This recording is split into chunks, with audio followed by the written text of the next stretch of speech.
us apart. We are all one human family. We are all one human family. We are all one human family. We are all one human family.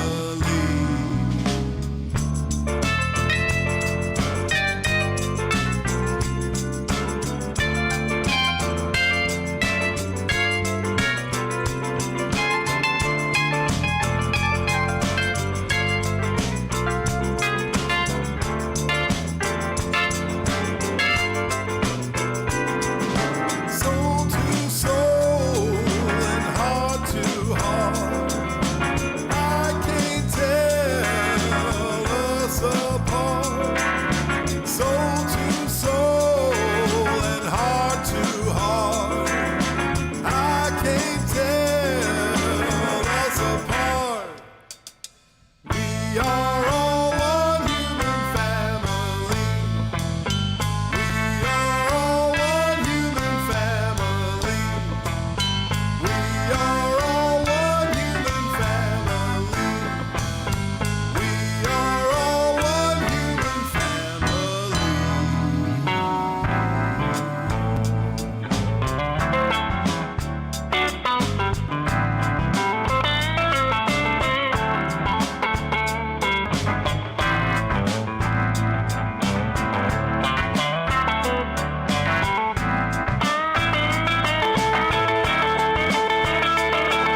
Soul to soul and heart to heart, I can't tell us apart. Soul to soul and heart to heart, I can't tell us apart. We are all one human family. We are all one human family. We are all one human family. We are all one human family.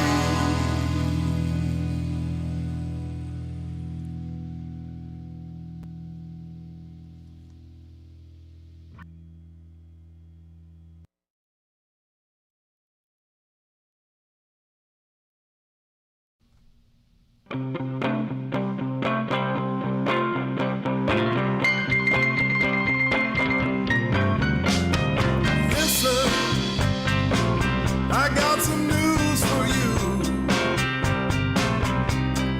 Listen to me, people. I got some news for you. Everybody's gonna wake up and realize what they ought to do.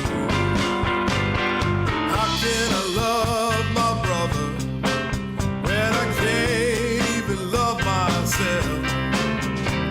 How can I love my sweet little sister when I can't even love myself? I gotta open my heart, open my mind, and start thinking about somebody else. Listen, I got some news for you. I said, listen, I got some news for you. Everybody's gonna wake up and realize what they ought to do.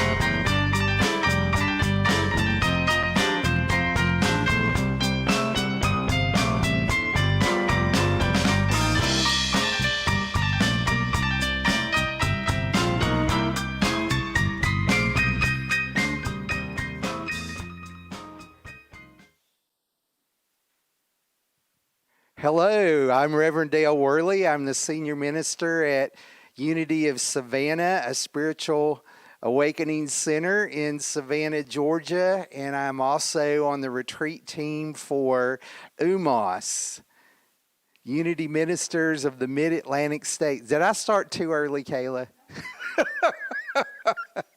I'm still getting accustomed to having someone tell me, go, we're live now, start. Thank you, Jerry. That's very helpful. So let me take a breath and begin again. I want to say good morning, even though here in Greenville, South Carolina, it's 1 o'clock in the afternoon. Usually when we do our retreat, we start at 9 in the morning. So I'm a little discombobulated as far as time, but we know that in God there is no time and space. So I invite you to just be present with me now, whatever time it is, wherever you are, because you might be watching this later. Because we are archiving all of the retreat videos to YouTube and to Facebook. Right now, if you look at yesterday's live stream, it's a big, long 8-hour video, which we'll be editing into smaller parts in the next couple of weeks. So all of the presentations from the Experience the Heart of God retreat will be available on YouTube, on our website, where you may be right now at unityretreat.us, and also on Facebook. I'm so grateful that you decided to join me for prayer in this moment. I'm going to share the daily word with you first because it really resonated with me this morning. Our daily word for today is comfort. Comfort. So just take a couple of deep breaths with me, and let's move into a posture of receptivity and attentiveness. So it's this interesting dichotomy of relaxation and paying attention, of allowing our body to relax so that we're not rigid or stiff, but also we're not asleep or in a trance. We are aware and paying attention, realizing the presence of the one love, the one great heart, the one divine mind that is always with us all the time. Wherever we are, God is. So just take a few deep breaths with me and open yourself to this idea of comfort. And we affirm today, God's love comforts me. Divine love comforts me. I invite you to allow these words to be the words of your own sacred, secret heart. I turn to prayer for comfort and solace, especially during times of grief and loss. Whether that loss pertains to a job, a goal, a relationship, or death, I am gentle with myself as I process my grief. My mind and heart may grasp for reasons why, and I may never know, but I soothe myself by remembering that I find comfort in the Holy Spirit within, and I feel blessed. I'm safe to be exactly as I am right here, right now. If I need to cry, I do so freely.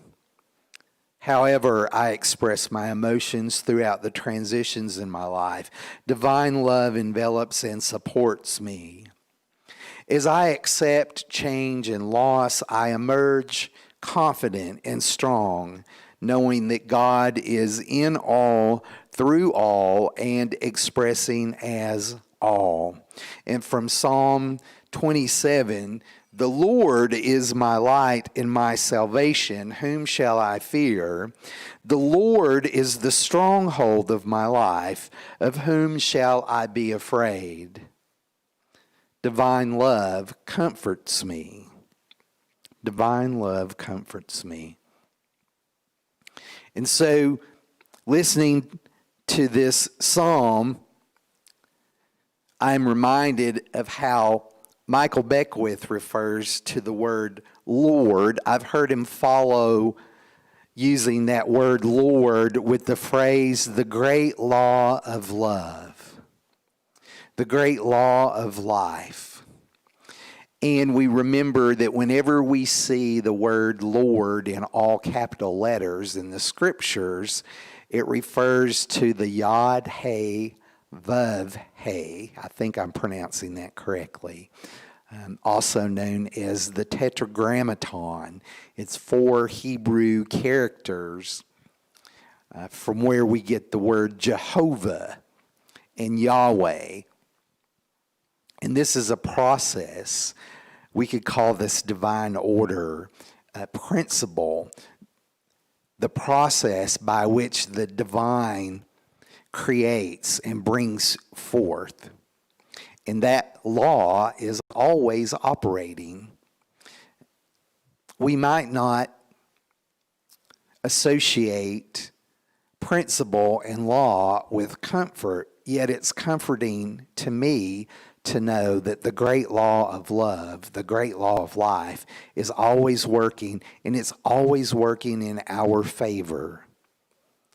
The highest and the best is always unfolding for us, even in times of grief and sorrow and loss. We can be assured that this principle, the ground of all being, is always active at work in our lives and in the lives of those that we love.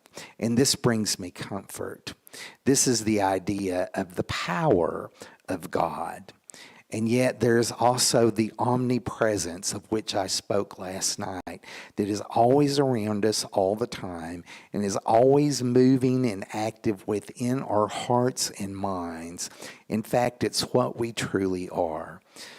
So as I invite you to move into a few moments of meditation with me, we're simply positioning ourselves for the greatest and highest awareness of this power and this presence, omnipotence and omnipresence, as it is at work around us and within us all the time. So breathe into this idea that power and presence is with you right now, is within you right now, is expressing as you right now the beautiful, individualized expression of love and life that you are. As we breathe deeply and fully, our body relaxed, and our minds and hearts open,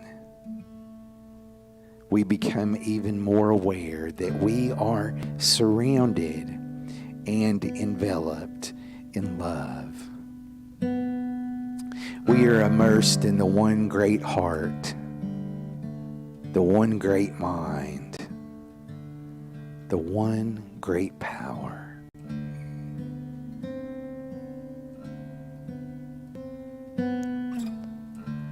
We are now immersed in the Holy Spirit, the holy presence of life, love, and wisdom.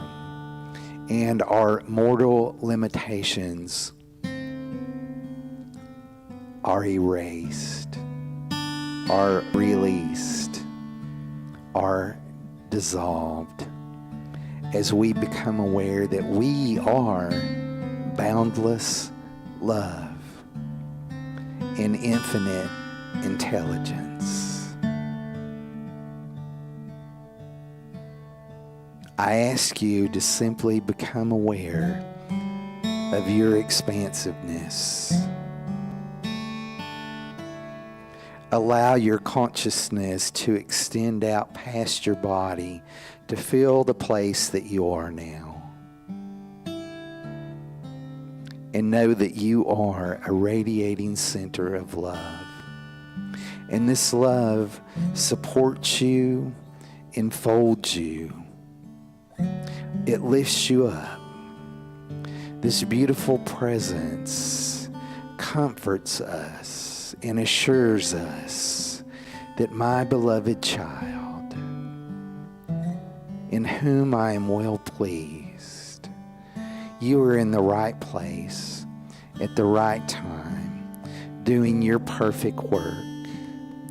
I ask you to release any judgment or criticism of yourself. Practice forgiveness, not only of those around you, but of yourself. Be easy and gentle with yourself, beloved one, for you are an expression of life and love, and you are dear and precious. The world craves what you have to offer, and that's not a doingness, but a simple beingness, a simple and easy expression of the love, the life, the light, and the wisdom that you are.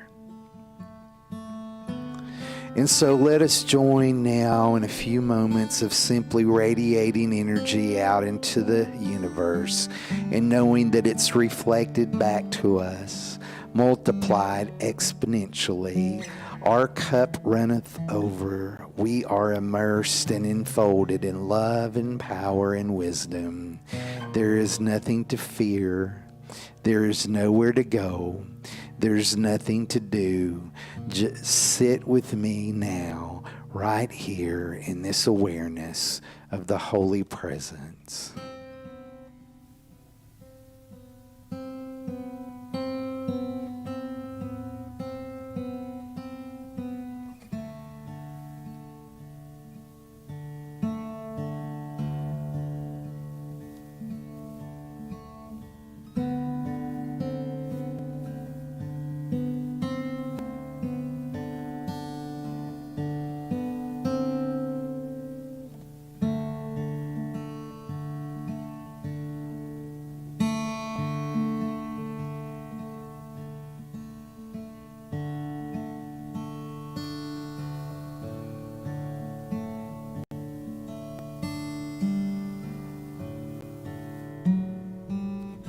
There's a mighty power moving through us now, from the top of our heads to the bottoms of our feet, like a mighty current of love, washing away anything unlike itself, so that we are clear, pure channels for the expression of love and power.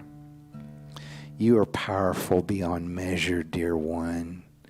Allow that power to emanate out from you now into your environment, and know that your very presence, your very beingness is a comfort to others, just as we are comforted and supported and uplifted and renewed and revitalized in these moments of prayer. Everyone around us is also feeling the effect of this powerful time of sacred service, of expression, of connection, of knowingness, of oneness. We are the Spirit of Truth expressing into the world, and we lovingly and without hesitation and without holding back allow that love and power to be known as us now. Radiate love from your core with me in this moment now.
Whatever arises from within us in these moments is good and okay, so we don't judge ourselves for any thoughts or feelings that might arise. We practice forgivingness of ourselves. We give to ourselves freedom and limitlessness in these moments of prayer. And so we simply choose not to attach to any thought or feeling that arises now. We simply observe it as we might observe the stars in the night sky, or we might gaze upon the shifting images of the clouds in the blue sky. We just observe, pay attention, and witness what is going on within us and all around us, knowing that it's all a reflection of a source. All things, including our thoughts and feelings, arise from the great stillness, the great source, the substance of life. And all things, including our thoughts and feelings, return to that source. Everything is fleeting and momentary except the one great heart, the one great stillness in which we rest and are comforted now in this moment.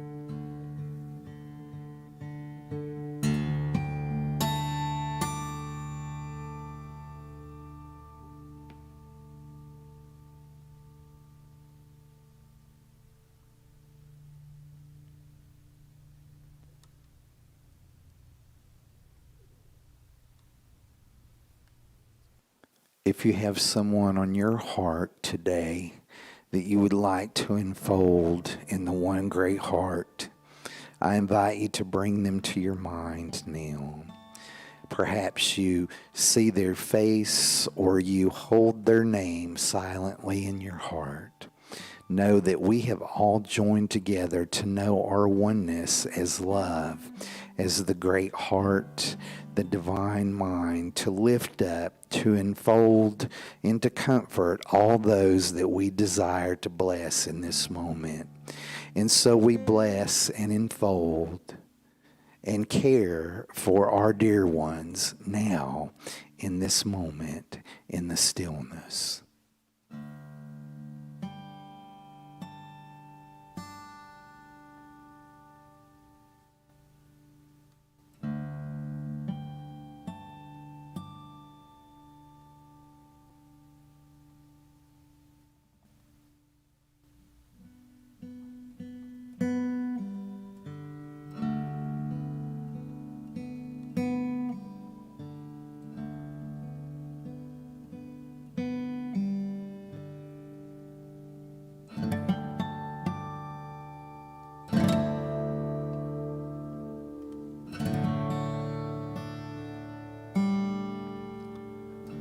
So let's become aware of our body. Just feel your hands and your feet and wiggle your toes and fingers a little bit and take another deep breath. Roll your shoulders.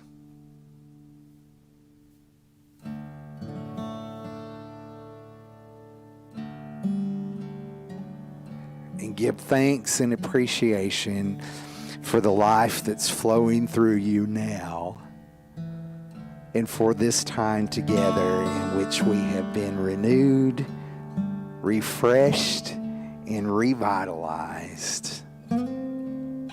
We pray together in the consciousness demonstrated by Jesus Christ and all the saints and sages of all the ages that have come to show us the way to truth.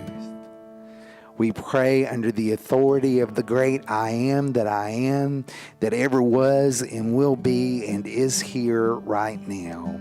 And we release our prayer on the wings of love and allow it to do its perfect work according to divine law. And because we allow this to be so, and so it is. Amen, Ashe, Aho. So thank you for joining with me in this time of prayer. We have a very exciting day scheduled today. So I invite you to join us for today's workshops at 1:30 immediately following this prayer session. There is a Zoom webinar workshop with Reverend James King, who's discussing the metaphysics of love. And just a reminder that all of our workshops have been approved by UWM for continuing education units by Unity Worldwide Ministries. And we have a page on our website where you can find out more about that. If you're on our website now, unityretreat.us, watching this live stream, you simply have to scroll down a little bit to find the link for today's webinars. So we have Reverend James King at 1:30 immediately following this, and then at 3:30 we have Reverend Victoria Loveland Cohen, aligning yourself with your magnificence. That sounds like a wonderful opportunity to realize the magnificence of you, and we'll use the same webinar link that's on our homepage to access that Zoom session. And don't forget, at 6:30 we have our happy hour chat. I got kicked out of that last night, but I'm confident that I'll be able to join you and chat with you a little bit then. And then at 7 o'clock we have our keynote presentations, a little music from the band, some prayer and meditation, and then tonight some sharing from Reverend Therese Lee, Reverend Bronte Colbert, and Reverend Paulette Pipe from Touching the Stillness Ministries.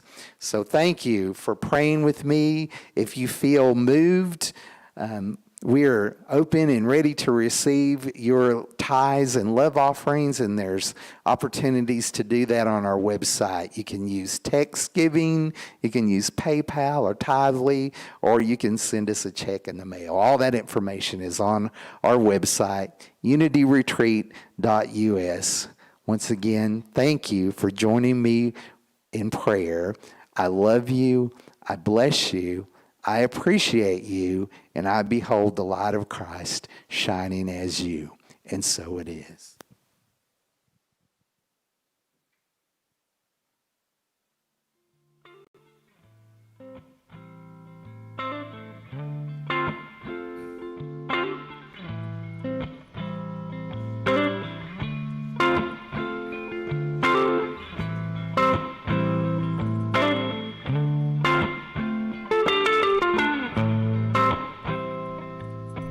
There is a light deep down inside you. Go to the light and turn it on.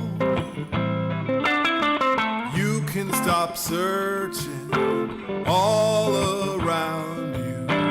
Go to the light and turn it on.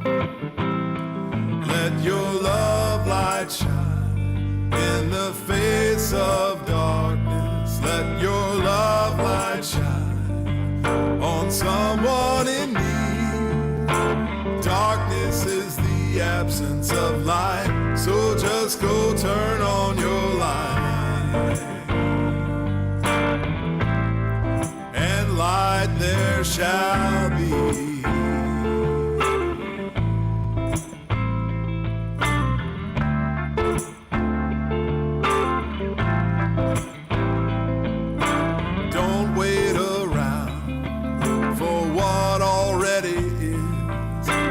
Go to the light and turn it on. What you've been seeking, it isn't so far. All that you want, you already are. Let your love light shine in the face of darkness. Let your love light shine on someone in need. Darkness is the absence of light, so just go turn on your light. And light there shall be.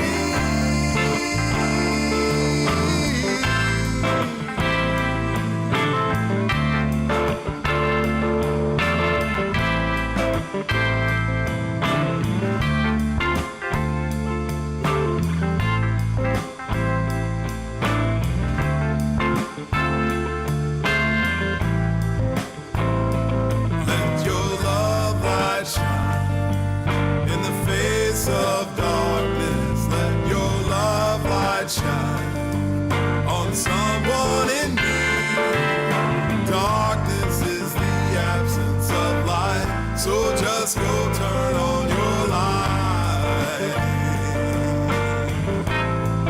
and light there shall be.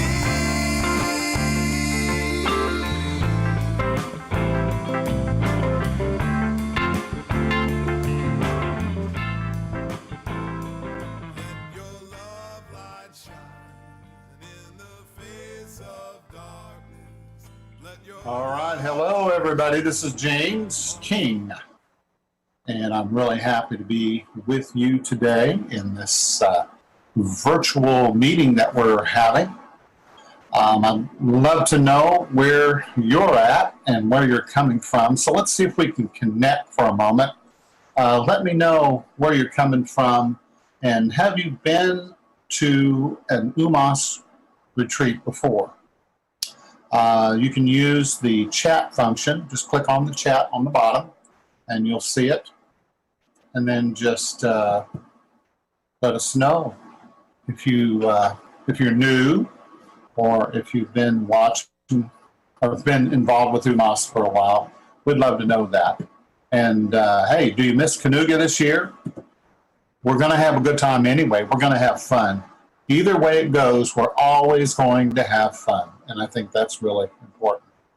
So I'm glad to be here with you, and I hope that you're excited today and that you're living your best life, you're living your highest life, and you're living large, right? So we're going to be talking about the metaphysics of love today. And it's really a subject that I want to take a little deeper with you. So are you open to going deeper? Well, hello, Diane. Yeah, great. You've attended the retreat last year and loved it. Glad to hear that. Barnsley Brown. Yeah, coming in from Chapel Hill. We've got someone coming from Gainesville, Georgia, their first time. Hi from Diane.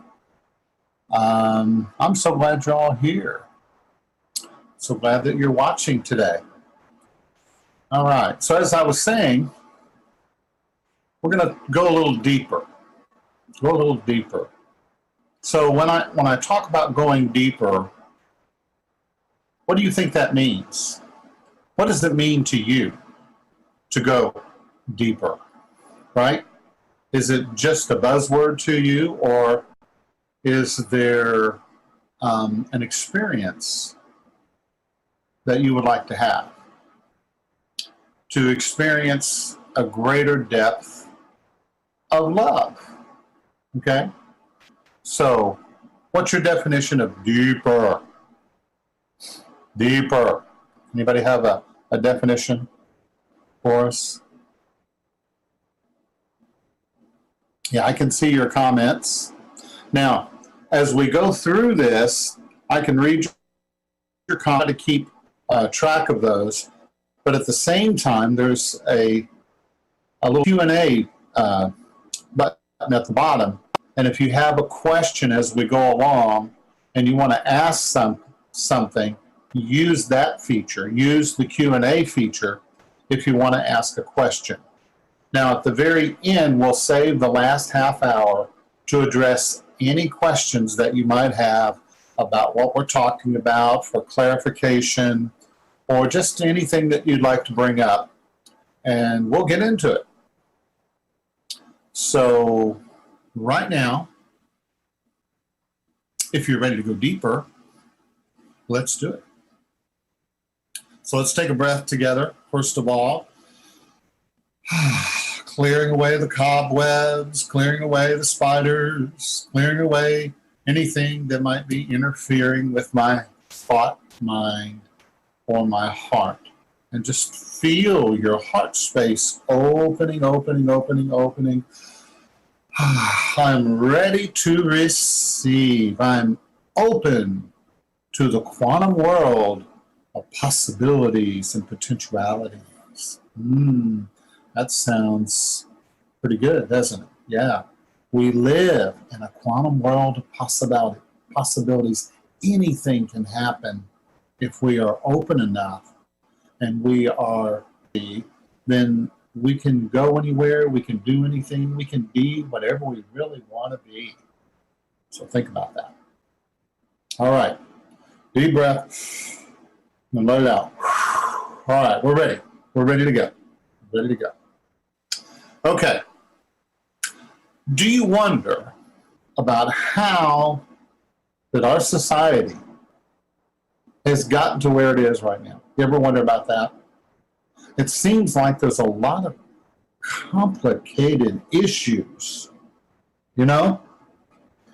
It seems like our current world has more problems and challenges than we know how to fix, that we know how to deal with. There's such division among people, and there's so much fear. And, you know, if you remember Rodney King, he asked the question, why can't we all just get along? Maybe you've hit yourself and said, I could have had a V8. You know, why can't we all get along? So, what I believe, and this is the James King version.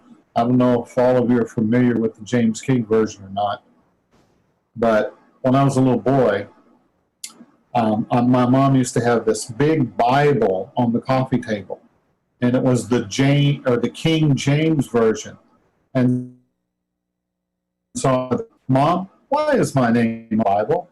So I'm special, and so are you, right? We're all special. So that's what you're getting. You're getting the James King version. I believe planetary baptism into divine love. Divine love. And I believe the whole planet needs to be immersed. And I'm not talking about a little sprinkling. I'm talking about a full immersion where we go all the way, you know. I think that's what we really need, in my opinion. So it's important that we really get to the root issues of what's really happening in our society. What's really going on? There's so much stuff out there, and there's so many issues that are coming to the forefront that sometimes it just feels overwhelming. And then you've got people that are opposed. Then you've got the ones that are for, and you've got the ones in the middle who are like, you know, what's going on? So I believe it's important to know that by moving further up the ladder of consciousness, we're going to get a different perspective. We're going to be able to see things a little bit better, more objectively. But we're going to have to loosen our attachments to the way things are so that the way things are can turn into the way things need to be, or we would like for them to be. You see how that works? Before you can have something, you need to let go, first of all. If you are holding your hands together and say, okay, hand me that screwdriver. Well, there's no way you can get the screwdriver because your hands are all balled up. But if you open your hands and you reach out to receive, okay, then you can get the tools that you need in order to work with the world in the way that it is now. But first of all, you have to accept the world as it is.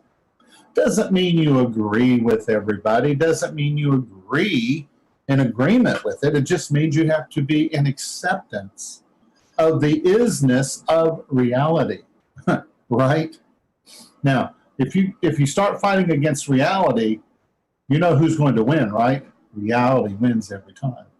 And here's the truth. Reality is not nearly as harsh as what we think that it is.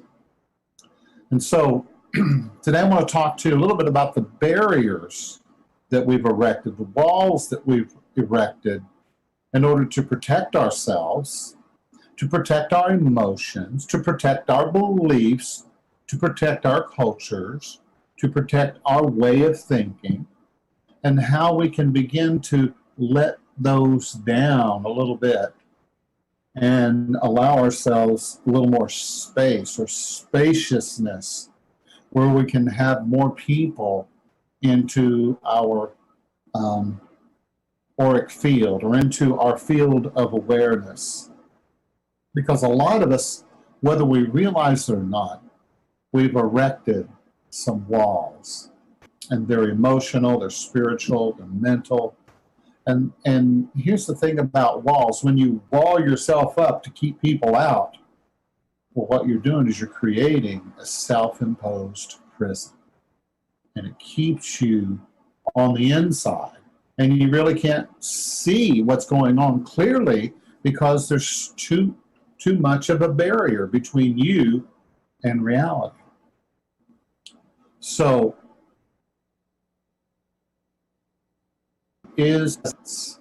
love is presence. Love is that which is in the moment that shows up. Love is always showing up and suiting up now. Okay? It's not the past love. We're never going to be able to go back to the past. Okay? And we don't want to get stuck in thinking about the future. We want to show up in this moment. See, presence, the opposite of presence is absence.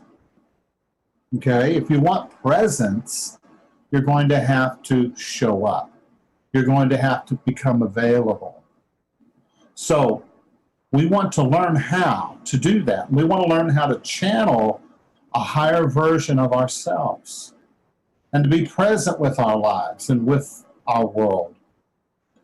Also, with the people that we disagree with.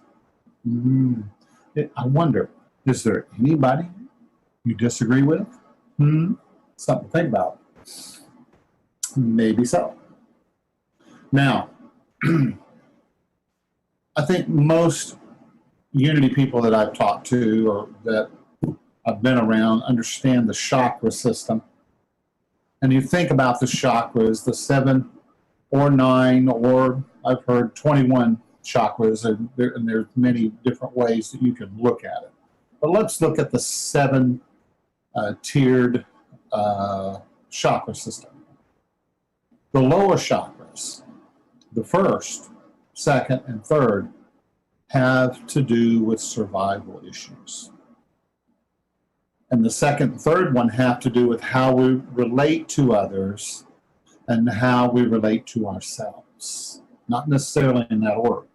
So there's a lot of lower chakra things that are being exposed right now. Attitudes, beliefs, ideas that are coming to the forefront. And so what has to happen in the ladder of consciousness is we have to move beyond 1, 2, and 3, and we have to move to number 4. We have to begin to focus on it. And by focusing on the 4th chakra, it will help to pull you out of those lower chakras so that you're not just caught in survival mode. You're not just always thinking about, being afraid about what's going to happen to me. What's going to happen to me? And why are people doing what they do? And these issues started with us in childhood. And we started to develop beliefs around these survival issues. And so a lot of us are connected to beliefs that are being held together through these lower energies. We have very childlike views of what it means to survive, okay? We're fearful, we're afraid at a level that we're not even conscious of. And we don't know how to relate to ourselves properly. And we don't know how to relate to others appropriately because we haven't really been baptized and brought into that fourth chakra fully and completely. Now we've had little glimpses, we've had awakenings, we've had those moments like we do and UMass where we're all together in the circle, we're holding hands, and we're feeling the energy, and we know that we're supported and we are loved. Remember when we used to go to church? You remember that, inside of a building? and you could hug people and they could hug you, and there was this connection, and in those moments we were having heart awakenings. But now, because we're all separate and distant, spirit is getting our attention to look at things differently. We're going to have to see the world differently if we really want the world to change. We have to give it space to change. And that's what grace is. Grace gives you the space and allows you enough room where you can make the changes that you want to make. So, because we've been locked in those lower chakras for so long, we've developed an us versus them mentality, which is part of the old paradigm that needs to pass away. It needs to die. We need to bury it and give it a funeral, right? I just spit on my monitor. I had to wipe it off. Anyway, it happens sometimes. So, those lower chakras hold a lot of woundings and fearfulness, perspective, to a greater awareness, to where we can see more clearly. If you've ever climbed a mountain or a hill, or driven your car, there's a little a mountain over here that's not too far from our church, and you drive around, and when you're at the lowest level, you have a certain perspective, a certain view that you can see. But when you drive a little higher up, you start to see that there's something else out there, right? And little by little, your vista opens up, and man, is it beautiful? Is it gorgeous? And once you get to the top of the mountain, wow, what a great view it is. People pay big money. Why is it? Because it's so beautiful, so gorgeous, and so wonderful. And see, that's representative metaphysically of how it is when we climb the mountain of consciousness and we get to the top of the mountain and we get that clear view of things and we see things as they are rather than a projection of our consciousness. Say with me, ooh, yeah.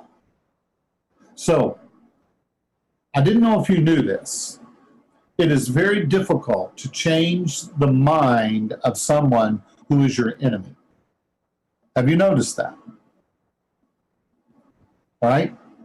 People that feel distant from you, you'll find it's easier to dislike them. And you may even feel a sense of hate.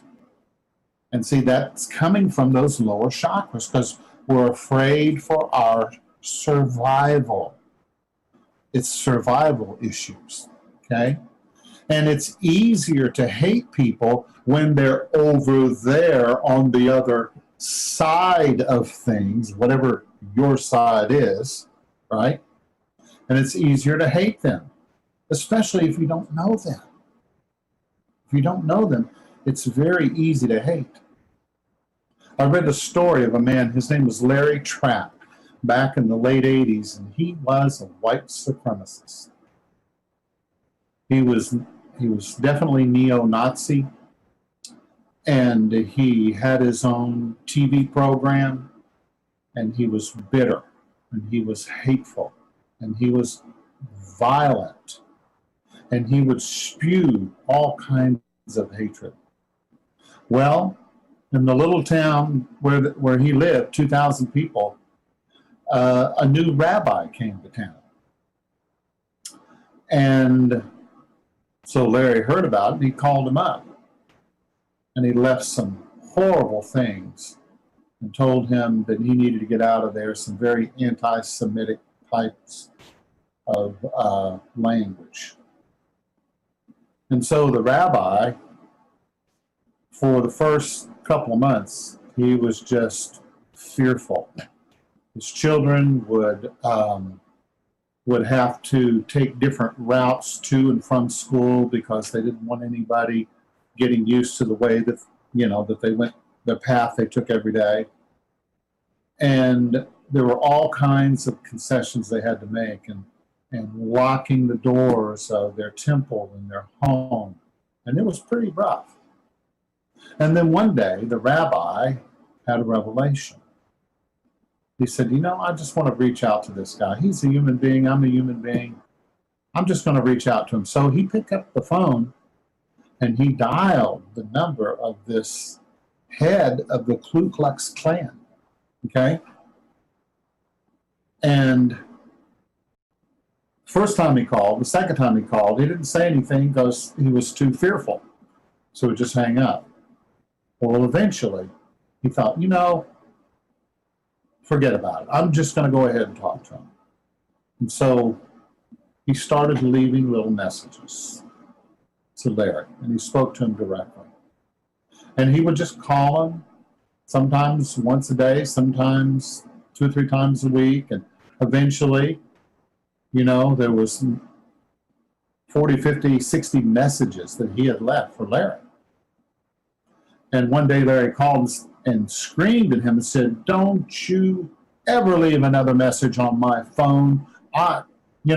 He said, he threatened him. He threatened, in other words. I'm not going to say what he said. You can read the story. It's online. Larry Trapp. And so the rabbi didn't stop. He kept sending him messages of love. And he kept sending love and light to him and reaching out to him. And here's the thing about Larry. He was such a bitter person, and he had gotten very sick and ended up being in a wheelchair. But he was still gung-ho into what he was doing. And so little by little, one day, he calls the rabbi. He's in trouble. He said, "Hey, man," he said, "I know you wouldn't want to be around somebody like me." He said, "But can you help me?" And he did. And he reached out. And what was beautiful is that these little messages opened him up. There was a connection that was made because inside of him, Larry tells the story later in his life about how he grew up in a white supremacist home. And it was learned behavior. And he just took it on himself. And he was so full of hatred. He was so full of vile, horrible feelings about other human beings. But it was learned behavior. And so the rabbi broke through. How did he do it? Because he made an emotional connection as one human being to another human being. And little by little, Larry began to change. As a matter of fact, before Larry died in 1991, he moved in with the rabbi and his and family. And that's where he passed from this world, with them at his bedside. And they were good friends. So you see, the way we look at people a lot of times is incorrect. We don't really see what's really going, we don't see the core issue. See, a friend will listen to what you have to say and take your advice. And that's what we need to do, is we need more friends. You see, in Proverbs it says a wise person has many friends, right? Why not make your enemies your friends? Now, there's a Greek word for friendship. It's philia, and it literally means to be open, to connect. And when you're friends with someone, you're able to make a deeper connection, deeper communication. You're more intimate with them. And that happens when you make an emotional connection with somebody. Many of your successful hostage negotiators have also learned this. For a long time, a hostage negotiator would be in a situation, and they would just say, okay, you're going to have to come out. We've got you surrounded. You need to give up now. And what did that do? The only thing it did was strengthen that person's resolve to stay boarded up, to stay behind his barrier, whatever it was, and to hang on to the hostage, because there was no connection. So finally, one of the negotiators said, we got to try something different, And so he realized we need to make an emotional connection. And so what he would do, the first thing he would do, he would say, hey, how you doing? What's your name? What do you like for people to call you?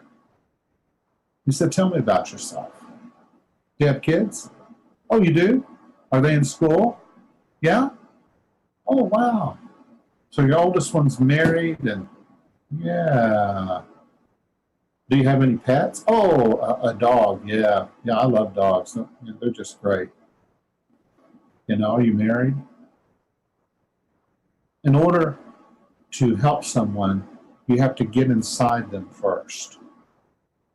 Psychologically, you have to go within in order to establish a relationship with them. There's a lot of folks that are having problems, married couples, people that are together, because they have not really gone into the relationship. They're just two people with opinions and ideas that have not really made a true, open, honest, emotional, spiritual connection with each other on a regular basis. And it's something you have to do on a regular basis. And that's what these hostage negotiators figured out, is that you really have to get beyond their walls and figure out who they really are and make that connection with them. See, beliefs are emotional. They're not rational. They're not logical. When we root for our football team or our basketball team or our sports team, it's because we grew up with them. And so, hey, they're the best team in the world. Well, they're not, but, we like to think that they are. So we're always rooting for them. I mean, I remember the first time I took Leah to a basketball game. We were rooting for my brother, who was younger than me. While he was still in high school, we go to his high school games.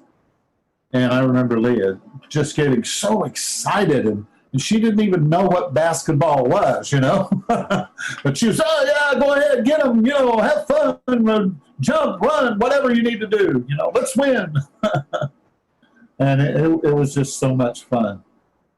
But the thing of it is, our beliefs about things are very illogical and very emotional.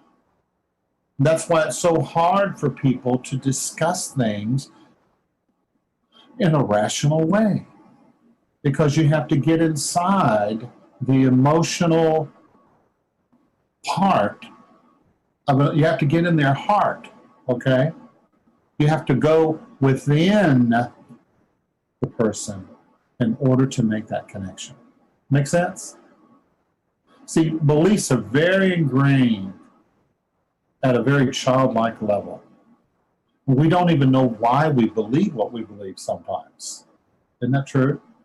You ask people, well, why do you believe what you believe? And most people, not all, but most people, they have no concept or conscious idea of why they believe what they believe that they can really explain, you know?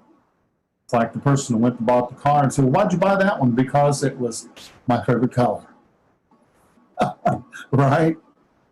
Okay. Did you know that you cannot bully someone to change his or her mind? Have you ever tried? Arguing, fighting, blaming, accusing only hardens their belief system. Say it with me. Oh, right? Let that be a revelation to you. You cannot bully people into changing their minds. You can't argue your point for most people. Now, every once in a while, you might find somebody who says, oh, you're right. Hey. But for the most part, people don't do that, do they? They're ready to accuse and blame, and they're stuck in their belief. Until you make that emotional connection, you can't really know a person.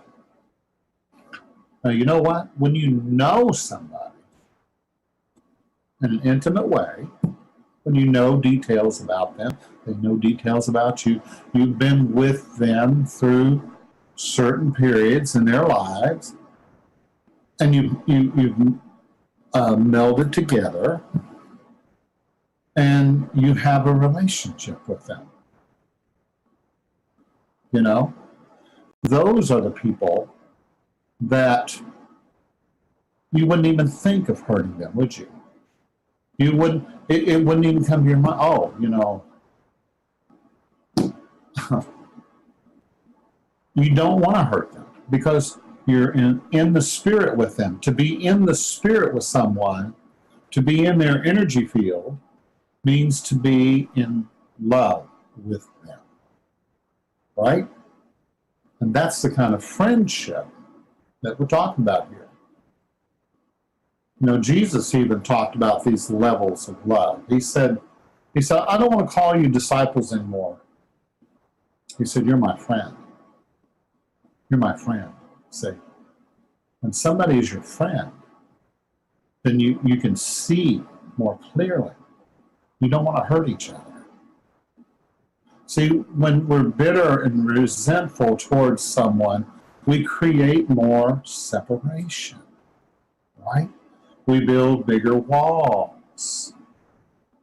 The real wall that's being built is on the inside, in here. And we need to release those walls. There's some people that are so mad right now. They're so upset because, doggone it, things aren't like they used to be.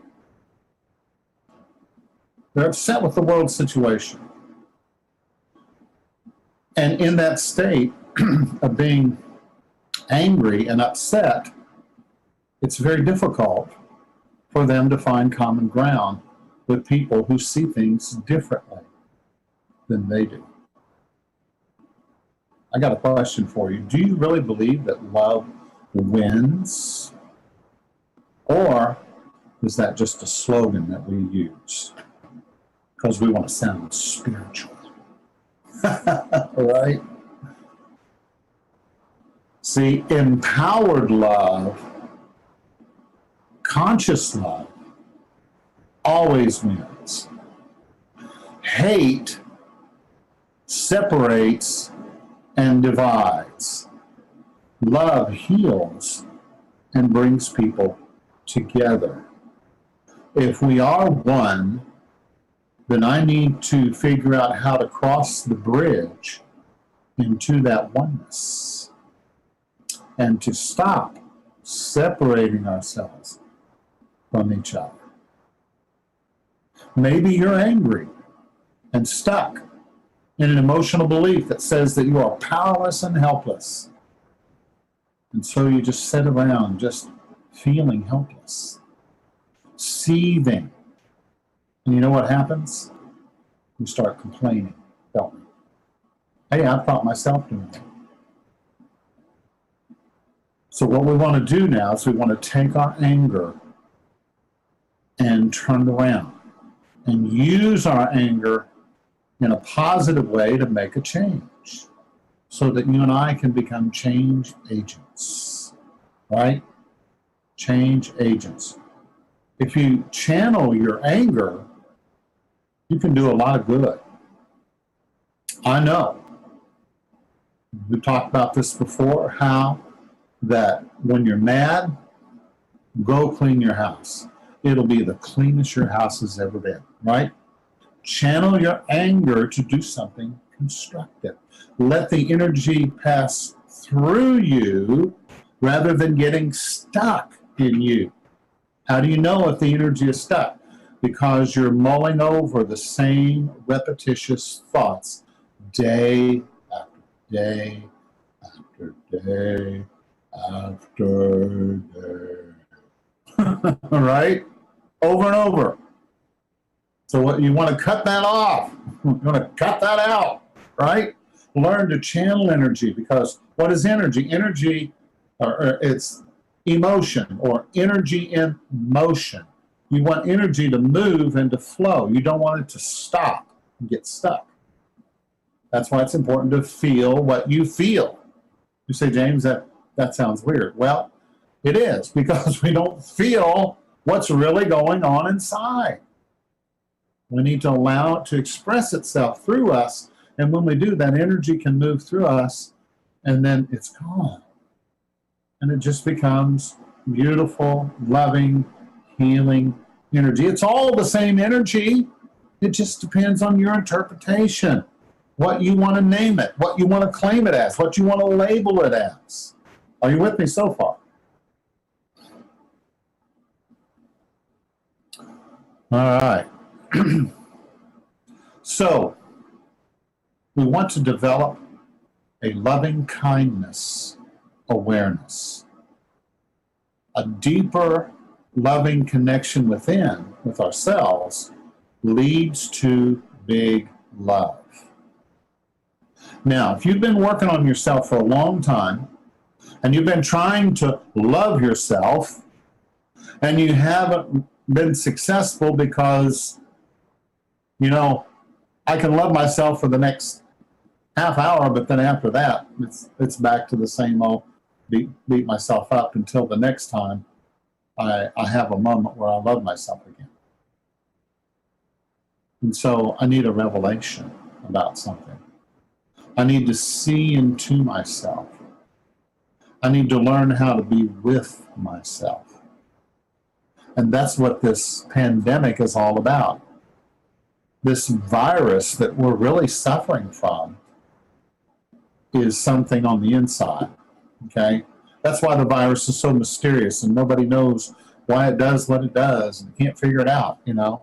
It's because it is representative of how we really feel about ourselves, okay?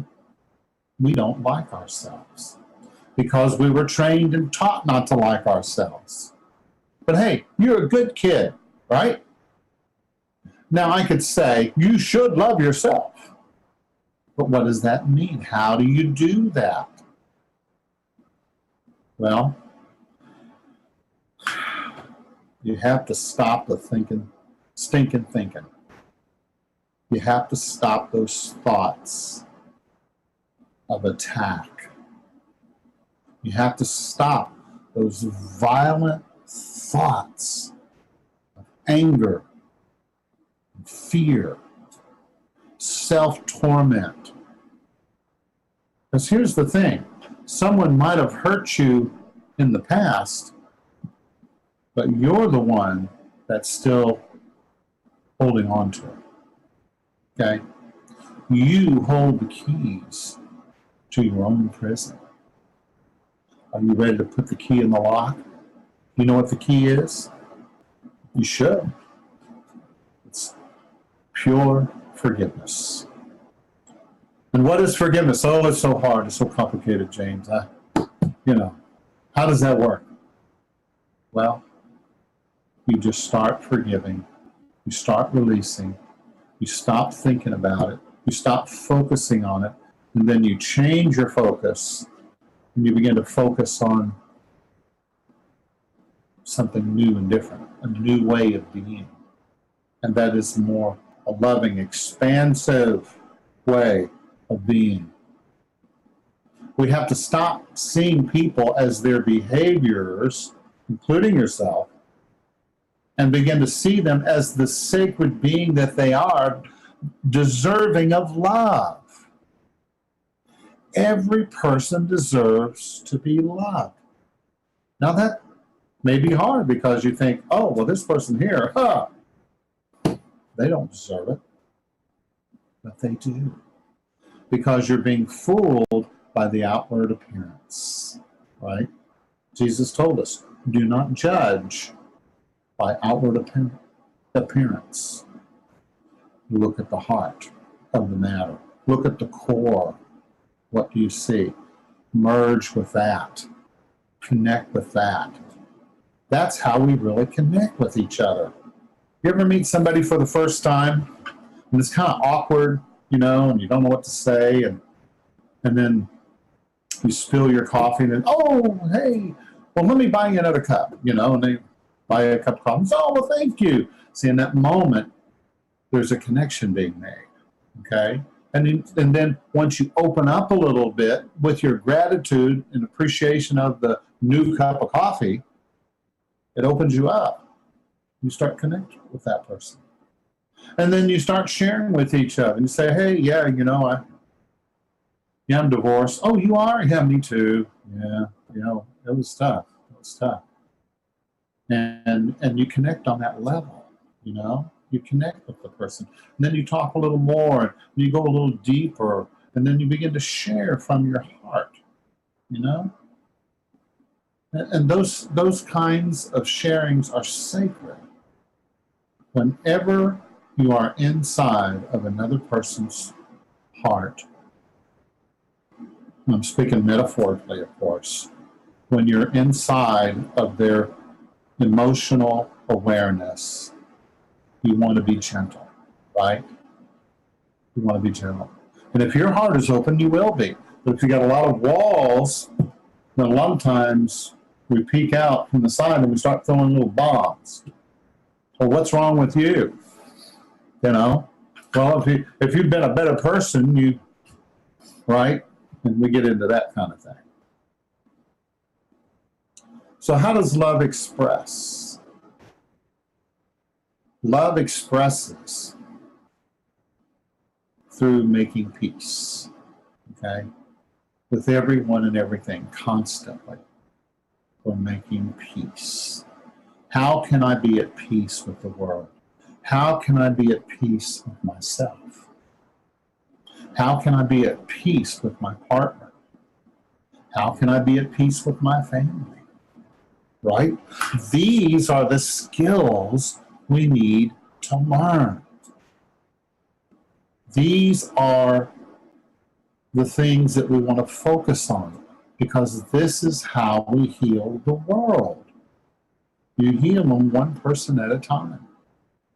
All the great spiritual teachers, you can look at Buddha, you can look at Jesus, you can look at Lao Tzu. They all had individuals that they would work with, one person at a time, that they would connect with, and that they would share their energy with, would impart to them their wisdom. And that's how the world changes. But it's got to start with us. You say, when is this pandemic going to be over? Well, when we learn to be with ourselves. Maybe. I don't know. Maybe you know. So we have to stop with the stereotypes and begin to look at the true selves, the spiritual self. Because People are addicted to drama. And we are dealing with personalities or personas or masks that hide people's true feelings. Now, here's the thing. Love is not a pushover. Love is not wishy-washy. Love does not turn you into a doormat. Meekness is not weakness. It is true strength. Because once you are fortified within yourself and you truly have accepted love into your being, and you found somebody to love, doesn't matter if it's your cat, your dog, whoever it is, you need to find somebody to love, right? Remember that song? You need somebody to love. You better find somebody to love, right? Because if you don't, you'll never be able to give your energy in a giving and receiving kind of way. You'll be stuck behind the walls and the barriers. So that's the first thing. You better find somebody to love and start doing it right away. Find somebody to pray for. And in your prayers, what did Jesus say? Pray for those who use you and abuse you and speak all manner of evil against you. Pray for them, right? What is true prayer? When you pray for somebody, you're sending them energy, right? You're sending them love. And love is a healing power. But you have to be willing to go beyond your persona. And you have to be willing to look beyond their persona. Because as long as you're looking at the personas, you're being deceived, right? Because that's not who they are. It's not who you are in reality. It's just a facade. The goal of love is to erase the lines of separation and labels between us. You see, I want to create love. Is creating community and communion with those so-called others. How are we going to live together? I believe this is how we do it. Now, I've had people tell me, oh, James, this is not going to work. That's not going to work. It's too hard. It's a waste of time. Just kick them out. Beat them down. Just get them out of my sight. I don't want to see them anymore. Well, what are you really in denial of, is what I like to ask people. What is it about you that you don't like? Why are you so hostile? Think about it. What is it in you? Maybe you're seeing a reflection. I don't know. Maybe not. Maybe not. Maybe you got it all figured out, and that's okay. That's something to think about, isn't it? Sometimes I wonder if people just want to go back to medieval times so that we can punish the evildoers, right? Insert evil laugh here.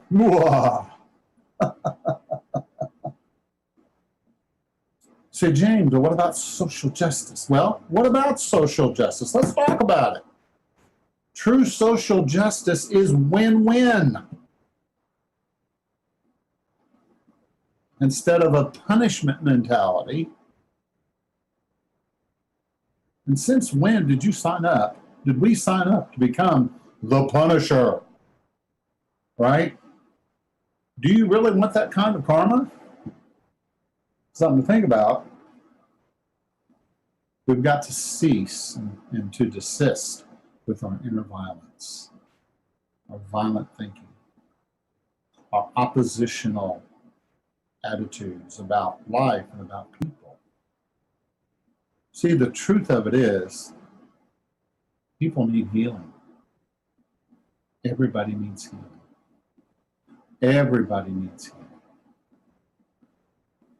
Including you, me. Now, interestingly, one of the Greek words, and I love the Greek language. because they had many words to describe different things. They have many words for love, 7 or 8 words for love. It's just really interesting. But the Greek word for healing, and this is used in the Bible, is where the word psychology comes from.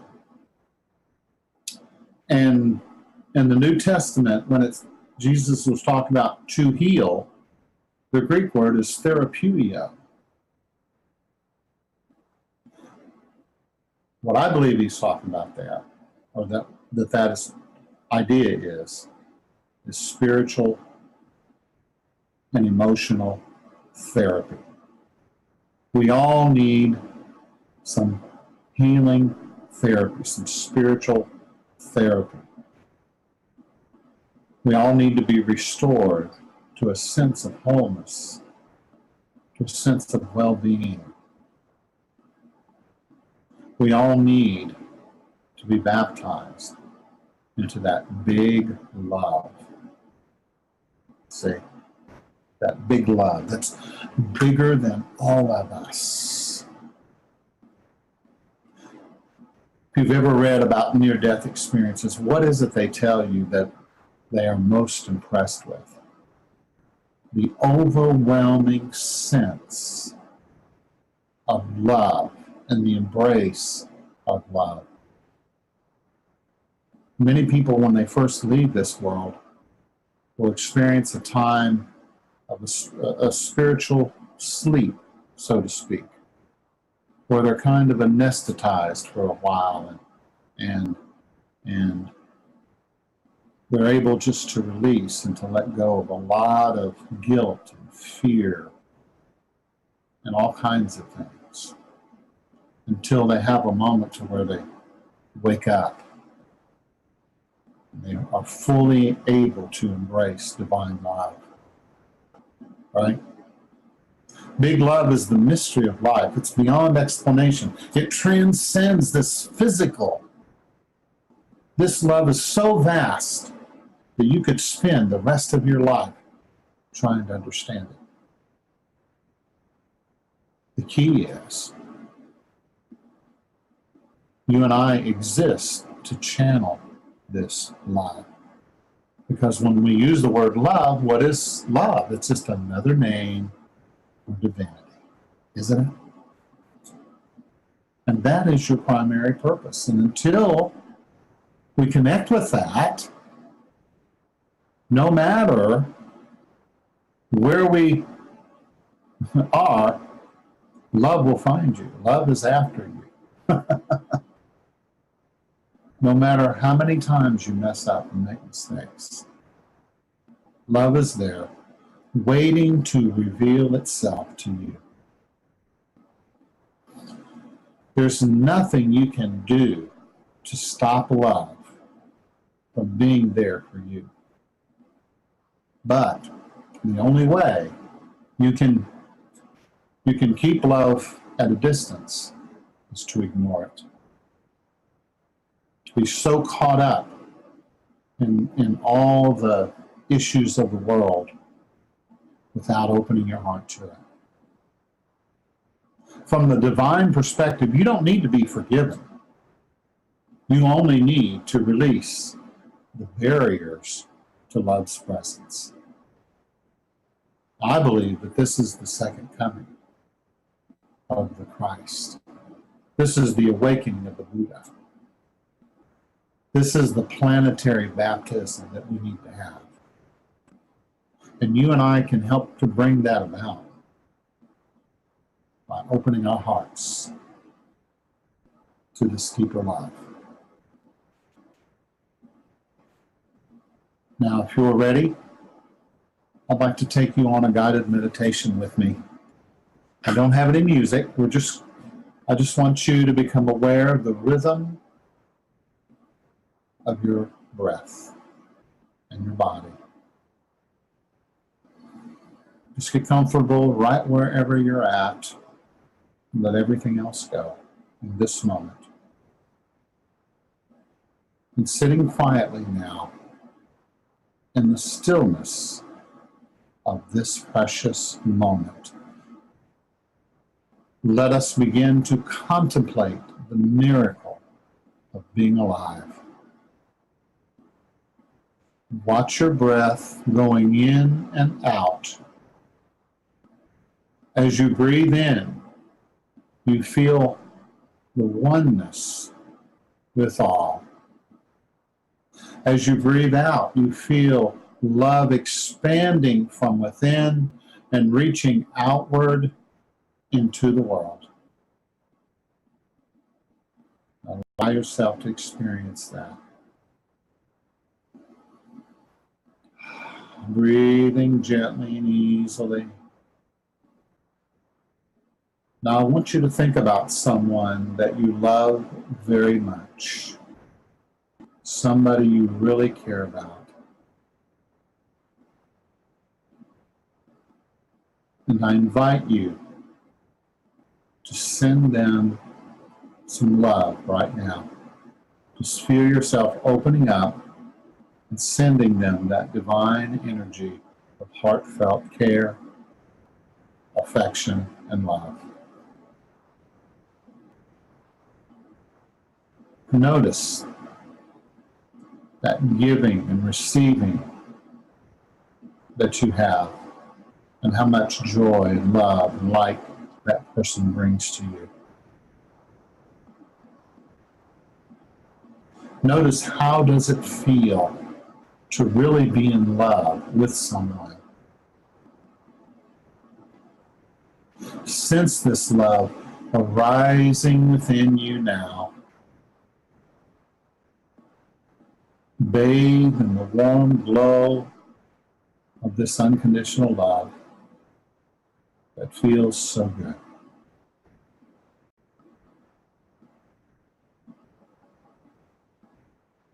And we're thankful for those who love us and those that we love. So right now, I want you to think about someone that would be a stranger to you. Maybe through a brief encounter, you met someone, but you really don't know them. Maybe you saw them walking down the street, or you remember someone at the grocery store, or the homeless person on the side of the road. I want you to think about them for just a moment. Bring them into your conscious awareness.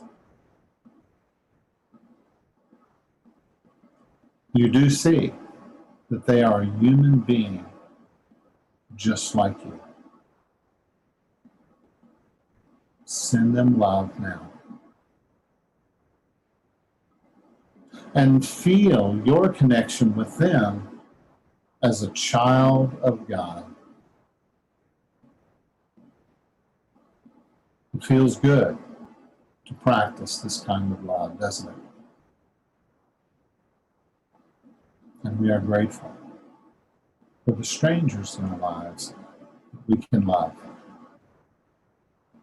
Now I want you to bring to mind someone that has hurt you. In the past, it's been very difficult and hard to love them. You can still feel twinges of that hurt that makes you want to close them off from your heart. I invite you to choose to remain conscious and allow those bad feelings to pass. This person was once an innocent child, just like you were. A little baby in her mother's arms.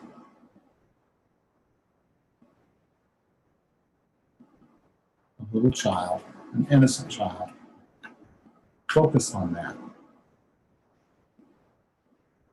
You may not have forgotten what they've done to you, but you can forgive them if you want to. See if you can envision them surrounded by love's presence. And send that unconditional, amazing love to them now.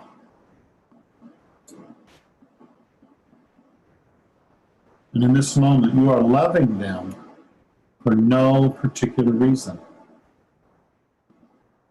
You love because it is your nature to love. And that feels good. And I'm grateful for the power of forgiveness that can heal me and heal others. Now think about yourself for a moment and who you truly are. Maybe in the past you've been very hard on yourself. I want to ask you to be vulnerable in this moment. And I want you to begin giving love to yourself like it was oxygen and you needed it to breathe. And you receive that love, that oxygen, so that you can breathe fully and completely. I hold the essence of my being and I soothe myself now. I feel loved. Say that to yourself.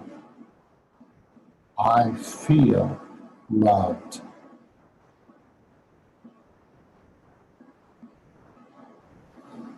Now, bring to mind everyone and everything in the world and expand this amazing love within you to all. Feel yourself sending love to the whole of creation, to all the people of every nation, all of them, to nature, to the plant kingdom, to the animals, and to Mother Earth, loving them all. Sending this love to all that is. Because this love has no limits. This is big love that needs no reason. Because it is your true nature and it is who you really are. We can love all because we are all one. And I can love because I am love. I am love. Because I am love, I am loving. I'm love in expression. So take a moment now and let us have a moment of silence. Allow this sense, this feeling to deepen within you for just a few moments. And then we'll come back and talk about it.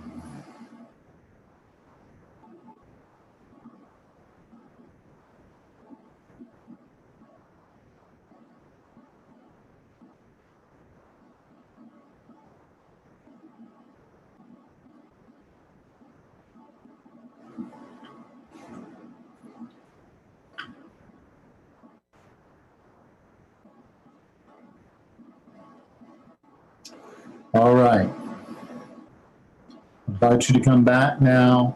Bring your awareness back into the present moment. Back to the group. And we're going to open up now for any kind of questions, comments. I'd love to know how you feel now. And if you allowed yourself to begin to sense and feel that big love inside of you, and how big, how all-encompassing that it really is. So I'm turning it over to you. You want to share.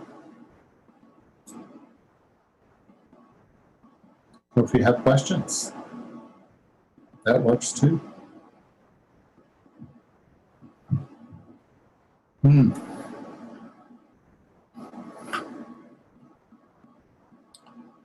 It's like there's a lot of comments here. Love will find you. I like that sentiment. Yeah. I think we are at the stage of the second coming. It's here. It's always been here. Jesus never left. Buddha never left. They're still here, right? The second coming is really about us coming into our full spiritual maturity, because that seems to be our problem today, is we are spiritually immature. We haven't really evolved on the inside. We've evolved our technology, we've evolved so many wonderful things in our world that we're all so grateful for. Thank God for cars, for indoor plumbing, for comfortable seats to sit in. But at the same time, we haven't really evolved as much on the inside. And I think that's a problem. Yeah. Spiritual maturity. We've got to grow up. Now, you can't rush it, You kids, they just grow up, It's like our little 6-year-old niece. Every time we see her, it's like, what happened, She doesn't, for a while there, she would say some interesting language, where the words she used were very childlike, and now she's starting to speak like an adult. It's amazing to watch. And that's what's happening to us. We want to start to speak in a more adult language. And that language that we need to speak in, that we need to learn, is the language of love. How does love talk? How does love communicate? How can we communicate with each other in a positive way? Right? So yeah, spiritual maturity.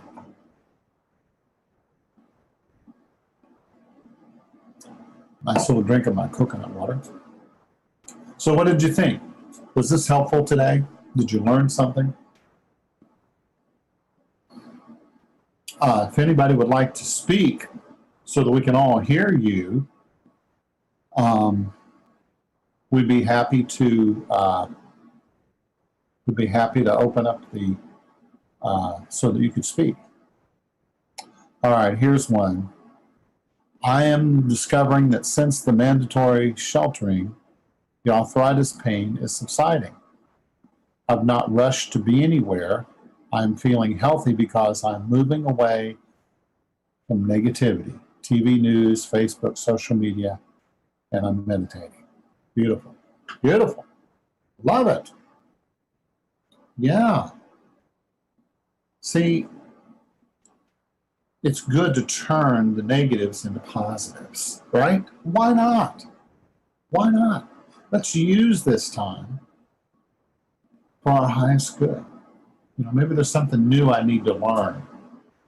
Maybe just being with myself. Maybe I just need to heal. I know in my own life, this time, Lee and I, we've been, alone. And we're healing physically. We're healing emotionally. We're healing mentally. We're healing a whole life's worth of wounds. Maybe lifetimes we're healing. right? Wouldn't that be worth it? So you don't have to wait till you die to cross over to be healed. You can be healed now. Just simply an opening of the heart, isn't it? Let's see.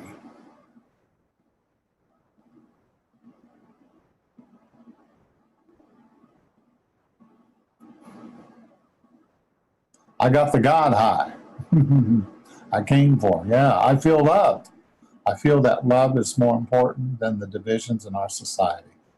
I will express it more. Beautiful. Accentuate the positive, eliminate the negative, and don't mess with Mr. In Between. Yeah, I like that song. Beautiful. Yeah, we need to slow down, don't we? Yeah. We're in a hurry. We've been in a hurry for so long. We've gotten used to being in a hurry, to being at a very fast pace. And because of that, we developed some very bad habits, some patterns that really weren't good for us. We rush to work in the morning, and we're eating stuff that's not healthy for us. We get to work and we've got deadlines to meet, we've got things to do, we've got people to see, and it's too much, right? We've overwhelmed our little minds to where your mind isn't really made to have all of this burden, right? Your mind wasn't made to carry such heavy burdens. But that's what we do to ourselves, and we do it to ourselves. We learned it. We did. We learned it. But now we need to learn a new pattern, a new way of being, a more gentle awareness, right? Isn't that what we need? Is love still the answer? It's my question. I like to ask people. Yeah. See, we want to celebrate diversity. We want to celebrate everybody. But here's the thing. You'll never be able to appreciate the diversity until you begin to appreciate yourself. Right? Because love comes from you. You create it within your own being.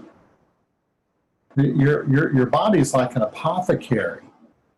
It's all these chemicals inside of you. And when you focus in just the right way, you start creating feelings of well-being. And when you feel well, don't you do better? Don't you talk differently? Don't you think differently? Aren't you more healthy? Right? So we need to let go of all the extraneous burdens that we've been trying to carry, right? And then we'll be able to deal with what's going on in the world. Because we don't deal with it, we just step into it, start embracing people, start loving people one person at a time. You start with your cat, start with your dog. And what you'll find out, they're already way up the ladder than most people, unfortunately. And they just love you unconditionally. Your dog, every time you leave, you get home, I'm so glad to see you, right? Yeah, that's unconditional love. And if you twist that word dog around, well, you get God. D-O-G is G-O-D. Maybe it's the same energy. Maybe it's the same thing. I think it is. Absolutely. And so we need to play more. We need to learn to play with people. Maybe there's somebody you need to call and just leave a beautiful message on their phone. Just say, hey, I was just thinking about you today. And I know you've been having a rough time lately. And I just want you to know that I care about you. You're in my heart and I'm praying for you. whatever you feel is appropriate to say to whoever it is. Because there are some relationships where you can go so far and push the envelope just a little bit, right? You see, a lot of times in unity, we try to give people too much. We overwhelm people with things. You know, somebody new comes in, you know, we start telling them, well, you can't believe this, you need to believe in that, you need to do this, you need to do that, and stop doing, you know, and it's like, hey, calm down. You know, the first thing people need is just total acceptance. Did you hear that? Total acceptance. How would you feel if you had people in your life that totally accepted you as you are? Right? Because that is the healing. That is the healing. Doesn't mean you agree with them, you know, doesn't mean that you think like they do. The reason, why do they think like they do? Because they're in pain. People are in pain. Physically, mentally, spiritually, emotionally. There's a lot of pain out there. How can we heal the pain? Well, let's not add to it. Let's embrace people. Let's connect with people as human beings rather than labeling them as a this or a that. Right? You know, this political stuff, it gets interesting. Right? We just need to forgive each other. Because they believe they're wrong and they believe they're wrong, and of course you know you're right, right? Yeah, of course you are. We're all right and we're all wrong. But why do people believe the way they do? Because many times they grew up with that belief. And you're probably not going to change the belief that they have. But you know what? You can help them with the rough edges by being kind to them. Kindness heals. Kindness heals, right? Anger separates and divides. Judgment, labeling is not good from any perspective. We're talking big love here today. Yeah, big love. Big love. That's what it's all about. That's why we're here. We're here for the big show, right? The big show, the big revealing. You say, ooh, the big revelation. Are they going to come from the sky and help us? Well, no, we have to grow up. We have to grow up because you and I have to take responsibility for our world, right? And only you and I can do it. It's up to us. You are the one. I am the one. We are the one we've been praying for. We've been looking for. We've been waiting for. You are a knight in shining armor.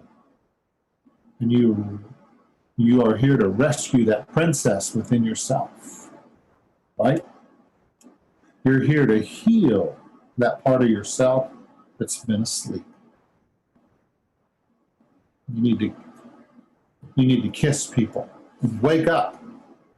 The sleeping princes and princesses, the sleeping beauties. That's what they are. When people are unconscious, they don't know what they're doing. Not really. They're unconscious. If you're unconscious, you can do anything. Because it's a bad dream. It's a nightmare. And people are in their own nightmares. And you and I can wake them up by becoming a loving, healing presence. Right? All right, I see our time is getting away here. Thank you for your beautiful comments. Thank you for listening today. Thank you for being willing to open your heart to something bigger, right? Or something bigger. Because I believe love is still the answer. Now, what's your question? Right? Yeah. Let's take a breath together. Breathing in, breathing out, releasing, receiving what we need. The truth, and the truth will make us free. God bless you. Thank you for being a part of this today. And don't forget to join us for the next workshop that's coming up here real soon. If you're enjoying the retreat, I invite you to give, to help support this wonderful work of UMAS. Because you know what UMAS is doing? UMAS is helping to take care of your ministers, right? Helping to facilitate and to be there so that we can be there for each other, so that we can learn how to become better teachers and spiritual leaders, and better people, better counselors, and all of these things. That's what UMAS is about. And if you want to support something like that, I just invite you just to give whatever you can today, and give from your heart, give out of love, and that's the kind of giving that really matters. Thank you so much for being a part of this today. Look forward to seeing you a little later. 3:30 is the next workshop coming up with Victoria, and I'm sure she has something really special and wonderful to share as well. God bless. We'll see you real soon.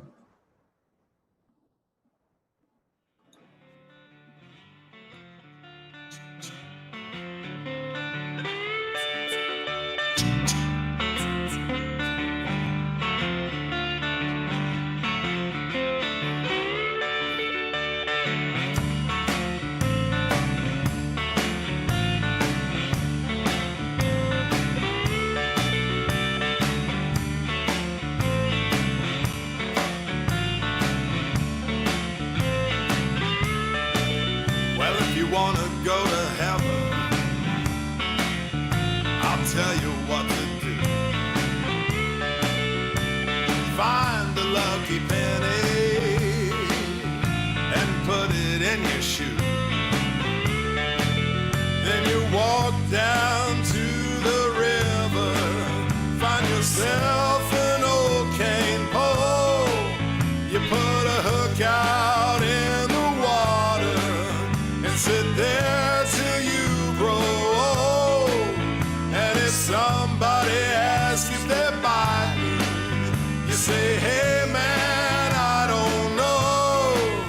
I'm just sitting here watching the water flow down to the ocean below.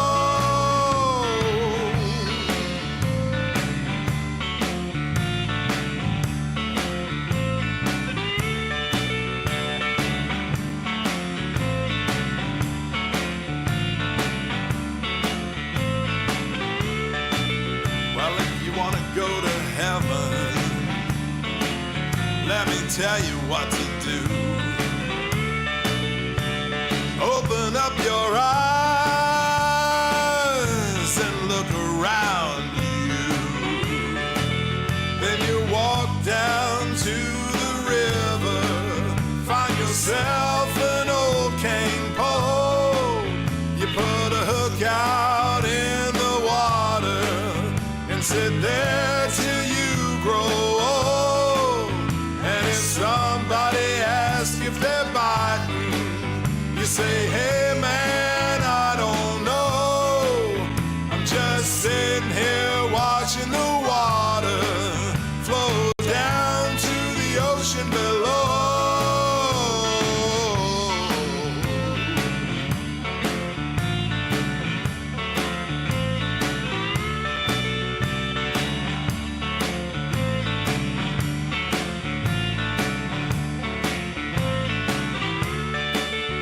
Just walk down to the river, find yourself an old cane pole. You put a hook out in the water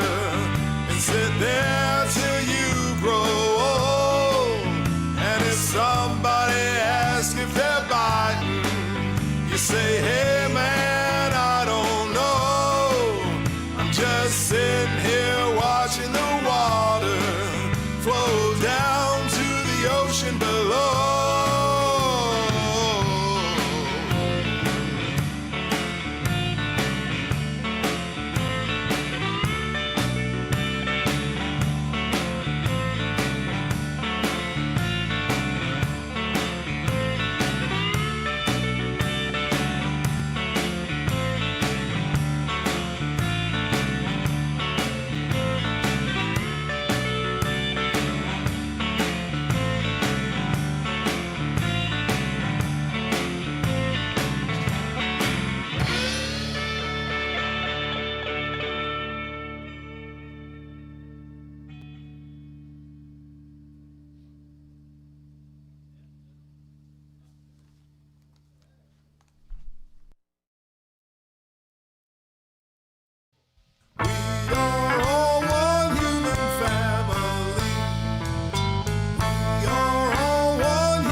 Listen,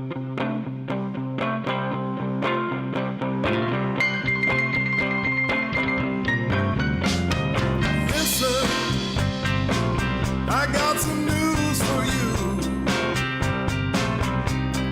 Listen to me, people. I got some news for you. Everybody's gonna wake up and realize what they ought to do. How can I love my brother when I can't even love myself? How can I love my sweet little sister when I can't even love myself? I gotta open my heart, open my mind, and start thinking about somebody else. Listen, I got some news for you. I said, listen, I got some news for you. Everybody's gonna wake up and realize what they ought to do.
How can I love my brother if I can't even love myself?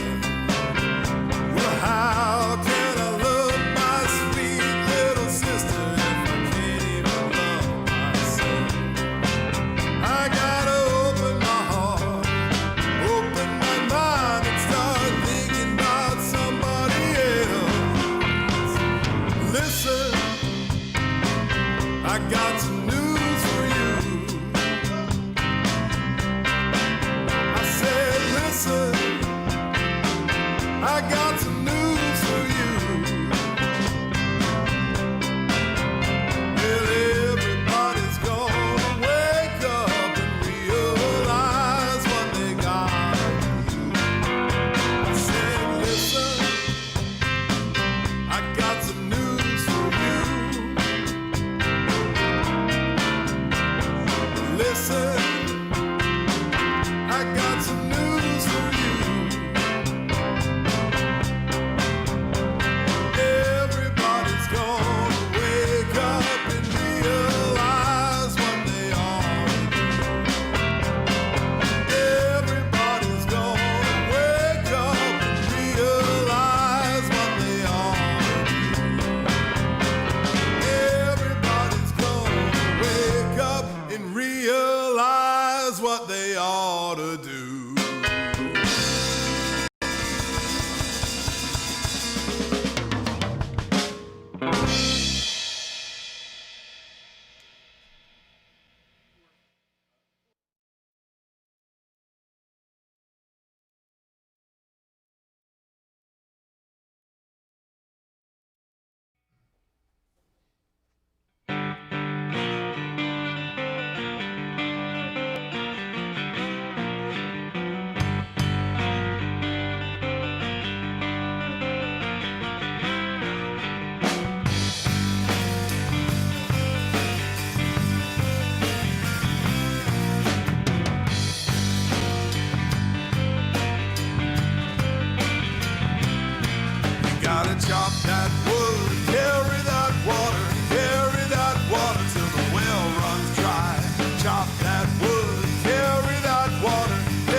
you got 2 hands and you got 2 feet. You gotta chop that wood, carry that water till the well runs dry.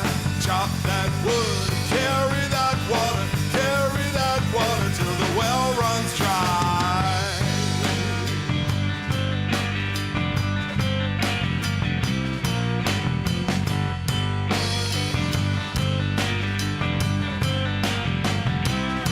Well, Mama told me to be careful what you do, 'cause everything you do is coming back to you. Mama told me if you want good friends, all you gotta do is be a good friend. You gotta chop that wood, carry that water till the well runs dry. Chop that wood, carry that water till the well runs dry.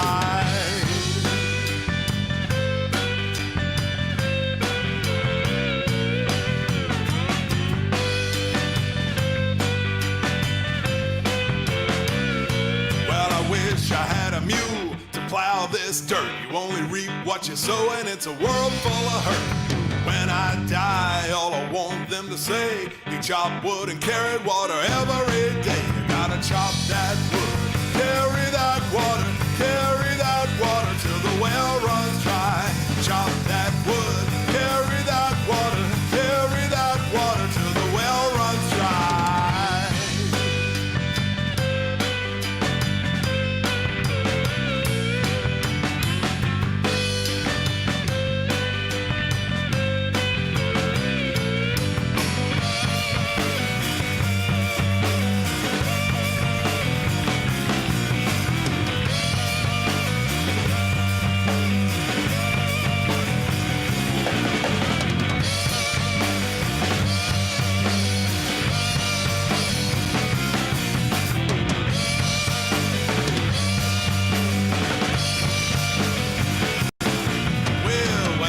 Die, all I want them to say, we chop wood and carried water every day. When I die, all I want them to say, we chop wood and carried water every day. When I die, all I want them to say, we chop wood and carried water every day. When I die, all I want them to say, we chop wood and carried water every day. Chop that wood, carry that water till the well runs dry. Chop that wood, carry that water till the well runs dry.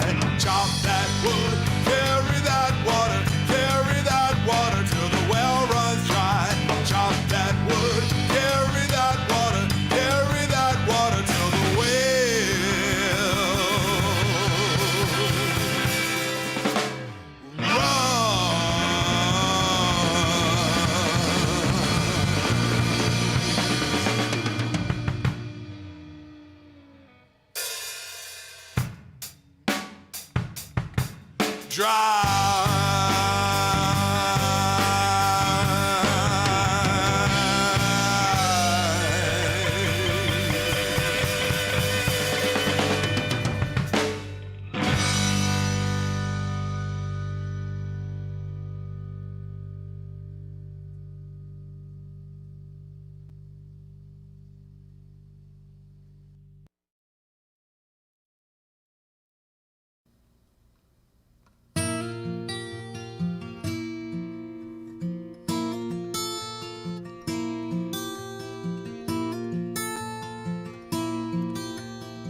Made for doing, life is made for living, fears are made for facing, love is made for giving. Hard times are for taking, but the good times will come along. Your family's there to help you out, your friends for leaning on. When it's time for you to cross over, will you be satisfied? When it's time, you can't take nothing with you but what you got inside.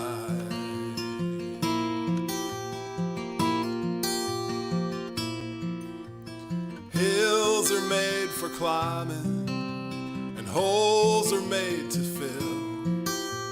Shoes are made for wearing out. Don't give up until a clock is made for ticking, a body's made to die, a song is made for singing, a soul is made to fly.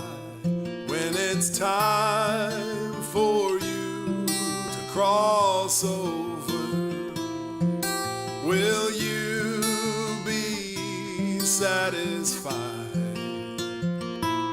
When it's time, you can't take nothing with you but what you got inside.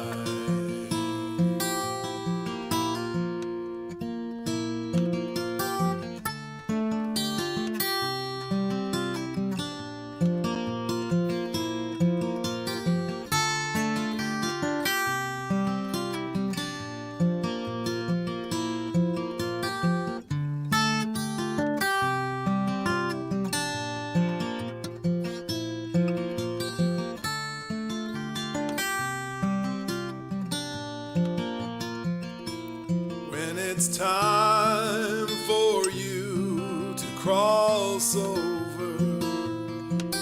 Will you be satisfied? When it's time, you can't take nothing with you but what you've got inside. What you've got inside. What you've got inside.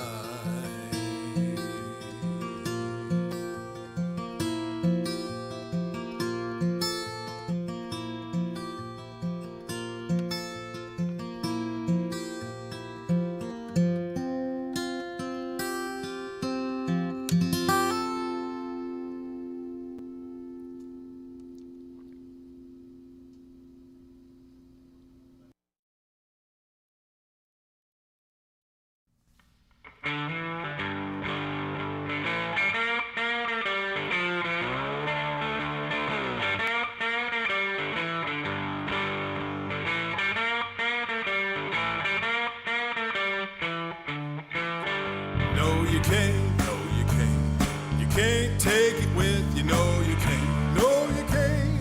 You can't take it with you, no, you can't. No, you can't. You can't take it with you, no, you can't take it with you when you go. You might have all the money, a brand new car, a big old house. You might think you're a star, but when the show is over and the curtains are closed, you can't take it with you when you go. Oh no, you can't. No, you can't. You can't take it with you. No, you can't. No, you can't. You can't take it with you. No, you can't. No, you can't. You can't take it with you. No, you can't take it with you when you go. If you got yourself a winning hand, lay the cards on the table, leave a tip for the band. Give the cashier a smile, he knows you gotta pay that toll. You can't cross over with your ace in the hole. Oh no, you can't, no you can't. You can't take it with you, no you can't. No you can't. You can't take it with you, no you can't. No you can't. You can't take it with you, no you can't take it with you when you go.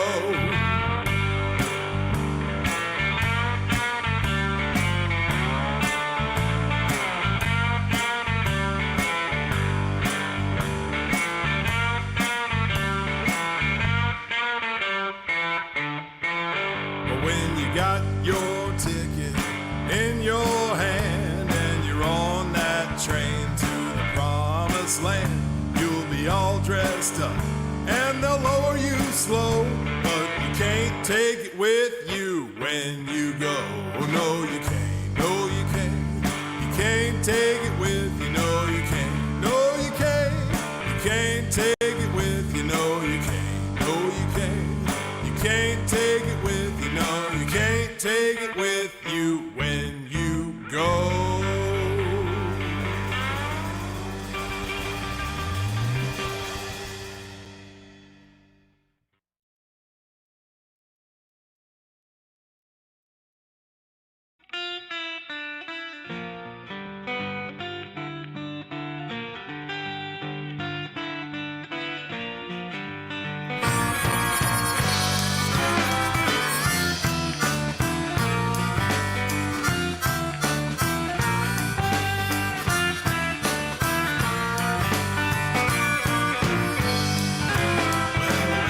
Floor's a wooden floor, don't matter where it's at.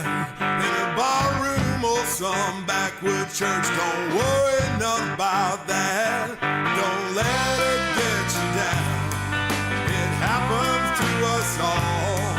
Don't let it get you down, you can't walk until you crawl. Well, I got that get down glory, I got that get down glory, got that get down glory, I got the get down glory.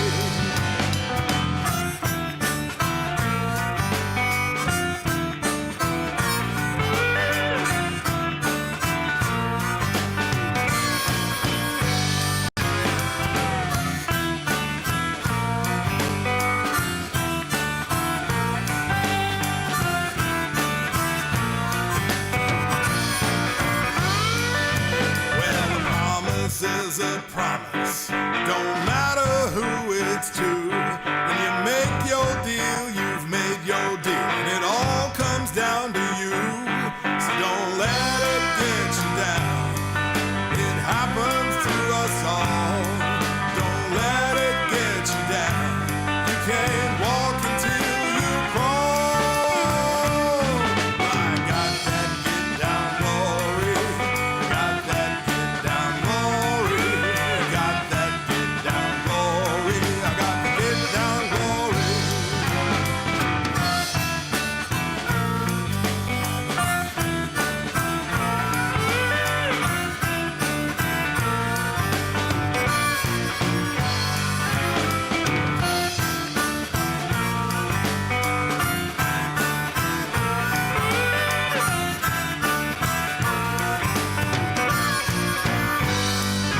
Well, the mama's words were mama's words. Don't think she didn't know.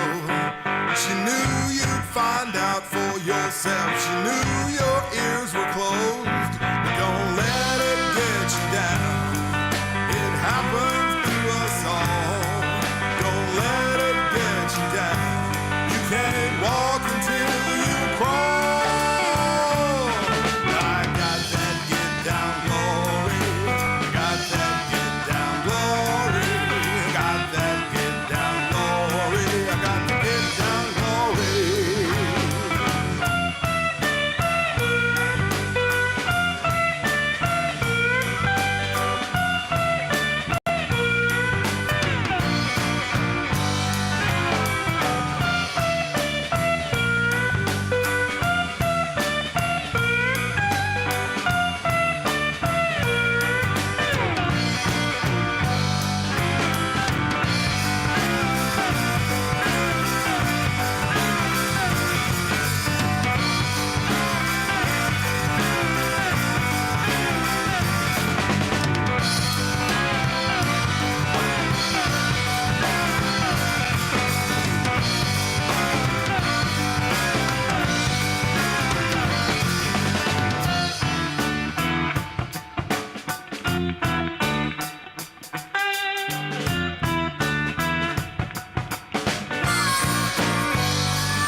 floor. Don't matter where it's at, in a barroom or or some backwoods church. Don't worry none about that. Don't let it get you down. It happens to us all. Don't let it get you down. You can't walk until you crawl.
a heaven right here.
hello. Hello, hello. Are we ready to begin? Is everyone here? I wish I could see you. Wish I could see you, but I'm assuming you're here. and we can begin. All right. So today we're going to learn how to allow our magnificence to emerge. You know that there is a magnificent self in you, in all of us. And today we're going to learn how to allow it to fully be, fully express. So let's just begin, though, with a moment to connect and be present and connect with each other. If you would just sit back in your chair, take a nice deep breath, slow your breathing. You're receiving that breath of life, that one breath of life. That is the infinite divine breathing through and as you. It is the same breath of life that breathes through and as everyone. And as we breathe this breath together, that connects us with each other. We are connected in that same breath of life, that same infinite spirit that is expressing through and as each of us. There is no space and time. We are all here together in this present moment.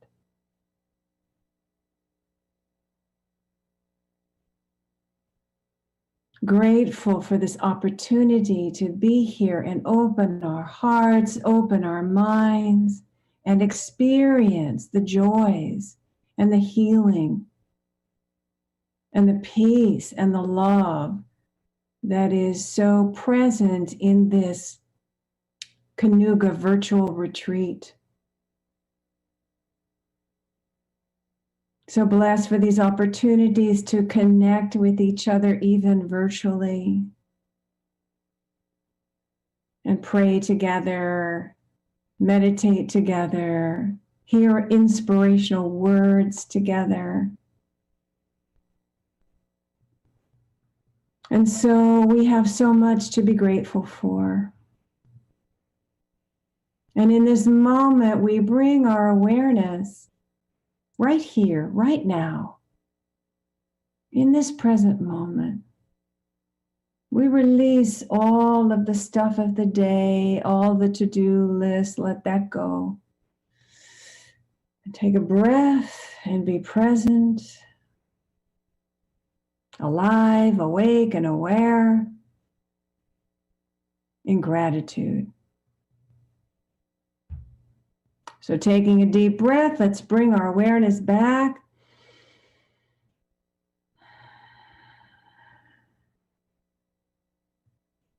I hope you all have enjoyed your time thus far in this beautiful retreat. I think they're just doing such a magnificent job doing this for the first time virtually. And I know we all miss being together in person in the beautiful mountains of Kanuga.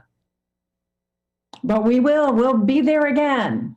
We hold it in our hearts. And we're here now in this moment.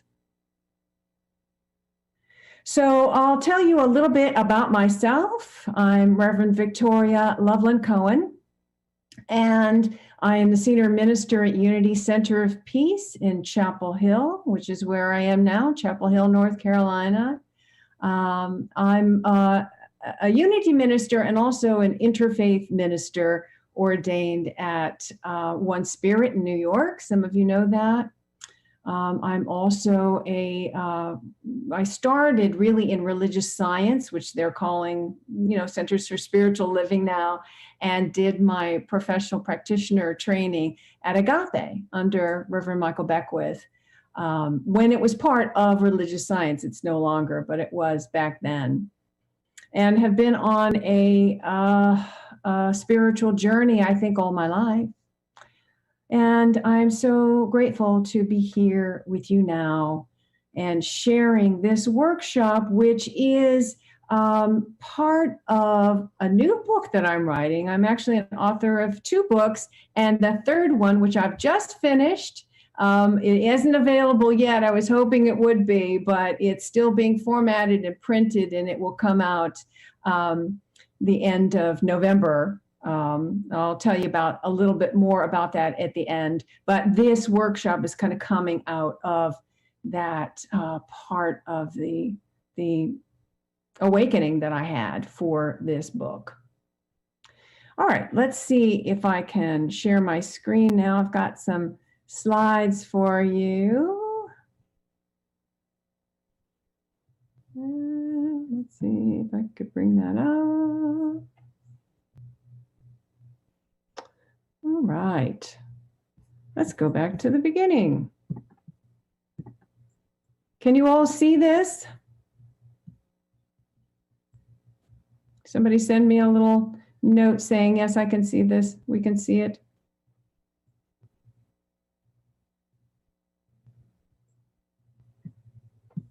Yes, yes, yes, yes. Okay. All right, so, oop, where's that? Okay, so did the introduction.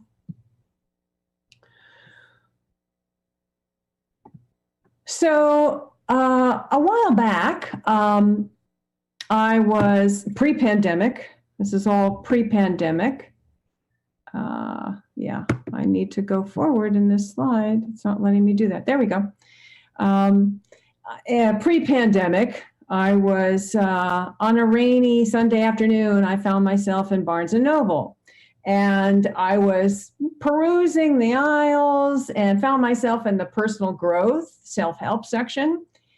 And I noticed like shelves and shelves filled with books about all kinds of ways that you can improve yourself. There were books about how to overcome your bad habits, how to communicate better with others, how to have better relationships, how to be more successful in your career, how to achieve your goals, how to be more present, how to be more happy. You know, a lot of books on happiness. Have you noticed that? Some of you've probably seen some of these books. And then behind me, then I turned around and looked behind me, and there was an entire aisle filled with books about how to lose weight and get in shape. And it just struck me at that moment. We are a nation of people who believe we're in need of being fixed, you know? And it's, you know, I'm all for being the best possible version of ourselves we can be. Absolutely. You know, I'm all about expressing the highest and the best that is within us. But unfortunately, in these books, and really in the entire personal growth industry, and it is an industry, the underlying message of all of it is we're not enough. We're not motivated enough. We're not savvy enough. We're not smart enough. We're not present enough. We're not skinny enough. Definitely not skinny enough. We're not rich enough. We're not loved enough. In short, we're not enough. And business is booming. It's an $11 billion business. And it got me thinking, you know, sometimes we can unintentionally receive a message from New Thought. And New Thought is, you know, most of you know, but in case you don't, it is the organization, the movement from which Unity and Science of Mind and, you know, other progressive practical spirituality has emerged. So sometimes we can unintentionally receive the message that there's something about us we need to change. So, if we think about practical spirituality in terms of taking these transcendent spiritual principles and using them to heal our bodies and have more prosperity, increase our prosperity, be more successful, and improve our life in general, we might be confirming a subconscious belief that we're not enough, that we're in need of being fixed. So think about what brought you to New Thought. Maybe you've read some of these books, what brought you to buy and read a book about prosperity or healing or law of attraction? What brought you to Unity? And, for some, it's this yearning, this deep inner yearning to experience that spiritual self, that divine essence that we are, to really get a sense of it. And, a lot of people, I see them, they come in the door at Unity, they're in pain. A lot of people come because they're in pain. And sometimes also, we feel that there's something about us we want to change, that our life is just messed up. It's wrong. We want to learn how to manifest a better life. And sometimes there's a mix of all of these. I know for myself, it was a mix of all of those. I had this deep yearning from the time I was little. I had like a little taste of a mystical experience, and boy, did I want to know more. I wanted to more of that. I wanted to experience that universal oneness that I experienced. What is that? And know more of who I am. Also, I didn't like myself. And I thought my life was just all wrong. It was just, everything was wrong. So I wanted to learn the principles so that I could manifest a better life. So, here's the thing. It's not the intention of New Thought to make us feel like we're not enough. Absolutely not. It is the intention of this expansive way of thinking and experiencing spirit to awaken to our divine self, to experience our power, our divine power, to align ourselves with infinite possibilities. And then our lives naturally begin to reflect that awakened consciousness. Breathe that in for a moment. That really is the intention of New Thought. However, depending upon where we are, right, when we begin our journey of awakening, we can unintentionally receive the message that we're not enough right now. And that right there is the first thing that sabotages our efforts. Again, it's not the intention of practical spirituality to make us feel like we need to change, we're wrong, we're not enough. It's how and why we come to it. It's our approach that makes all the difference. If we feel deep down that there's something about us that's flawed, that's wrong, then it doesn't matter how much we visualize or affirm or pray, we'll never feel okay. What's more, we'll be working against ourselves. We're working against ourselves. It's one of the reasons people kind of get stuck on their spiritual path. It sort of becomes this roller coaster ride of hopefulness. Oh, I'm learning something great. My life is going to change. And then, disappointment. Have you ever had this experience of, the aha moment, right? an epiphany. And you think, yes, this is it. My life is going to absolutely change from this moment on. I'm absolutely sure. Or maybe you learn a new method for realizing your dreams, and you get really excited about it, and you invest in all the processes, and you're going along, and it's great, and maybe you're having some initial success. But then before long, you realize, much to your dismay, that it is not sustainable, because those old patterns or of thinking and behaving reemerged, right? They reemerge when we feel that we're not enough, that there's something about us that needs to be fixed. If we continue to feel that we're wrong or our lives are wrong, we're creating resistance. That's really what it is. It's resistance. And that resistance creates an energy that keeps us repeating unproductive patterns.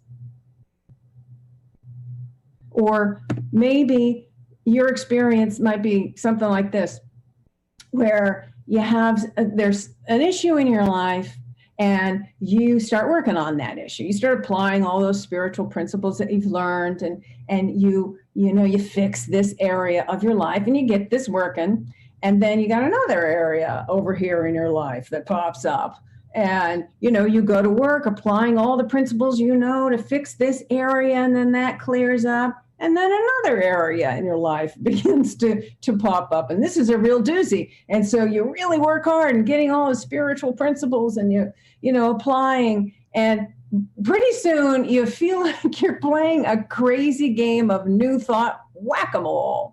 You ever experienced that? Oh, it's exhausting. It's exhausting.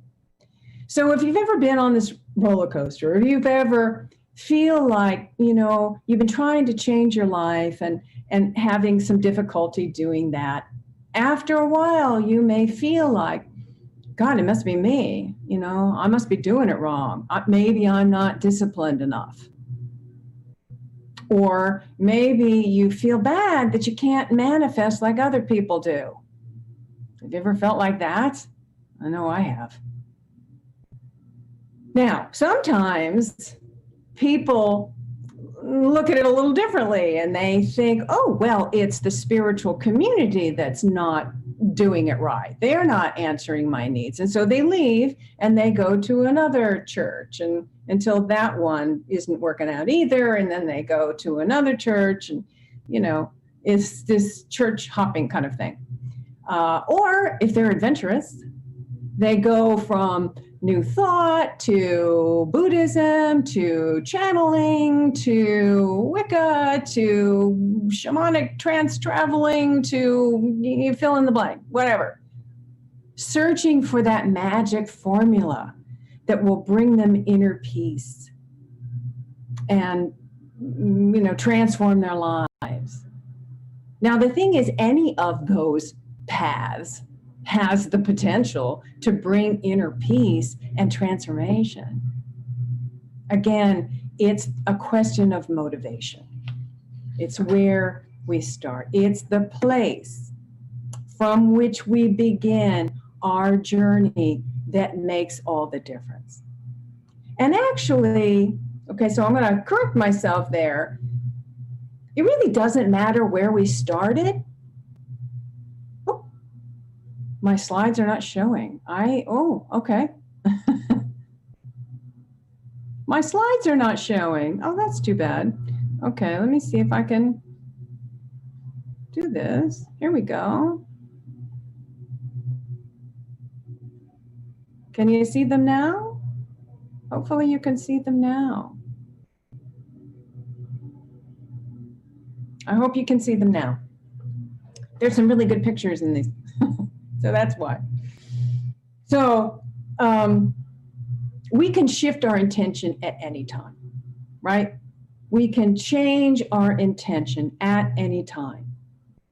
We can shift our focus, our motivation, more than I want to fix or manipulate or change something in my life. I want to know. I want to know my spiritual identity. I want to know oneness. I want to know that powerful, universal, divine essence that I am an expression of more than anything else. And when we get there, that's where life opens up to us and our magnificence can emerge.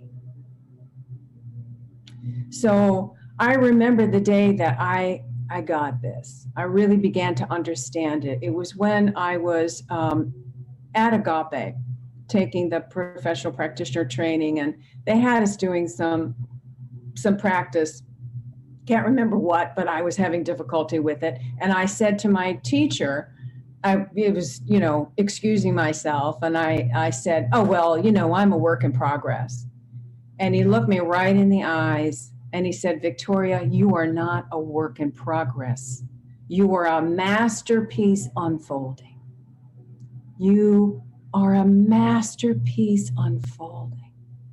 And that just struck me to my core. It just made all the difference for me. I am a masterpiece unfolding. Let's say that together. I am a masterpiece unfolding. That's the awareness we want to open to. All right. So now I'm trying to move forward in my next screen. But I'm having a little difficulty. There we are. I hope you can see this because this is a really cool image. So that's the awareness that we want to open up to, that we are already complete the way we are now, that everything that we need is within us, right? And it's in the perfect process of emerging, that masterpiece within us. So I've always been an admirer of Michelangelo, and this is Michelangelo's David, and I've really loved the what he says about his process when asked about, how do you create such a beautiful masterpiece from a hunk of rock? And he says, I see the figure in the marble, and I work to remove everything that doesn't belong so that I can set him free. Isn't that beautiful? I work to remove everything that doesn't belong so I can set him free. And the beautiful thing about this sculpture is that it's made from one piece of marble. One piece of marble that was discarded twice by other sculptors. And the reason I put in this picture is because you can see the perspective, because you usually see just the statue of David and you have no idea how incredibly large it is. But you can see with the people who are surrounding it, you get some perspective. I was blessed to see this in person once, and I'm telling you, it just takes your breath away. The size, the grace, the symmetry, the perfection of it, it just fills you with awe. It just fills you with awe.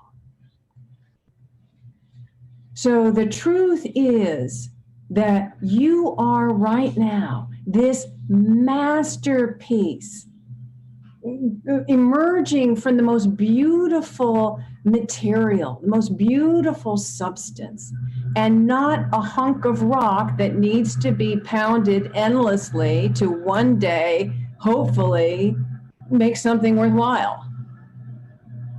So I really want you to hear that. You are complete and perfect right now, a beautiful masterpiece created by the ultimate craftsman, emerging in the perfect right way from divine substance. Breathe that in for a moment. Just breathe that in.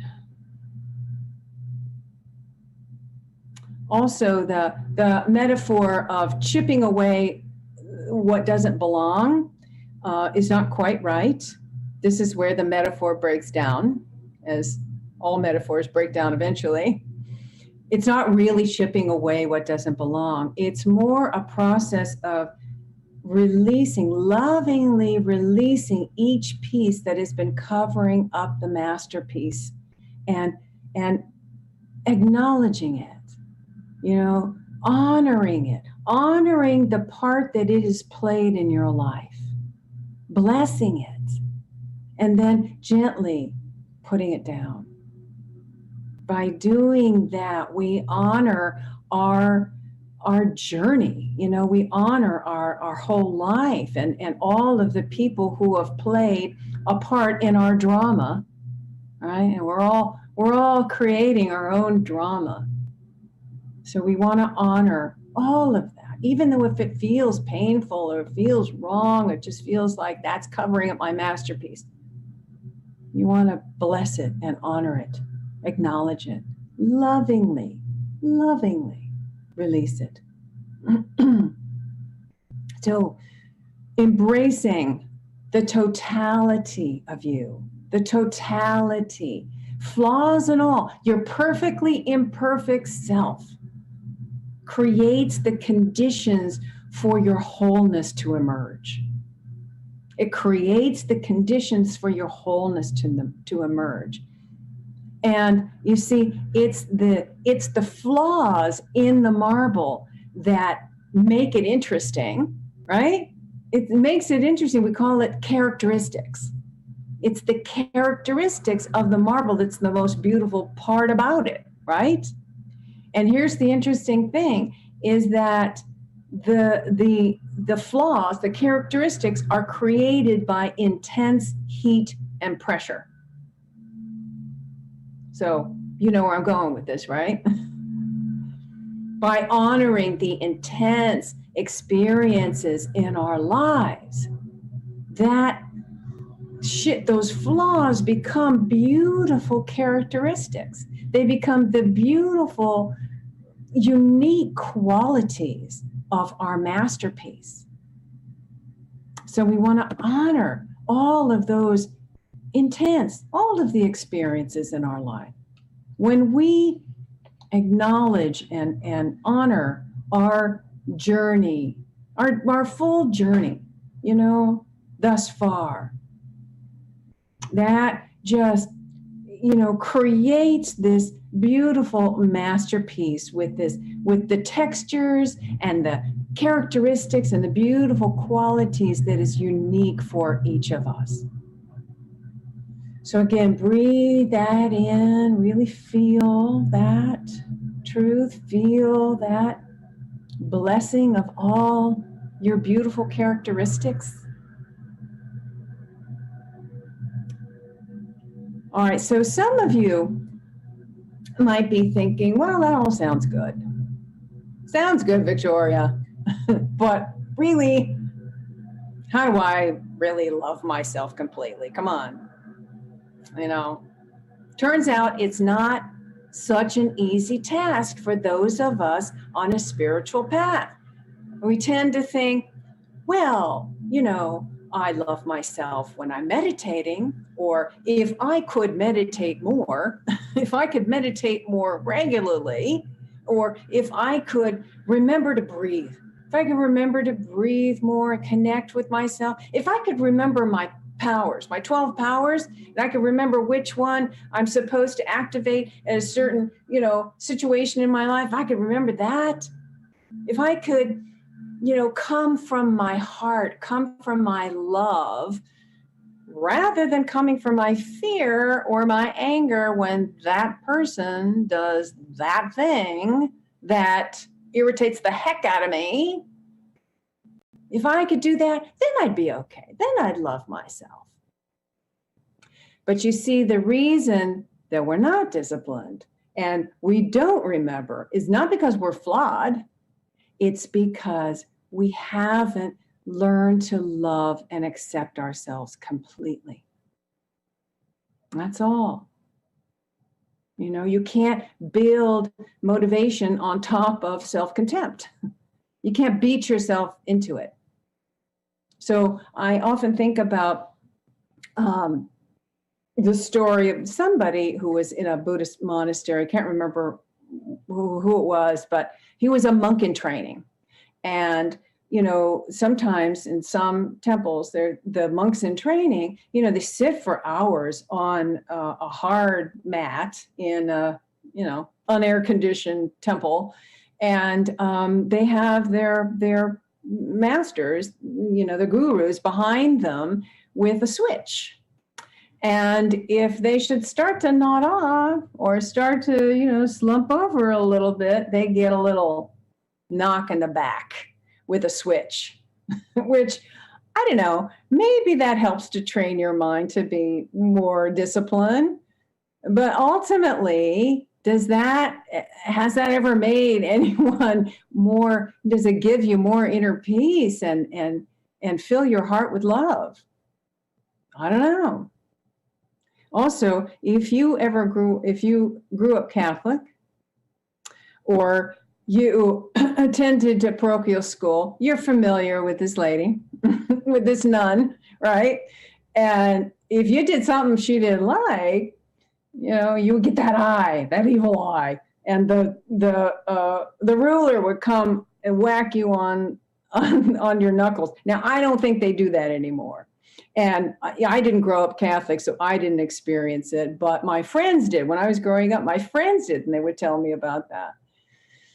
You know, again, you know, we do this internally, you know, and beating ourselves up for being human is just, it's just never a productive activity. That self-inflicted wounds, it damages our sense of self. And it blocks our good. It can block our good. And here's the thing, we do it all the time anyway. We're doing it all the time. The background voices, this is the thing that I hope some of you watched Nikki and Mindy's workshop yesterday. It was really fabulous. And they were talking about these negative voices that we have that are mostly unconscious, telling us we're not doing it right, we're not disciplined enough, we're not motivated enough, we're not talented enough, we're not strong enough, we're not spiritual enough. In short, again, we're not enough.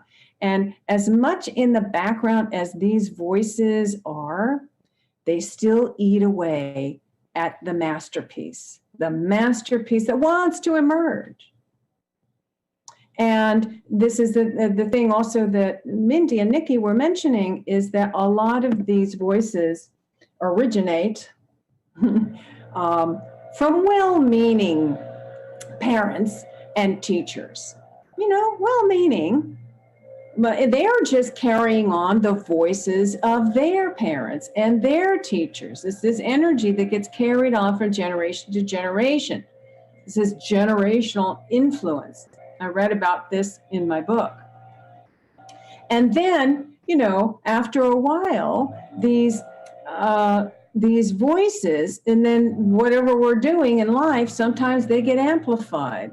Particularly personal growth programs can, again, unintentionally amplify these voices. You know, if it's like, well, if in order to achieve the things that you want, you have to do this, and you have to do this, and you have to do this, and you don't forget to do that one regularly. Now, sometimes it's good, and sometimes we need clear direction and a real clear path. Sometimes that really helps.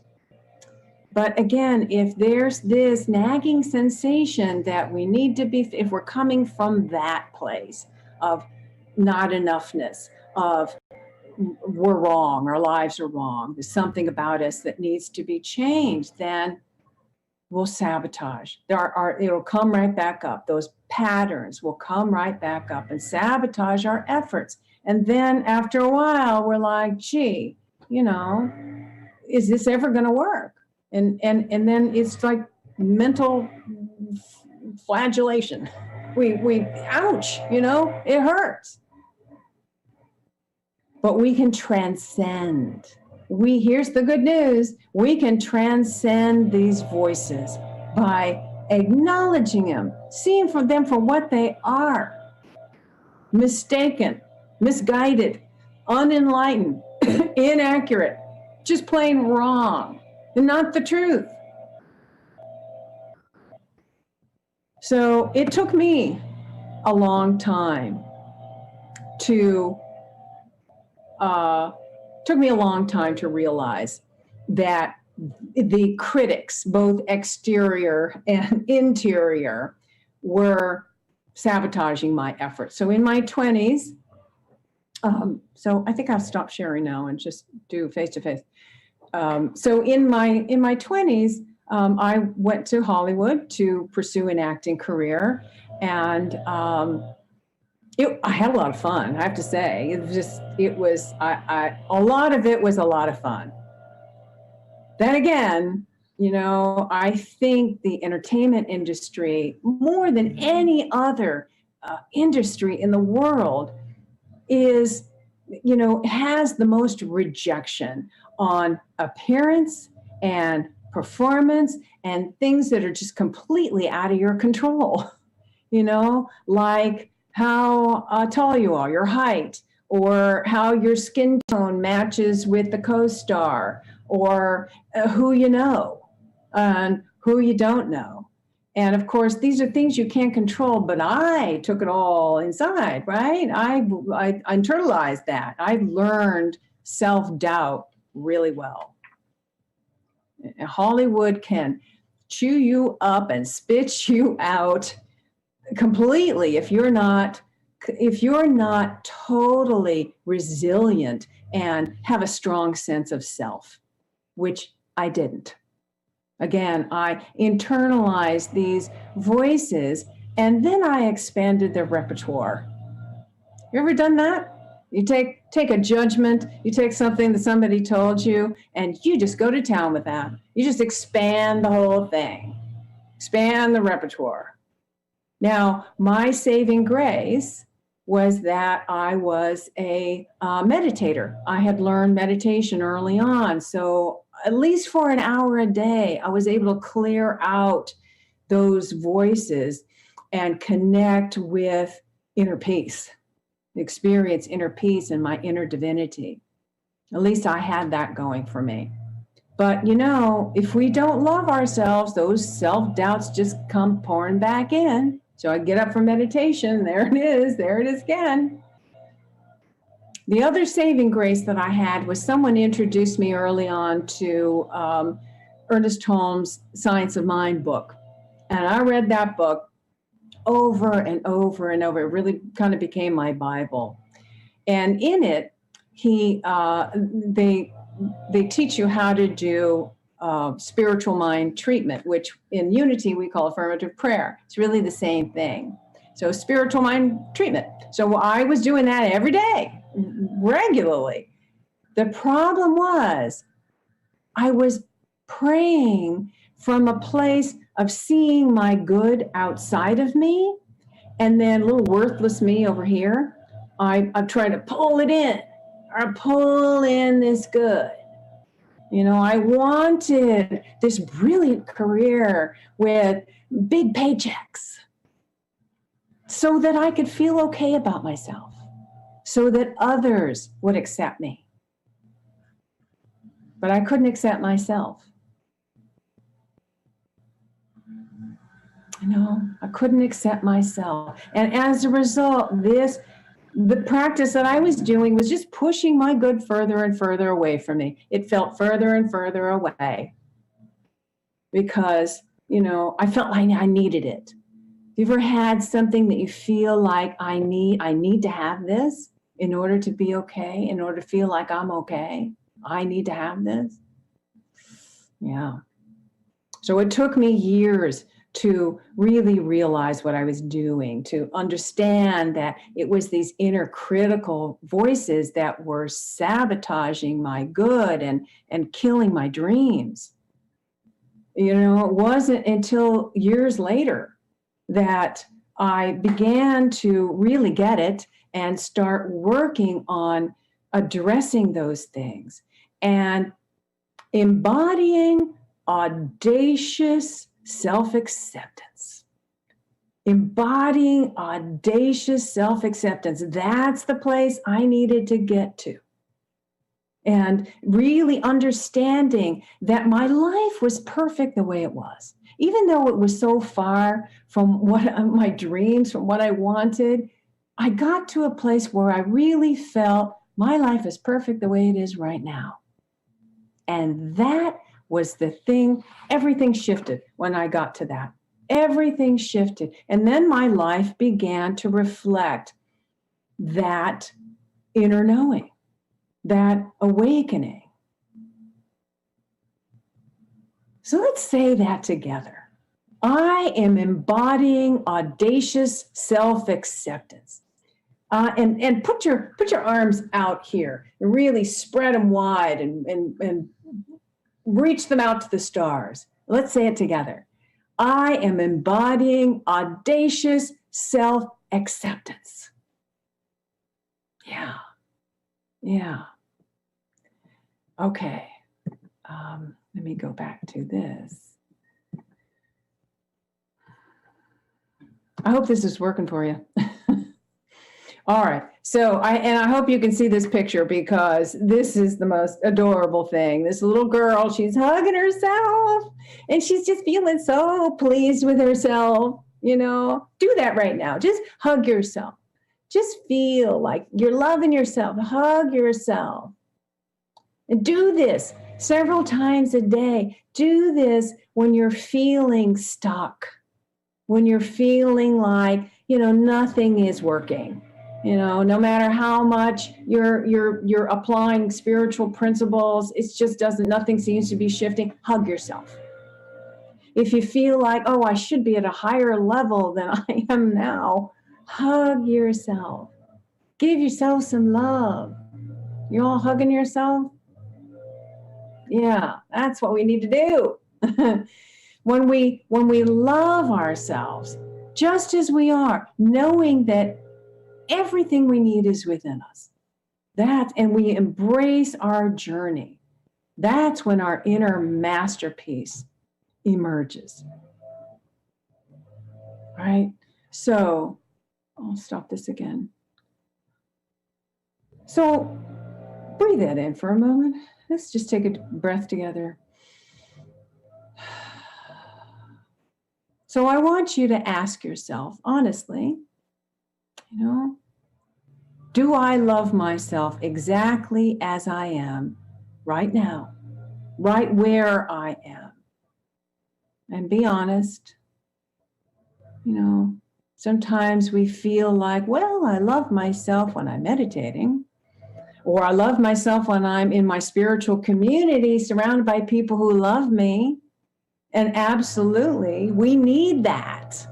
We need to drink in that positive juice.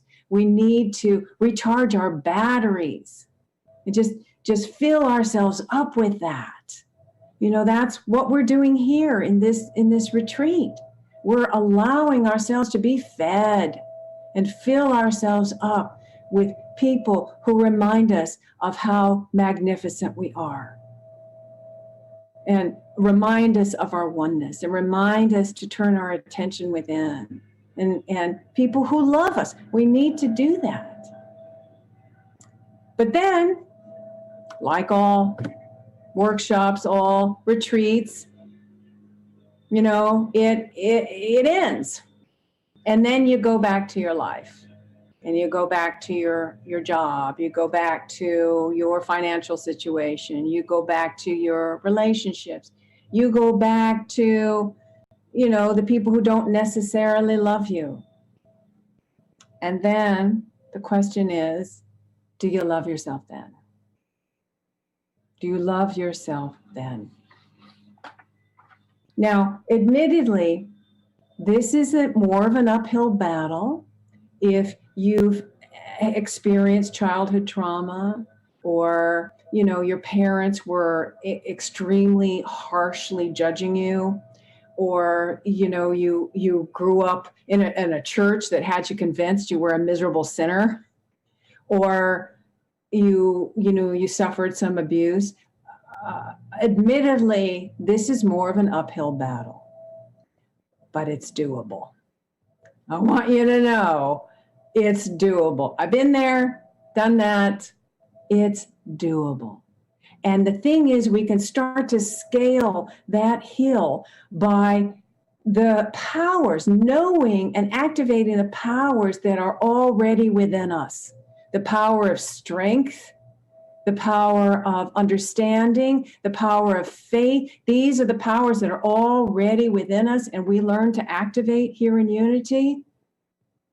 We are powerful co-creators, and we can transcend anything. We're not hostage to anything.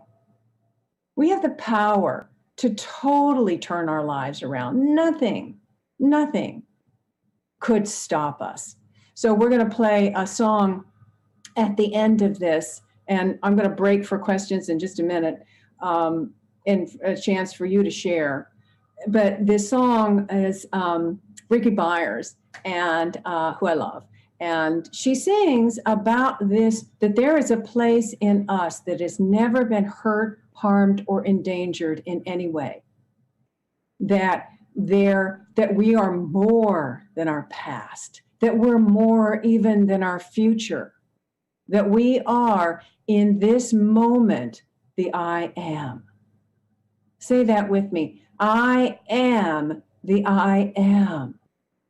In this moment, I am the I am. And breathe that in. Really feel that presence, feel that awareness.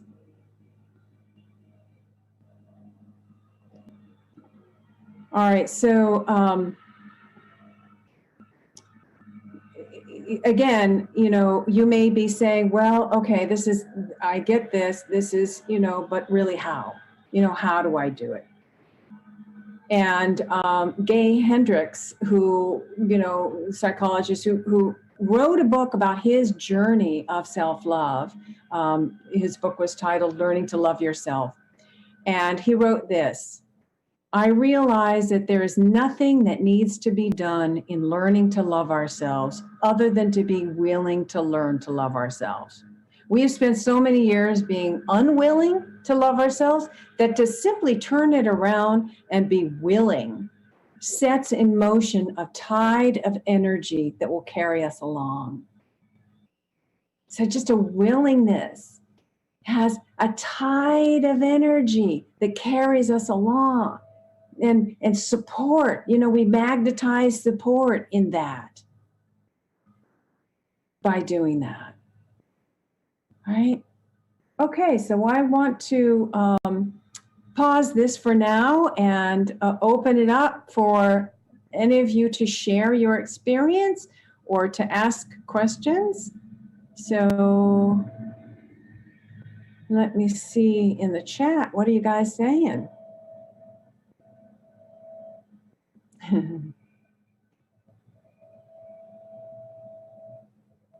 Somebody, maybe not a nun, but a parent. You had a parent that whacked you on the knuckles with a ruler. Oh boy. Okay. Is anybody? I'm assuming you have the ability to raise your hand if you have a question or you want to share of your experience.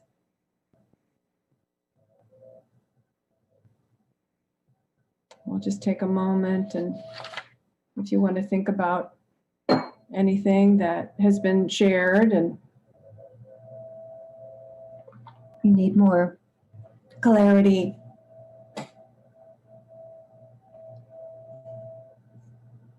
All right.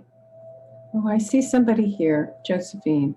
My dad died in an auto accident at 72. Read Embraced by the Light. and started A Course in Miracles. Wanted to find a church that embraces principles. Wanted to find out my purpose in being here. Since Dad telling me it was connecting with nature. Ooh, that's such a beautiful way to experience spirit. It's to connect in nature. I think that's what you're saying. The life energy that is within us is in all of nature, and it is so eternal and it's cyclical, and so are we. So really connecting with that is such a beautiful way.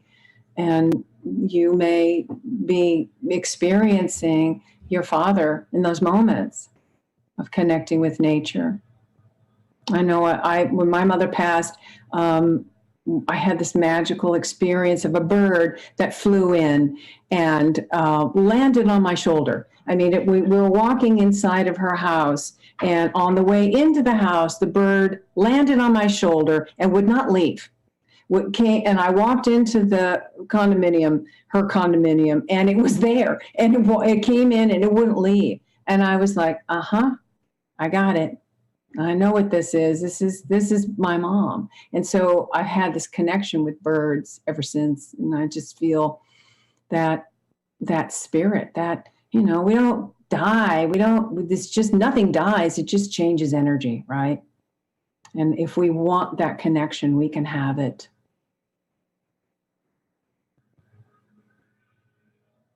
All right. Okay.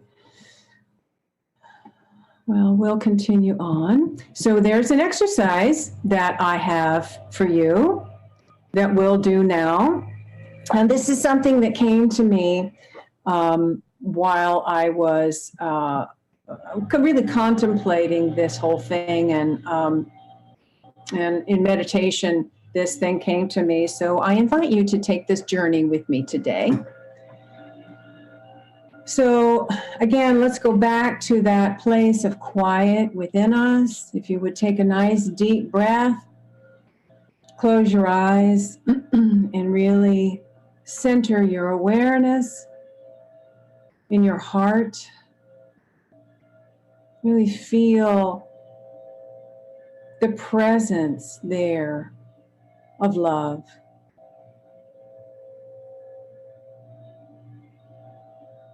And begin to activate the power of imagination. The power of imagination is one of our 12 powers, and it's right here in the middle of our forehead, between our eyes, just above our brow. And just feel that area just begin to radiate and expand. Expand your power of imagination. And I invite you to embrace this image of being dropped into a tall maze at night with no map. And here you are, very tall maze. It's above your head, so you can't see around it, and it's dark. And what's more than that, you think you need to find your way out of this maze without bumping into any hedges or making too many wrong turns or traveling in the wrong direction.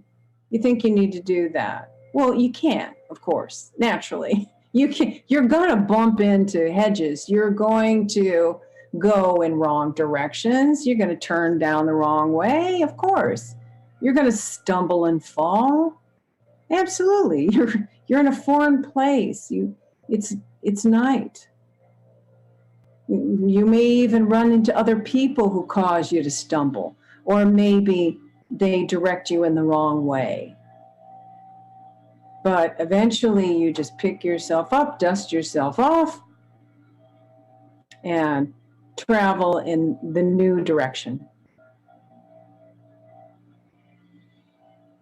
It's the only way any of us finds our way out of the maze. We don't judge ourselves. We don't beat ourselves up because we couldn't find the exit on the first try. No, we know what we're up against. It's dark. It's night. Take a breath. And now imagine the dawn is beginning to happen. The light from the sun is beginning to fill the sky early morning. The sun is beginning to come up. You're beginning to get a sense of where you've been. And then you turn around and you notice there's a ladder. There's a ladder. It's been there all the time. You just didn't see it because it was dark. But now you see the ladder and you climb up the ladder all the way to the top. And the sun is out fully now. You can see from the very top, you can get a perspective of where you've been. You can see where you are. And you can see the exit from this vantage point, from this perspective. You can see the exit and you can see your way out of the maze. Take a deep breath. Begin to bring your awareness back. Open your eyes.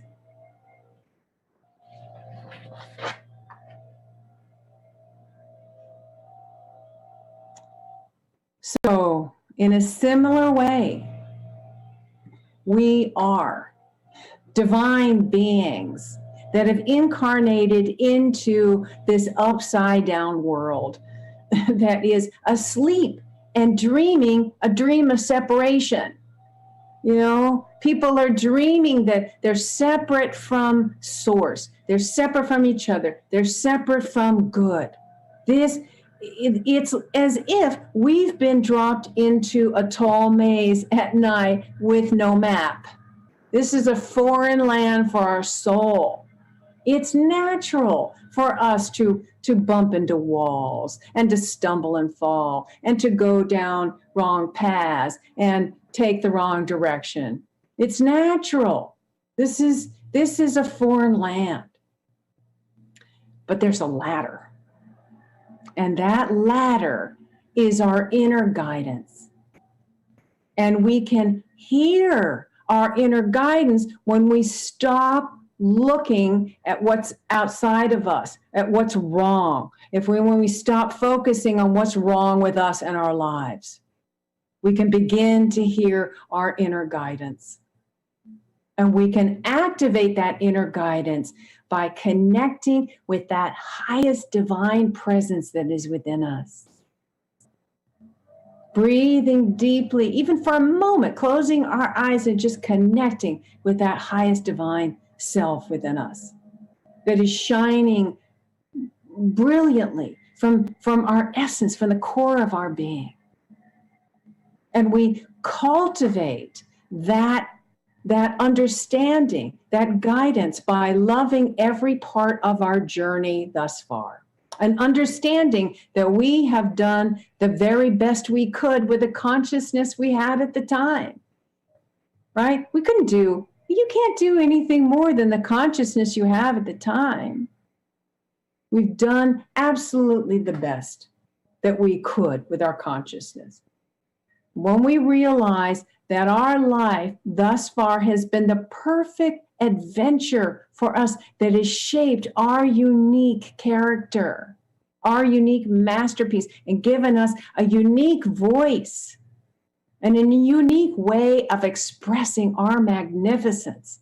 When we realize that, that's it. That's when we see the perspective. We see from that highest point of view, and we can see the exit out of the maze. That light, it's the light, and the light is drawing us. It is drawing us towards our freedom, towards our joy, towards the realization of our highest potential, toward expressing our magnificent self. That's it. So let's say a final affirmation together. I allow my magnificence to emerge. Together, I allow my magnificence to emerge. And so it is. All right. I just want to show you. Oh, I want to tell you that I have a guided meditation. I have to say it's pretty wonderful. Guided meditation on self-love, and I'd love to give it to you for free. So all you need to do is send me an email. This is my email address, Loveland Cohen. That's my last name, lovelandcohen@gmail.com. Just send me, I'd like to have the meditation, and I will I'll send you a link so you can download it. And this is my new book, Breakthrough, a complete guide for getting unstuck and realizing your dreams. So be on the lookout for it, November 23rd. So thank you for being here and being willing to love yourself, being willing to open to new levels of experiencing your magnificence and allowing it to happen, allowing it to emerge. All right. Some people saying, I am willing. Yes, thank you. I am willing. Wonderful. Thank you all for being here. Enjoy the rest of I want to play the song. Oh, that's the thing. I want to play that Ricky Byers song. I hope you can hear it through my computer. And just feel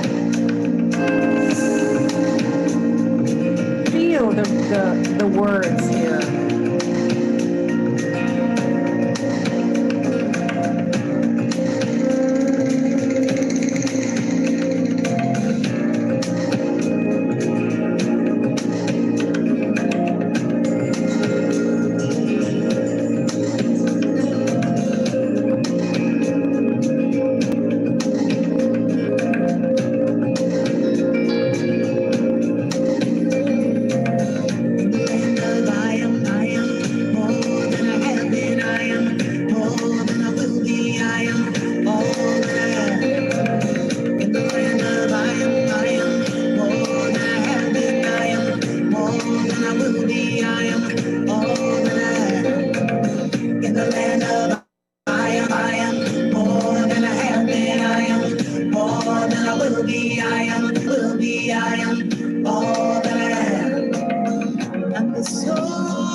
Lights can be seen through the land. You can't fall from grace in the land. You cannot be heard in the land. There's no line in the land. Always at home. Always at home. Always at home. Always at home. Always at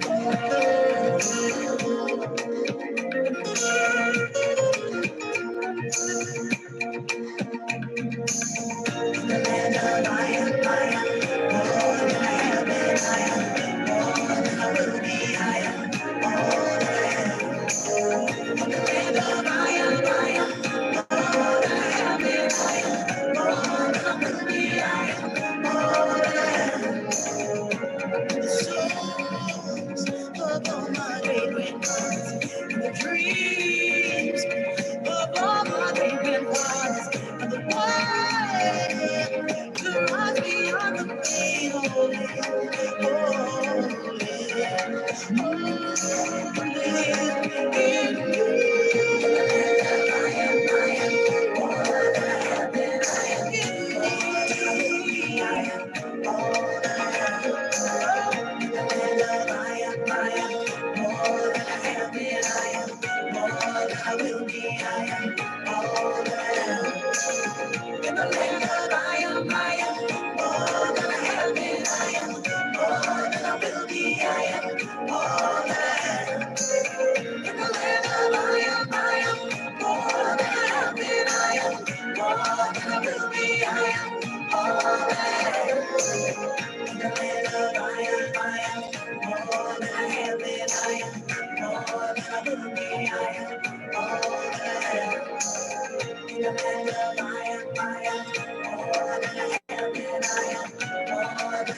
All right, I hope you enjoyed that. Have a beautiful afternoon and evening. Namaste.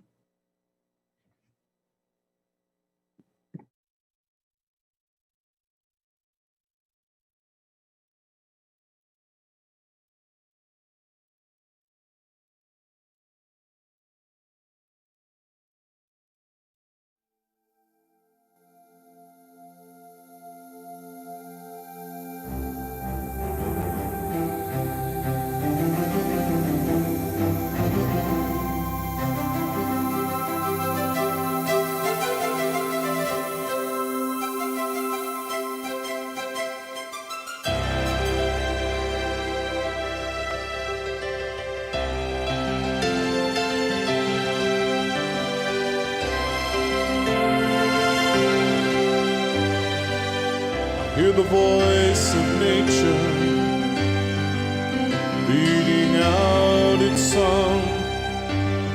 I listen to the creatures as they sing along. The music starts to flow deep inside of me, and I join in with the dance, circling the sacred tree. I'm dancing, dancing, spirit and body locked into one, dancing with the universe, nature, the moon and the sun.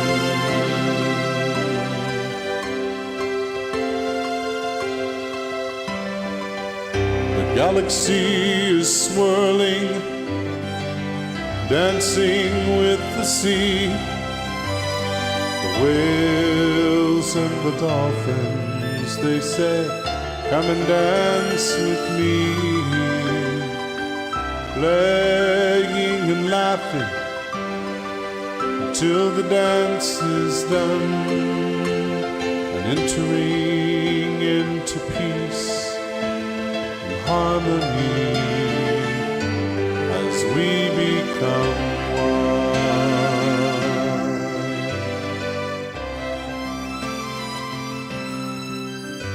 I'm dancing, yes, I'm dancing, spirit and body locked into one, dancing with the universe, nature, the moon and the sun.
I'm dancing,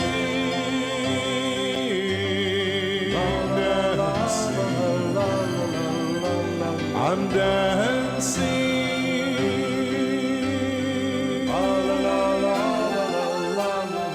dancing with you, and you're dancing with me. We're moving as one, dancing, oh, I'm dancing. Yes, we're dancing.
Great Spirit is watching over me.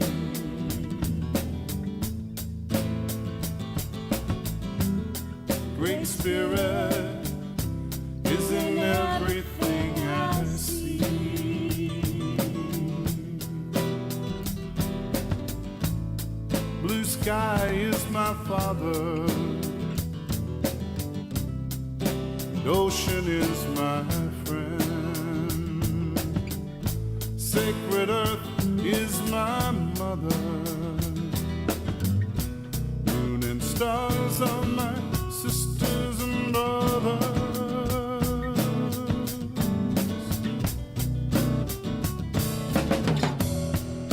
Great Spirit is watching over me.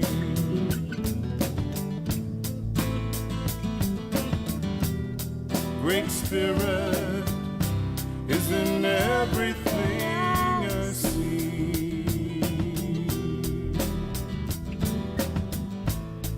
Creation is related.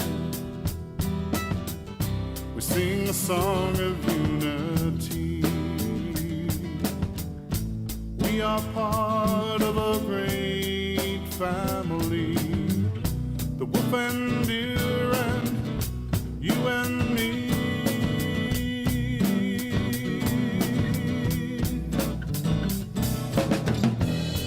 Great Spirit is watching over me. Watching over me. Great Spirit is in everything I see. Everything I see.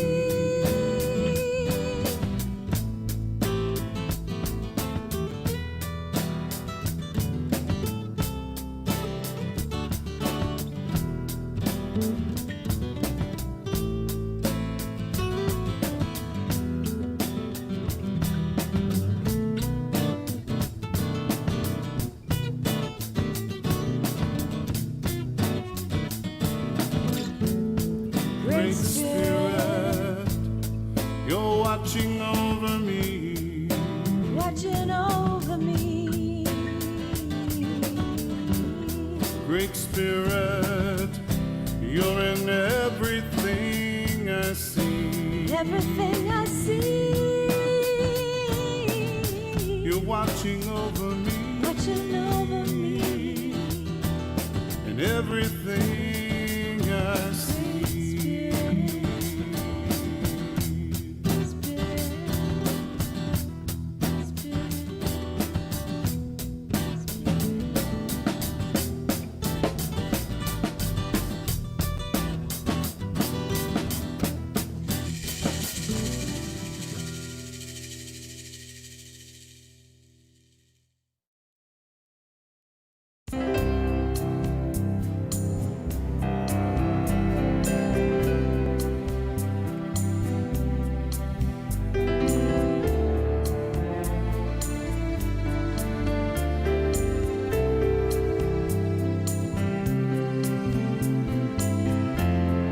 Know you've been hurting inside you.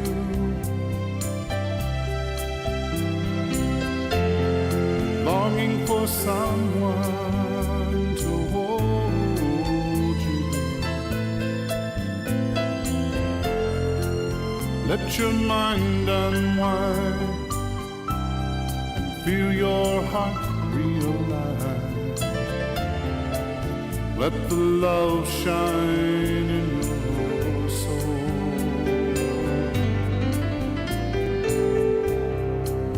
Allow the love to be your healing. Let it flow out from your heart.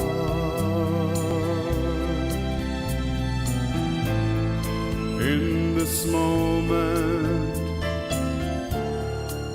just release it and feel the love that is your healing. All the answers are within you. Whatever you need to make you whole.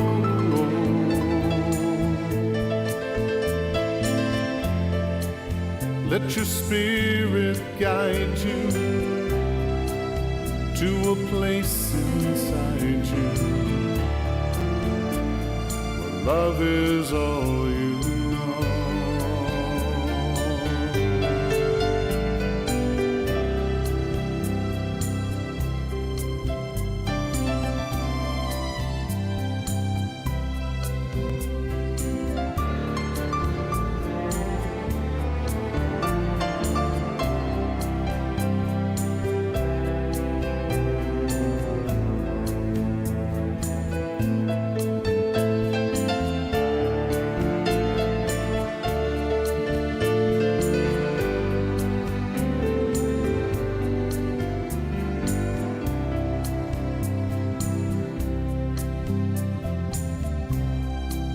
This is the love that is my healing. I let it flow out from my heart. In this moment, I release it. I feel the love that is my healing.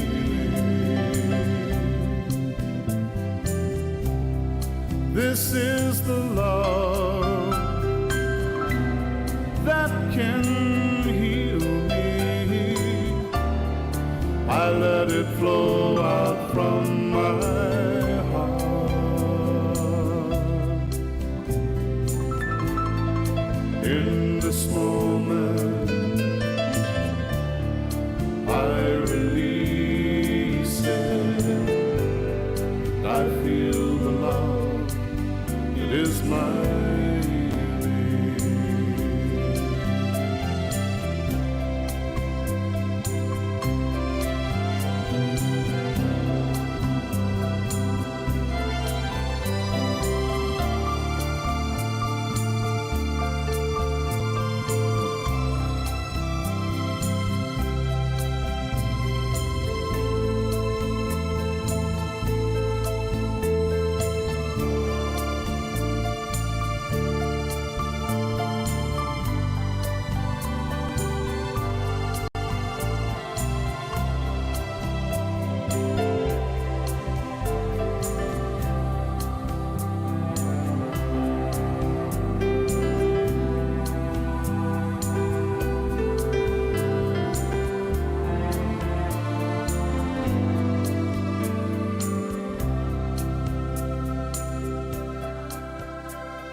woke up this morning and heard a knock at the door.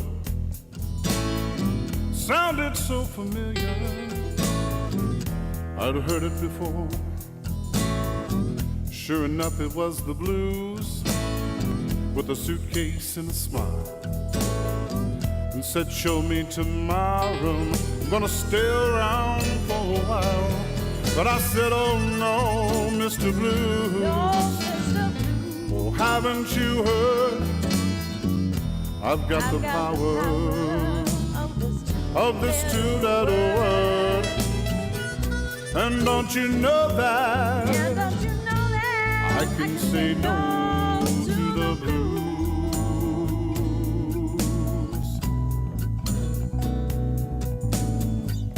But sure enough, he got his foot in the door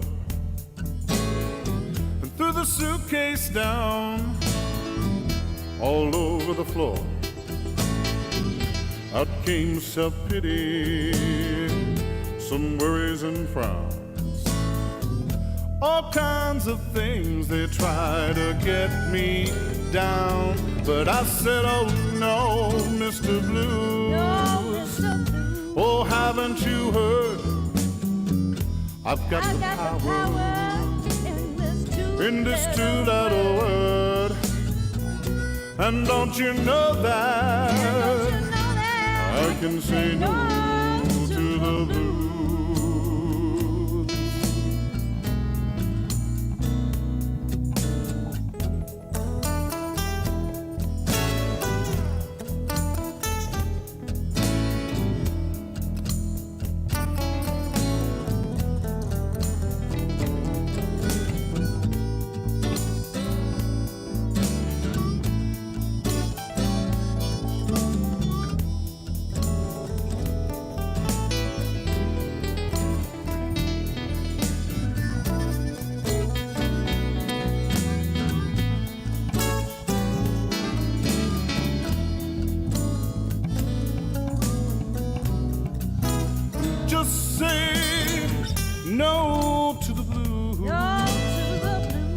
no to the blues. Say no to the blues. Say no, no, no. No, no, no, no, no.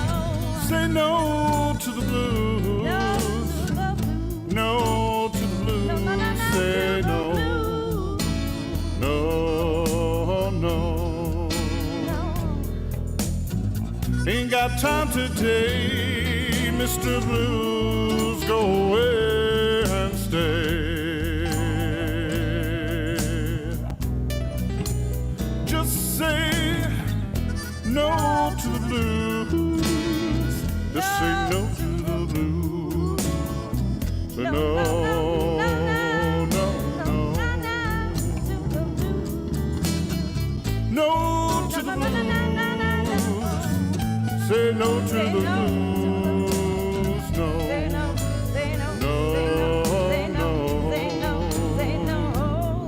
Well, I ain't got time today, Mr. Blues. Just go away and stay. Oh, yeah.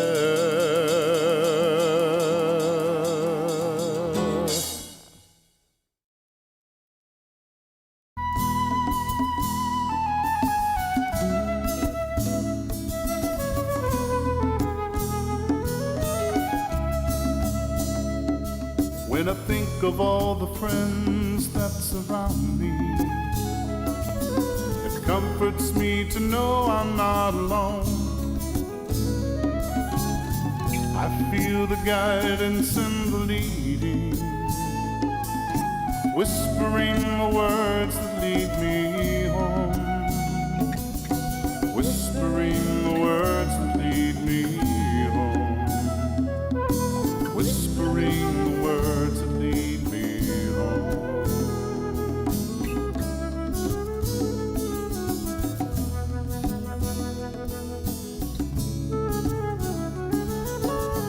Don't miss the beauty that's around you, the laughter of a child along the way.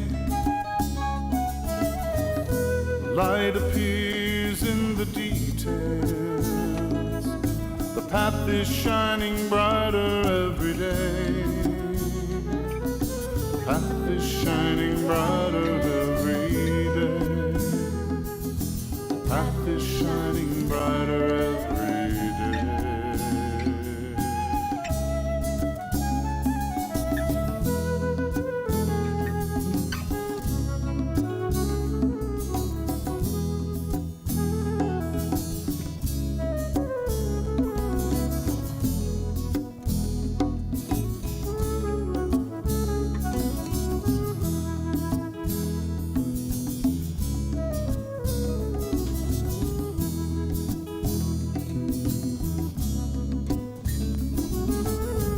Won't hide the feelings I have inside through this path that I walk upon.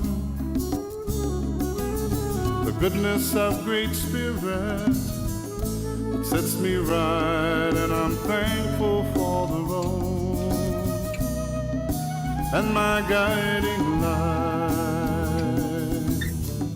my guiding light. I'm thankful for the road and my guiding light. Yes, I'm thankful for the road and my guiding light. I'm thankful for the road and my guiding light.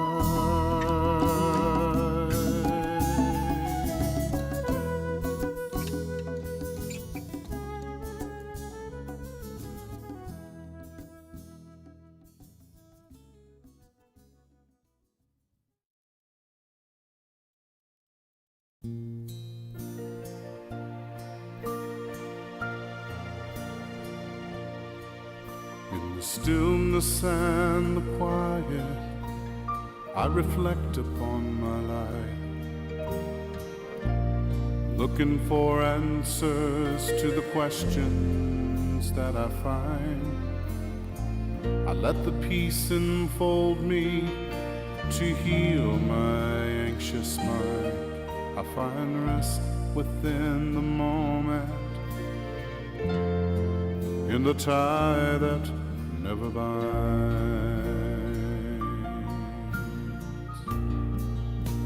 I know there is a purpose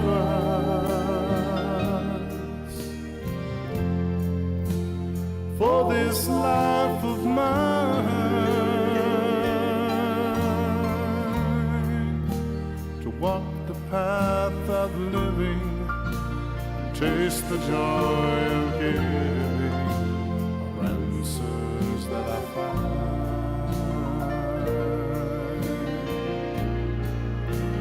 Moving through the seasons, I can see the reasons,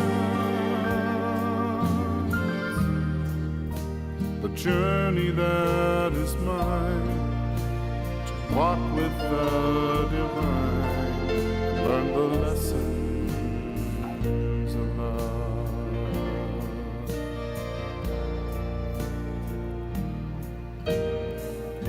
I sit here on my front porch and watch my children play. I see them growing and changing every day. I know they're learning lessons by the things they do and say. I hope they learn of love from me and the lessons along the way.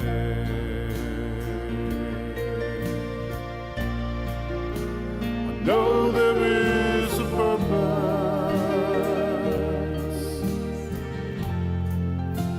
for this life of mine,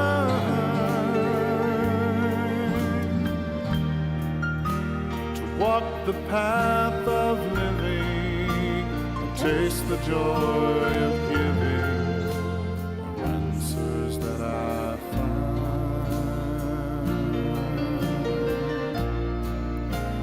Moving through the seasons, I can see the reasons,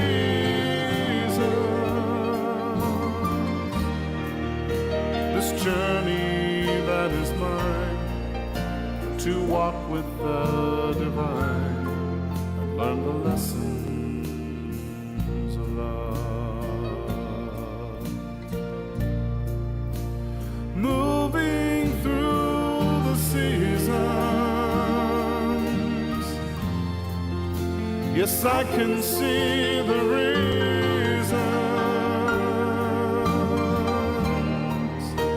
the journey that is mine, to walk with the divine and learn the lessons of love. This journey that is mine, to walk with the divine and learn the lessons of love.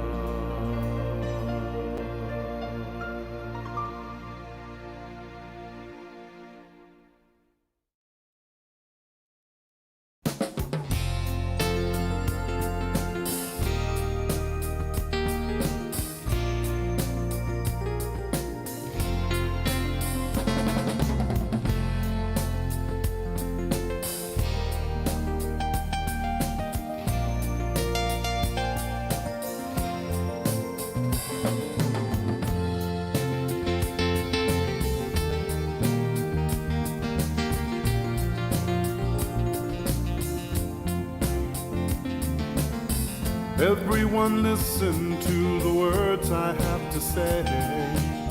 Light a candle, make a wish, create a brighter day. There's magic in this moment.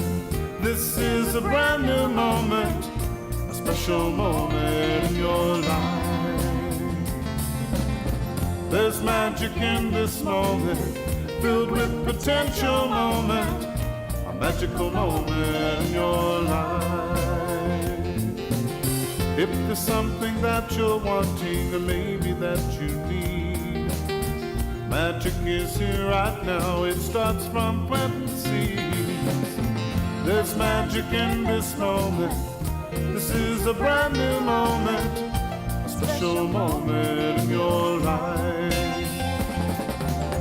There's magic in this moment, a filled with potential moment, a magical moment in your life.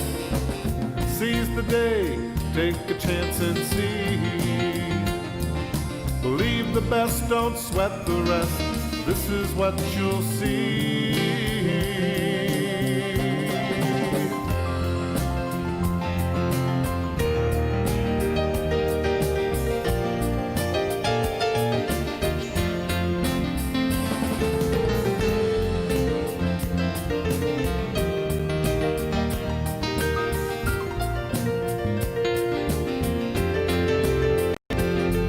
Now if you want to see the world live in harmony, feel the magic deep inside and sing along with me.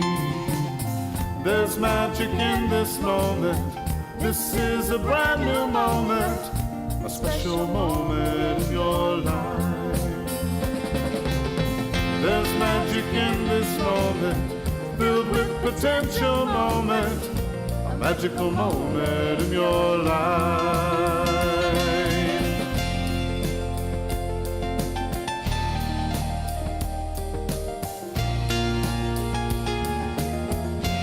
Oh, this is a magic moment. This is a magic moment, filled with potential for your life right now. Pay attention to this magic moment in your life.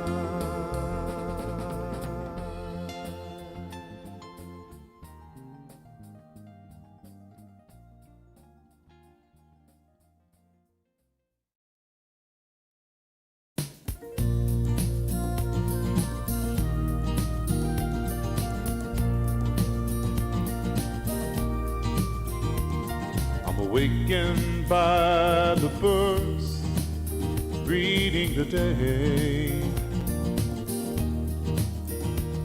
The sun shines through my window,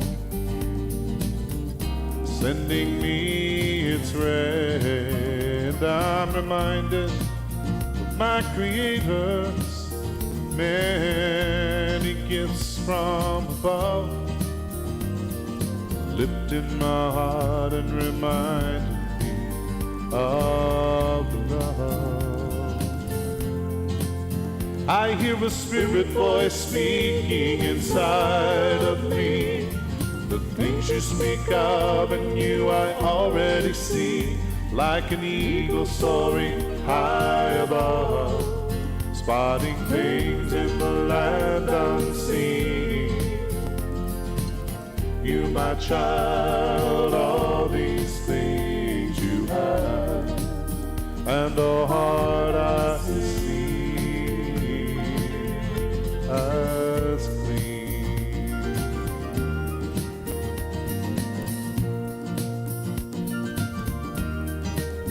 I see a mountain in the distance. It's beautiful and strong. I feel its majestic power, a place I feel no wrong. The winds carry the songs around it from people of the ancient past. Their endurance, hope, and honor through its peaks will lie. I hear a spirit voice speaking inside of me. The things you speak of and you I already see, like an eagle soaring high above, spotting things in the land unseen. You, my child, all these things you have, and the heart I see as clean.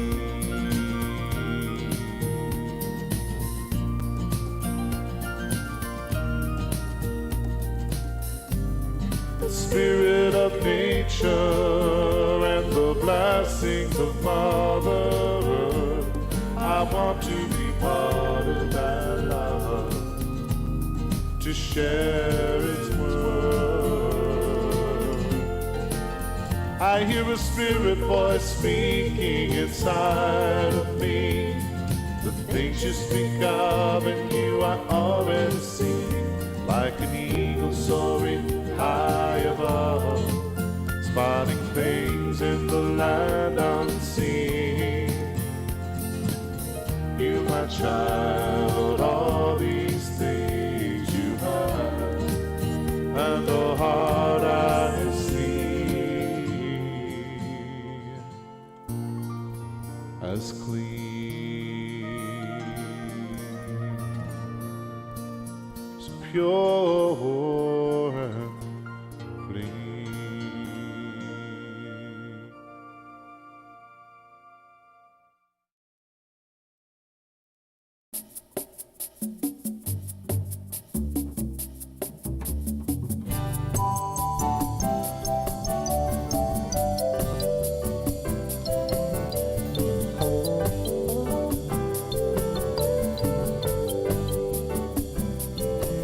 I am glad for the way that you have grown.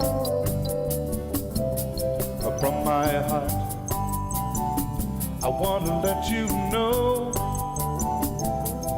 we have gathered here together in one accord to celebrate the love that you have shown. I want to celebrate your love. Let's all celebrate, oh celebrate your love.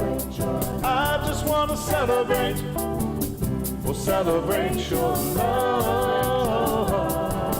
Come on, celebrate, oh celebrate your love. Celebrate, celebrate the feeling, celebrate.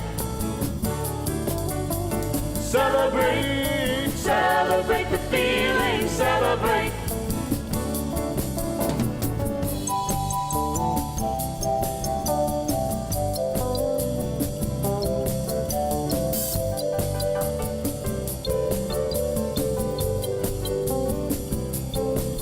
I have seen the changes that you made, and you're a light. Yes, you're a shining star, and I know that the peace and the joy have stayed, and I celebrate the wonder that you are. I want to celebrate, oh celebrate your love. Let's all celebrate, celebrate your love. Celebrate your love. Celebrate, oh celebrate your love. Come on and celebrate, celebrate your love. Celebrate your love. Celebrate, celebrate the feeling, celebrate. Celebrate, celebrate the feeling, celebrate.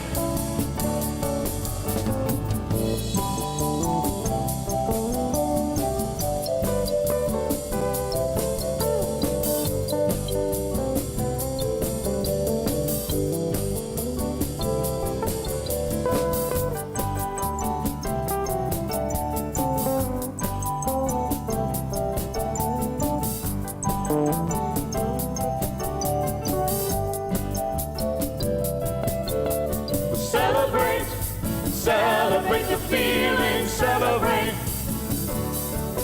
I wanna celebrate, celebrate the feeling, celebrate. Come on, celebrate now, celebrate, celebrate the feeling, celebrate. Why don't you celebrate with me? Celebrate, celebrate the feeling, celebrate.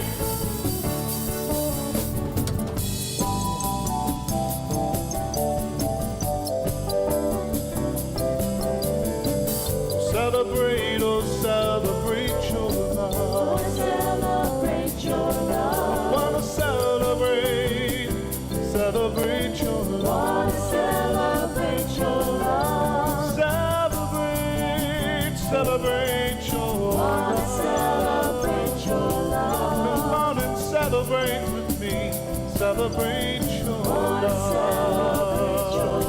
Your love for one another, for each other. Celebrate your love, celebrate your love.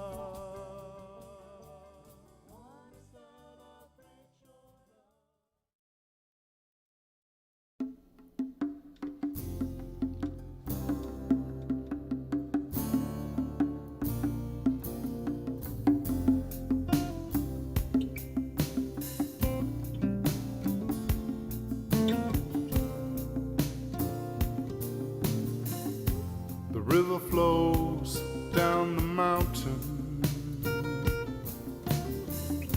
and that spring water tastes so fine. I'm standing in a fountain, healing memories in my mind. I'm calling on the power that comes from deep within. In this very hour, I need it to begin. Oh, I feel the peace that washes over me. I know it's what I need. This peace is healing me.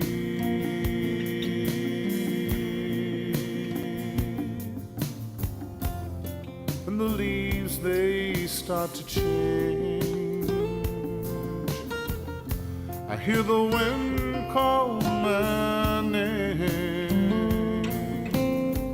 Those troubled thoughts have finally ceased, and all my fears I have released.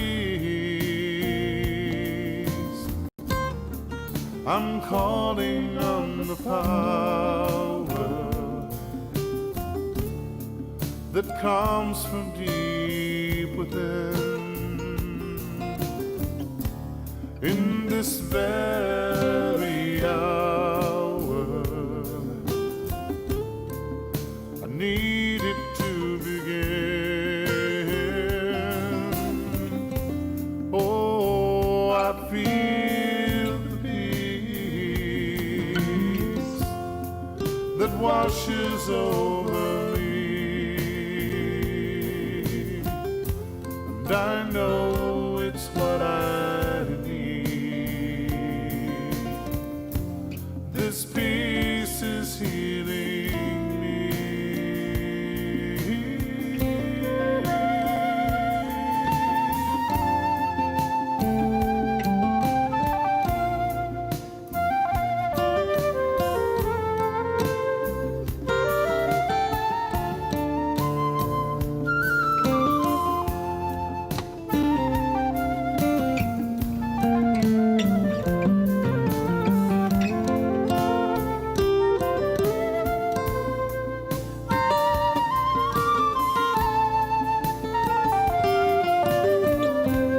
Oh, I feel the peace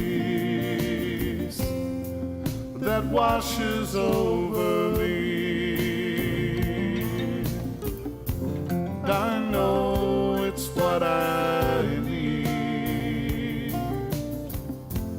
This peace is healing me.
sweet peace,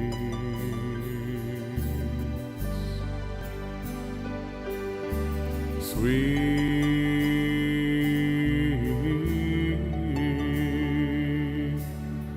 peace,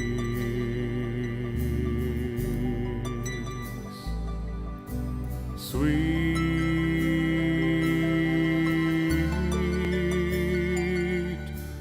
peace,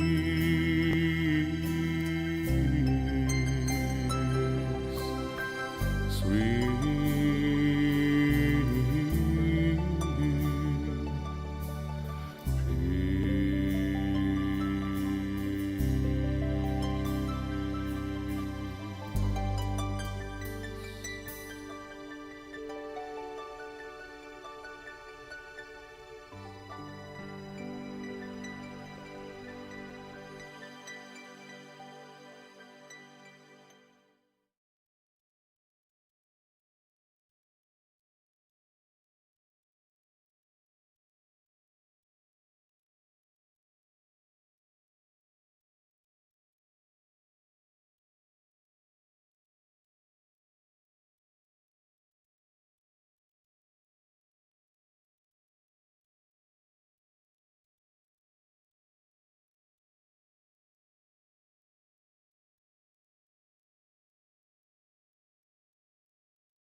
had one lady in the chat.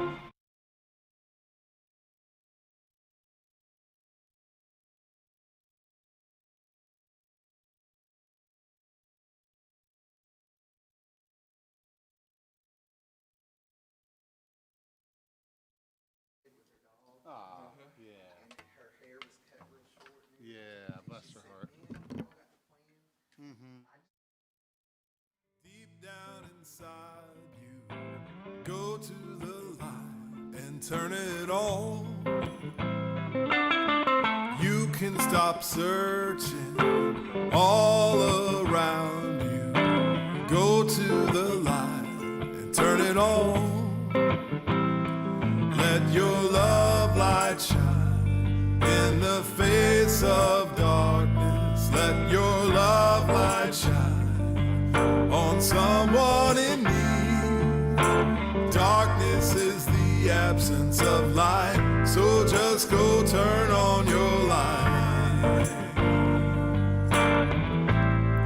And light there shall be.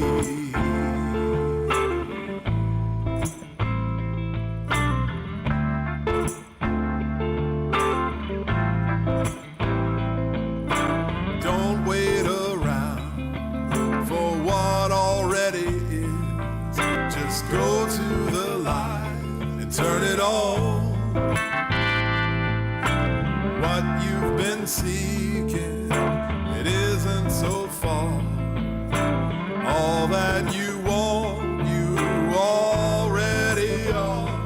Let your love light shine in the face of darkness. Let your love light shine on someone in need. Darkness is the absence of light, so just go turn on your light. And light there shall be.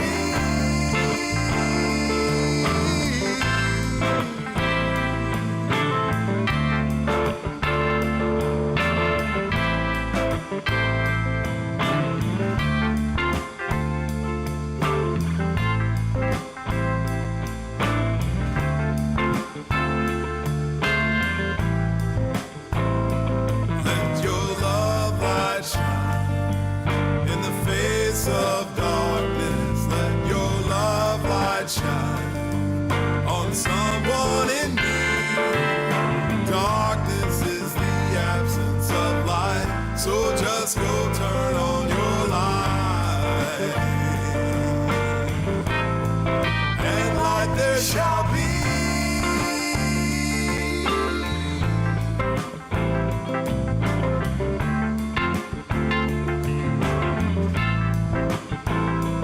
Let your love light shine in the face of darkness. Let your love light shine on someone in need. Darkness is the absence of light, so just go turn on your light. And light there shall be. And light there shall be. And light there shall be.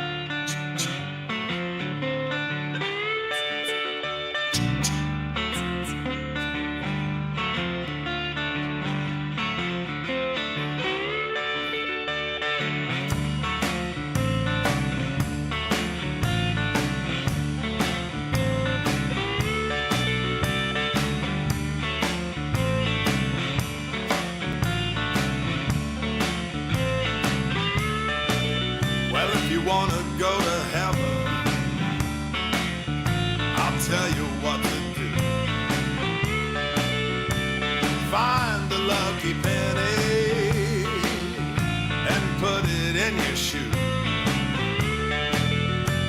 walk down to the river, find yourself an old cane pole. You put a hook out in the water and sit there till you grow old.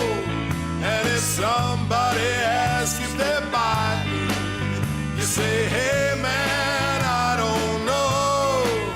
I'm just sitting here watching the water flow down to the ocean below.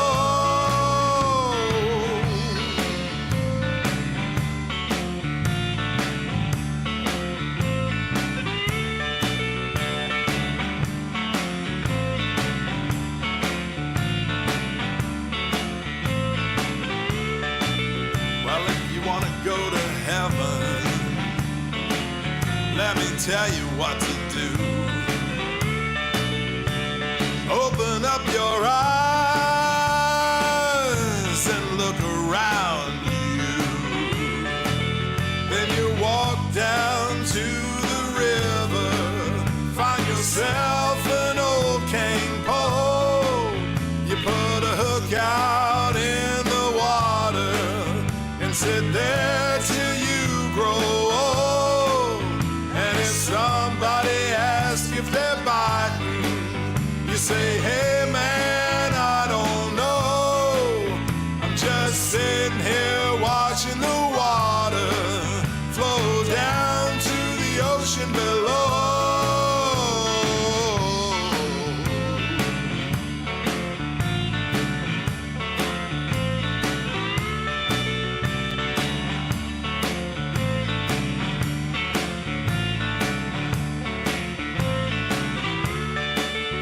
Just walk down to the river, find yourself an old cane pole. You put a hook out in the water and sit there till you grow old. And if somebody asks if they're biting, you say, hey man, I don't know. I'm just sitting here watching the water flow down to the ocean below.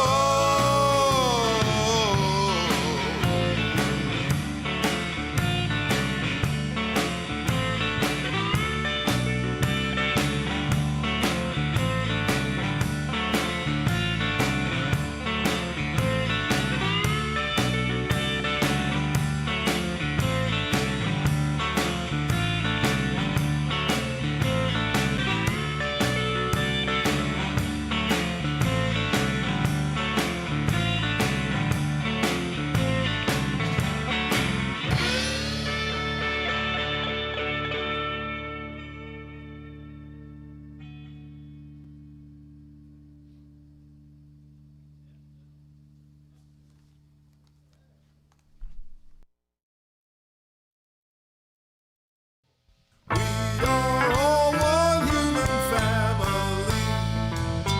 We are all one human family. We are all one human family. We are all one human family. We come from different places.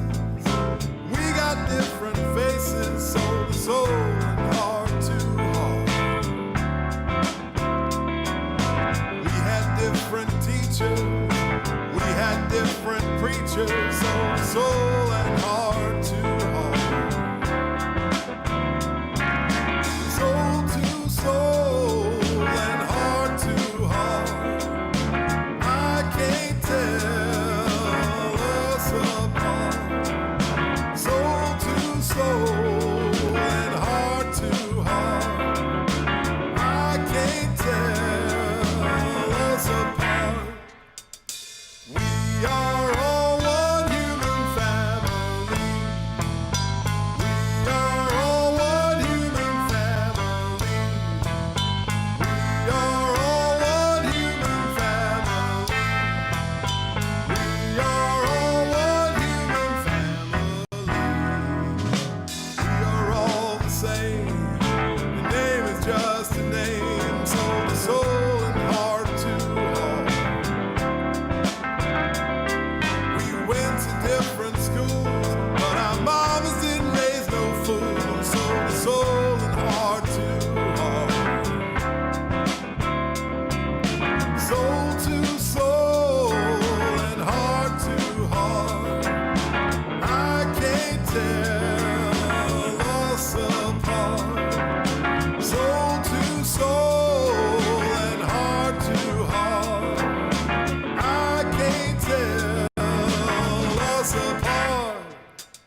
Listen,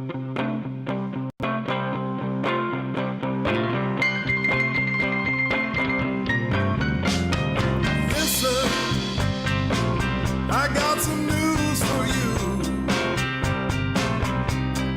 Listen to me, people. I got some news for you. Everybody's gonna wake up and realize what they ought to do. How can I love my brother when I can't even love myself?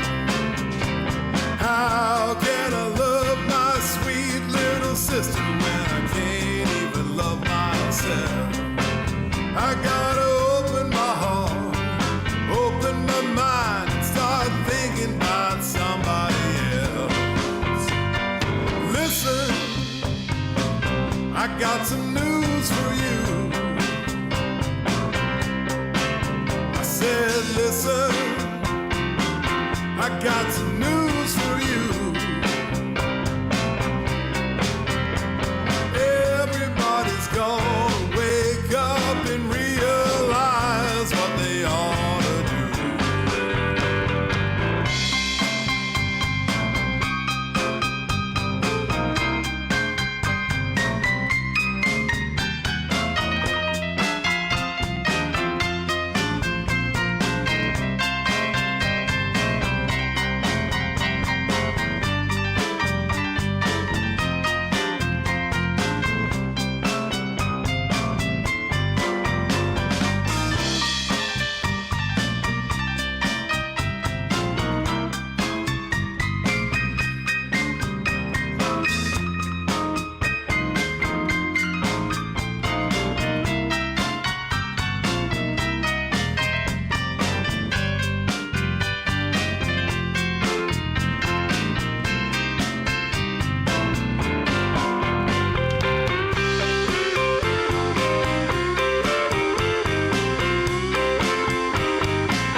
How can I love my brother if I can't even love myself?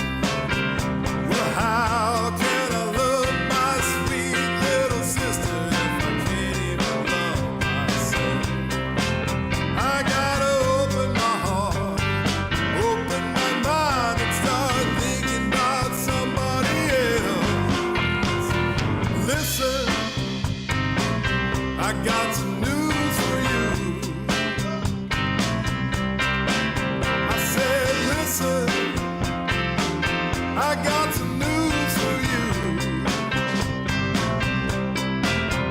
Well, everybody's gonna wake up and realize what they gotta do. I said, listen, I got some news for you. Listen, I got some news for you. Everybody's gonna wake up and realize what they ought to do. Everybody's gonna wake up and realize what they ought to do. Everybody's gonna wake up and realize what they ought to do.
got 2 feet. You gotta chop that wood, carry that water till the well runs dry.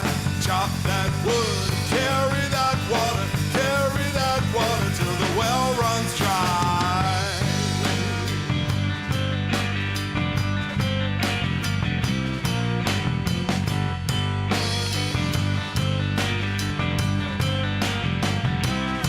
Well, Mama told me to be careful what you do, 'cause everything you do is coming back to you. Mama told me if you want good friends, all you gotta do is be a good friend. You gotta chop that wood, carry that water till the well runs dry. Chop that wood, carry that water till the well runs dry.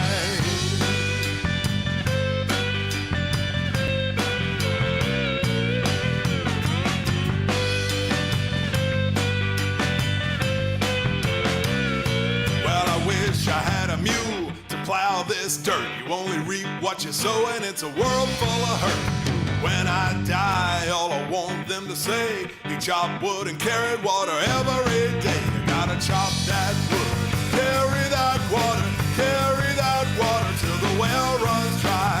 Chop that wood, carry that water till the well runs dry.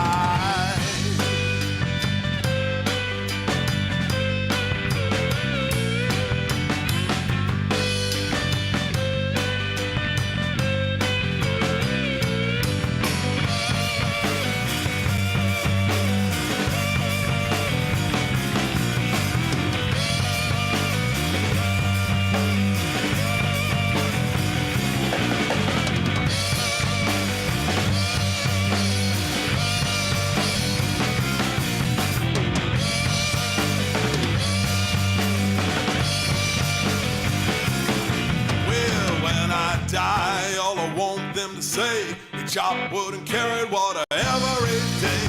When I die, all I want them to say, he chopped wood and carried water every day. When I die, all I want them to say, he chopped wood and carried water every day. When I die, all I want them to say, he chopped wood and carried water every day. Chop that wood, carry that water till the well runs dry. Chop that wood, carry that water till the well runs dry. Chop that wood, carry that water till the well runs dry. Chop that wood, carry that water till the well runs.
Made for doing, life is made for living, fears are made for facing, love is made for giving. Hard times are for taking, but the good times will come along. Your family's there to help you out, your friends for leaning on. When it's time for you to cross over, will you be satisfied? When it's time, you can't take nothing with you but what you got inside.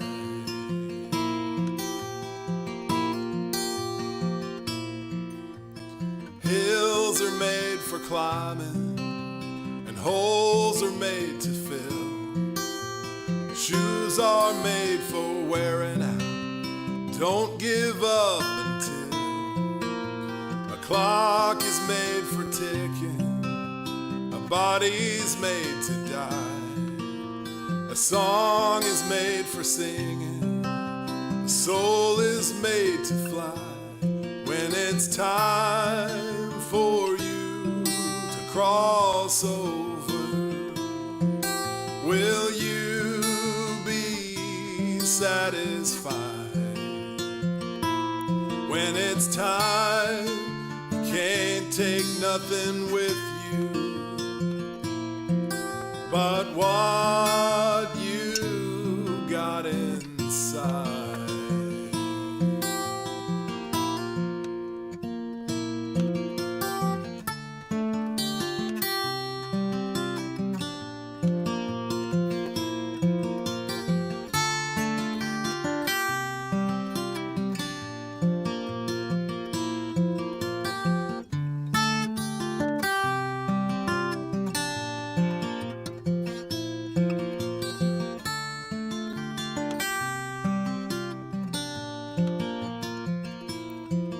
It's time for you to cross over.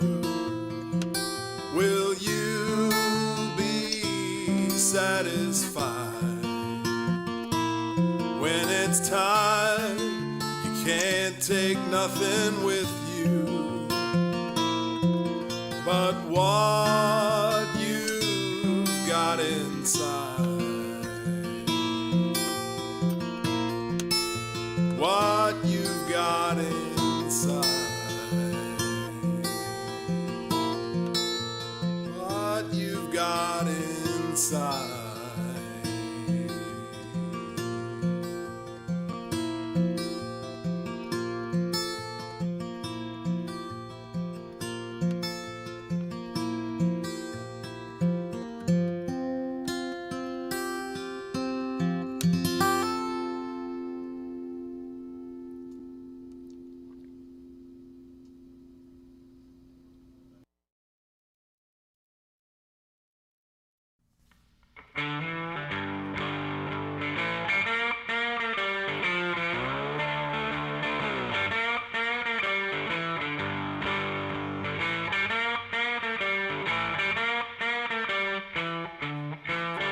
No, you can't, no, you can't.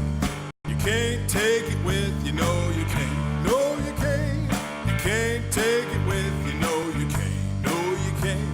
You can't take it with you, no, you can't take it with you when you go. You might have all the money, a brand new car, a big old house. You might think you're a star, but when the show is over and the curtains are closed, you can't take it with you when you go. Oh no, you can't. No, you can't. You can't take it with you. No, you can't. No, you can't. You can't take it with you. No, you can't. No, you can't. You can't take it with you. No, you can't take it with you when you go. If you got yourself a win in hand, lay the cards on the table, leave a tip for the band. Give the cashier a smile, he knows you gotta pay that toll. You can't cross over with your ace in the hole. Oh no, you can't, no you can't. You can't take it with you, no you can't. No you can't. You can't take it with you, no you can't. No you can't. You can't take it with you, no you can't take it with you when you go.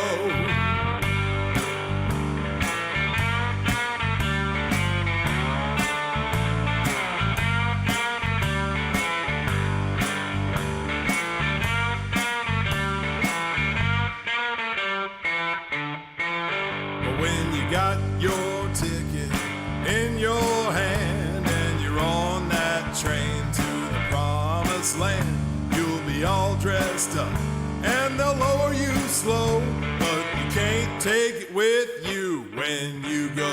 Oh, no, you can't. No, you can't. You can't take it with you. No, you can't. No, you can't. You can't take it with you. No, you can't. No, you can't. You can't take it with you. No, you can't take it with you when you go.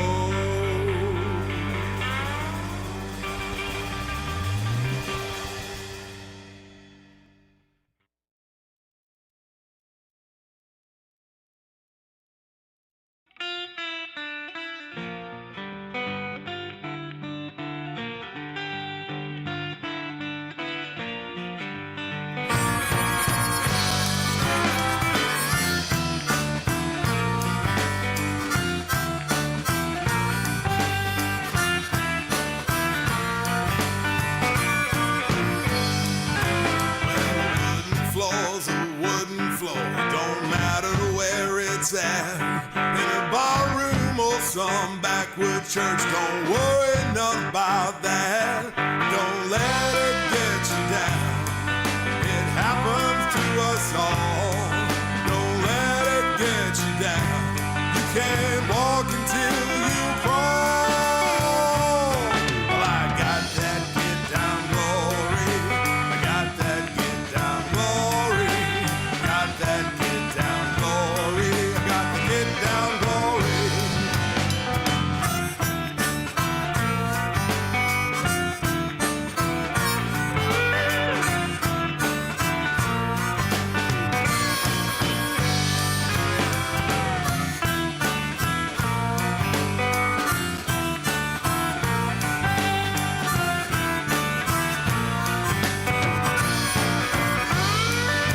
Well, a promise is a promise, don't matter who it's to. When you make your deal, you've made your deal, and it all comes down to you. So don't let it get you down, it happens to us all. Don't let it get you down, you can't walk until you crawl.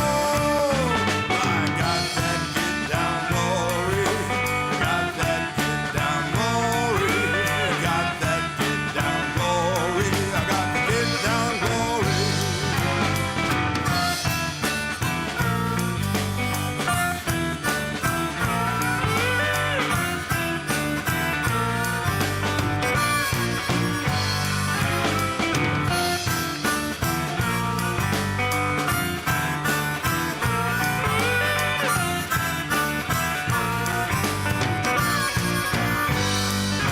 Well, the mama's words were mama's words. Don't think she didn't know. She knew you'd find out for yourself. She knew your ears were closed. But don't let it get you down, it happens to us all. Don't let it get you down, you can't walk until you crawl. I got that get down glory, I got that get down glory, I got that get down glory, I got the get down glory.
Well, the wooden floor's a wooden floor, don't matter where it's it's at. In a barroom or some backwoods church, don't worry none about that. Don't let it get you down. It happens to us all. Don't let it get you down. You can't walk until you crawl.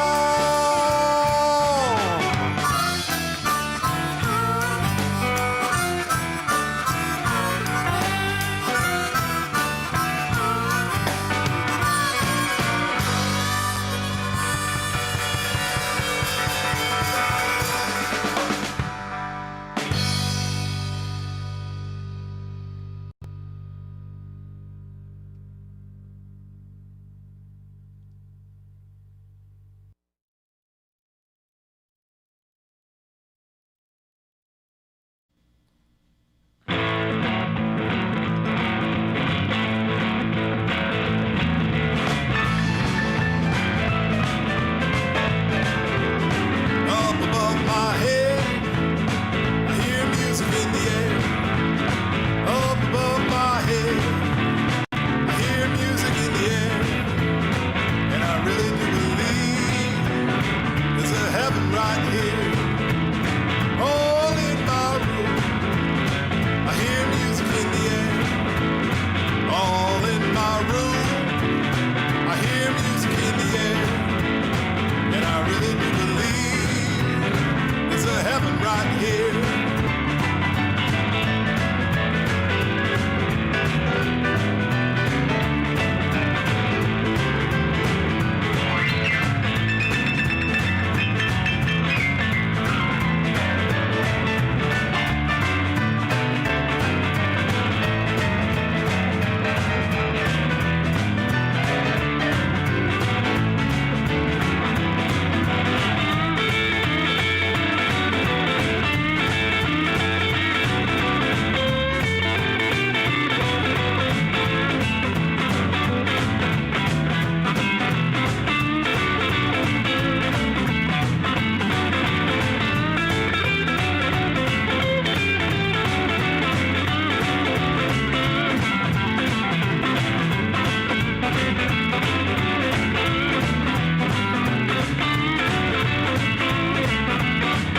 Everywhere I go, I hear music in the air. Everywhere I go, I hear music in the air.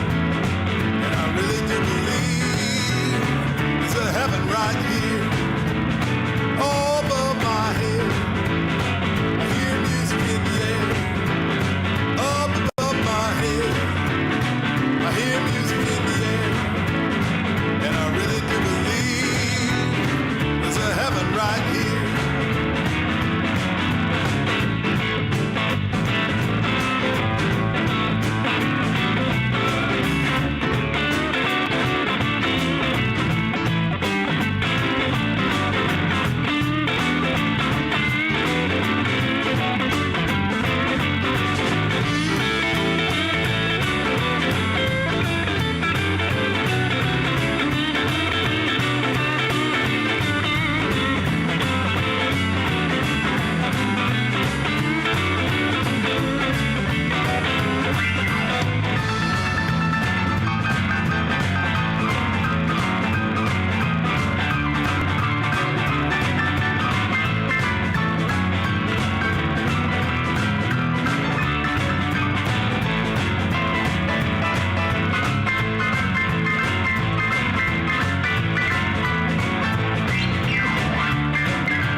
Up above my head, I hear music in the air. Up above my head, I hear music in the air. And I really do believe there's a heaven right here. And I really do believe there's a heaven right here. And I really do believe there's a heaven right here.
seen it all. I took the ride and I took the fall. And I saw the light and I heard that sound. I once was lost, but now I'm found. Well, I saw the light and I heard that sound. I once was lost, but now I'm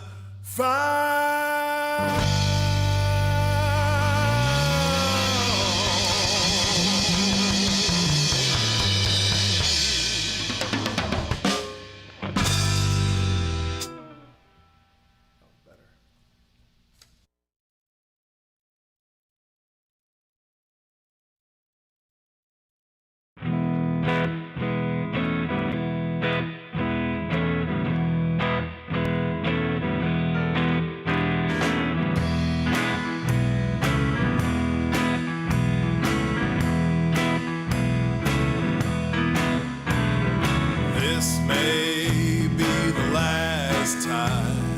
This may be the last time.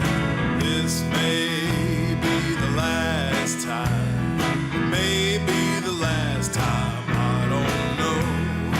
This may be the last time. This may be the last time. This may be the last time. Maybe the last time, I don't know. Maybe the last time we walk together. Maybe the last time, I don't know. Maybe the last time we talk together. Maybe the last time, I don't know. I'm saying this may be the last time. This may be the last time. This may be the last time, maybe the last.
happy to be in the truth, and I will always follow truth. I will always sing of how your love abounds. I could sing of your love forever. I could sing of your love forever. I could sing of your love forever. I could sing of your love for once more. I could sing of your love forever. I could sing of your love forever. Oh, I could sing of your love forever. I could sing of your love forever.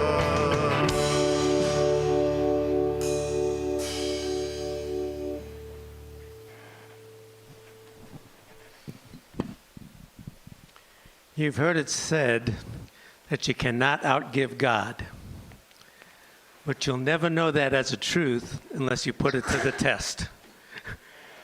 So many times in my life, I've tithed and I've given money, I've had it and I haven't had it, and I continue to trust and I continue to have a consciousness of prosperity, and I keep on getting provided for, and things just keep on coming to my way.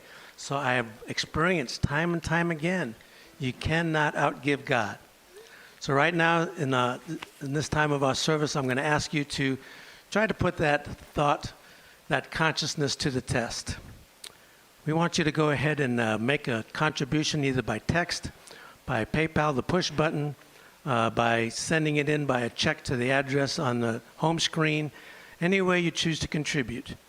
And put this idea of cannot outgive God to the test and see if it doesn't work for you as well. It's a shift in consciousness. You know, I give because I love to give. I give because it's a joy to give. I give because I know there's enough to give. And that's what helps me.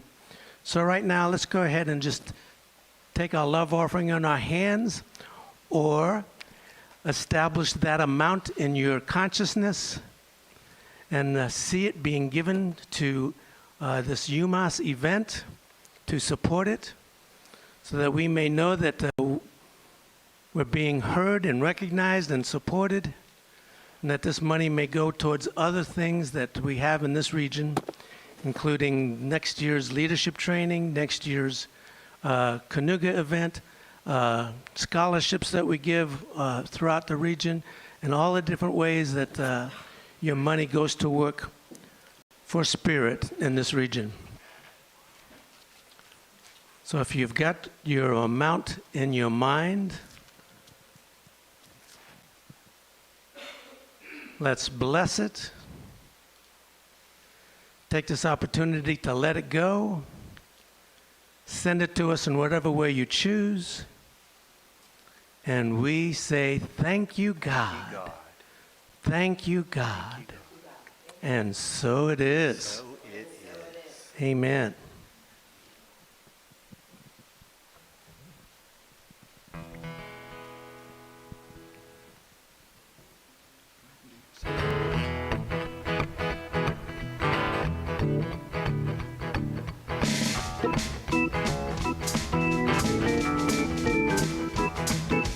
Go with the flow. Come on and go with the flow. Let's go with the flow. Go with the flow. Everybody get in the groove and go with the flow. Come on, go, go, go. Flow with the go. Go, go, go. Flow with the go. Everybody get in the groove and flow with the go.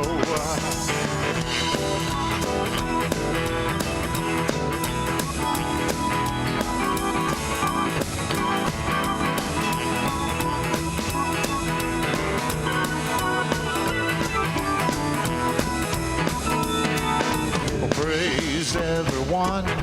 Come on, praise everyone. Praise everyone. Praise everyone. Everybody get in the groove and praise everyone.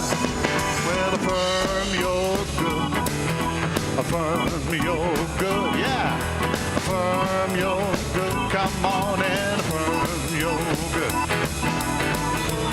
Everybody get in the groove and affirm your good.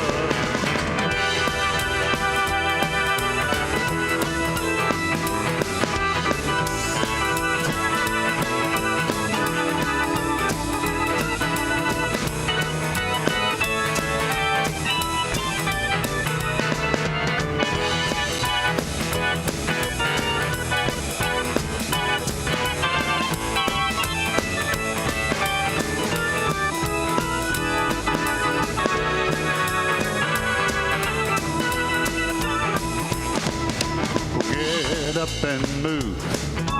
Get up and move. Get up and move. Come on and get up and move. Everybody get in the groove and get up and move. I said sing a hallelujah. Sing hallelujah. Sing hallelujah. Oh, sing hallelujah. Everybody get in the groove and sing hallelujah.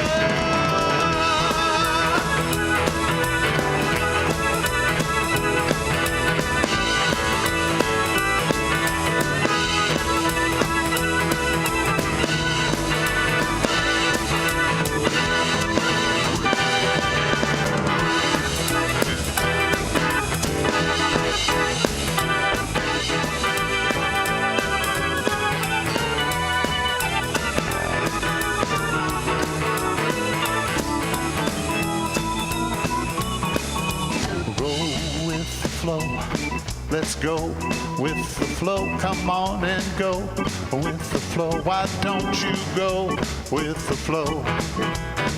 Everybody get in the groove and go with the flow. Come on and go with the flow. Go with the flow. Go with the flow. Go with the flow. Everybody get in the groove and go with the flow.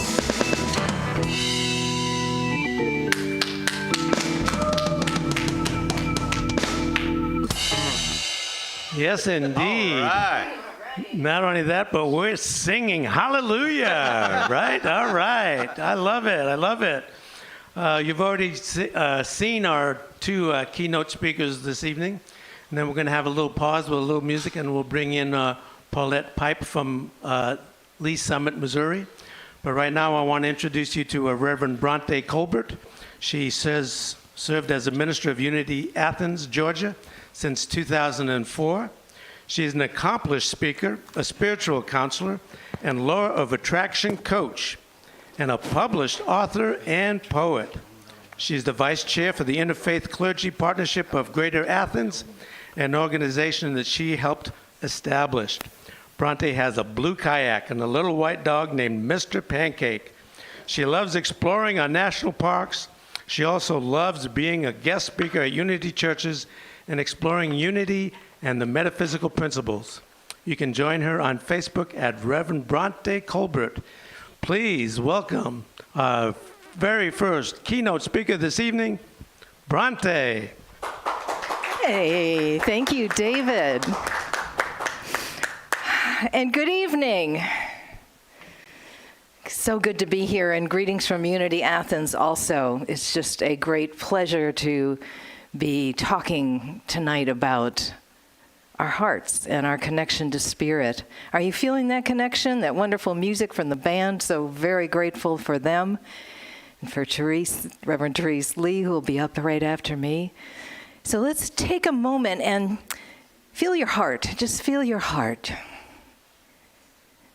As we did in prayer and meditation and the daily word, feel your heart essence. And I've got 3 questions for us tonight. The first one is, where are you? Where are you? Perhaps you want to look at your feet and see where you are in the world. Perhaps you're sitting down. Perhaps you don't need to look down to see your feet. Perhaps your feet are in the air. Maybe you're on a swing or in a hammock. Perhaps you're not comfortable looking at your feet, but you can feel your groundedness wherever you are, sitting or lying down, or perhaps stretched out somewhere else, or feeling the energy of the earth coming up through your bare feet as you do earthing or grounding? Where are you? If we believe that God is everywhere present and God is only good, which we do, we are standing on holy ground. We are standing on sacred ground. Feel that. Where are you? In the principle of mindfulness, we take time to know where we are. Knowing where we are right now helps us eliminate worry about the future, misgivings or fear or memories of the past that no longer serve us, thoughts of tomorrow that might seem challenging. We are right here, right now. So let's feel that energy. Sacred ground. If you have something nearby that you can pick up and hold in your hand, that's another good practice for mindfulness. Perhaps it's a feather, a blade of grass. It could be a candle on your table. It could be a pencil, a pen. If there's nothing nearby, it could even be yourself, your hair or whatever you're wearing. Just take a look at it a moment. I have a pine cone here that I got from my yard. I had a choice of about 1,000 that are on the ground. And as I look at it, as I look at the intricacies of it, with its layers and its seeds, and there's some imperfections in it. I don't know if really nature can ever be imperfect. But as I look at it, I'm with it. I am in it. I'm of it. And my mind cannot seem to hold anything else as I focus on it. Try focusing on the object that you chose and not thinking about anything else or letting anything else come to mind. If there's music playing in your background or one of your kids running around making noise, this will block it out, maybe for a moment. Focus on what it is. And that answers the question, I believe, of where are you? When we are in this place in consciousness, whether it's meditation or prayer, I believe we are more open than ever to receiving guidance, to receiving nudges, to receiving impulses and impetus from Spirit, just by focusing on the moment, on where we are. Now, does the guidance and the nudges, do they always come right away while we're doing this? Not necessarily. We might be moving away from the pine cone and doing something completely different, maybe days later. And then that knowledge, those nudges, those go here, do this, call that person, come to us. And we are aligned and attuned to that. Where are you? Our first question. Next question is, who are you? I was watching the documentary on Michelle Obama. I cried through most of it because I love her so much, and I was just once again enthralled, plus seeing all the children and the people that were gathered around her at her different book signings, and the hope in the faces, especially of the persons of color and the children. She filled me, once again, not just from reading her book, which I did, but from watching that documentary. And she asked the people around her, and she asked those children, who are you? Who are you? Who are you as you're watching tonight? How would you define yourself? Would you say, oh, I'm aligned with the heart of God? Or you might define yourself as what you do in life or how you move forward or your dreams or your goals. But who are you? What was it that Marianne Williamson said? Do you remember? She became really, really well known for it way back then. What is our greatest fear? Not that we are inadequate, but that we are powerful beyond measure. It's so, I don't want to say it's easy, but you know what? It is easy sometimes to feel inadequate.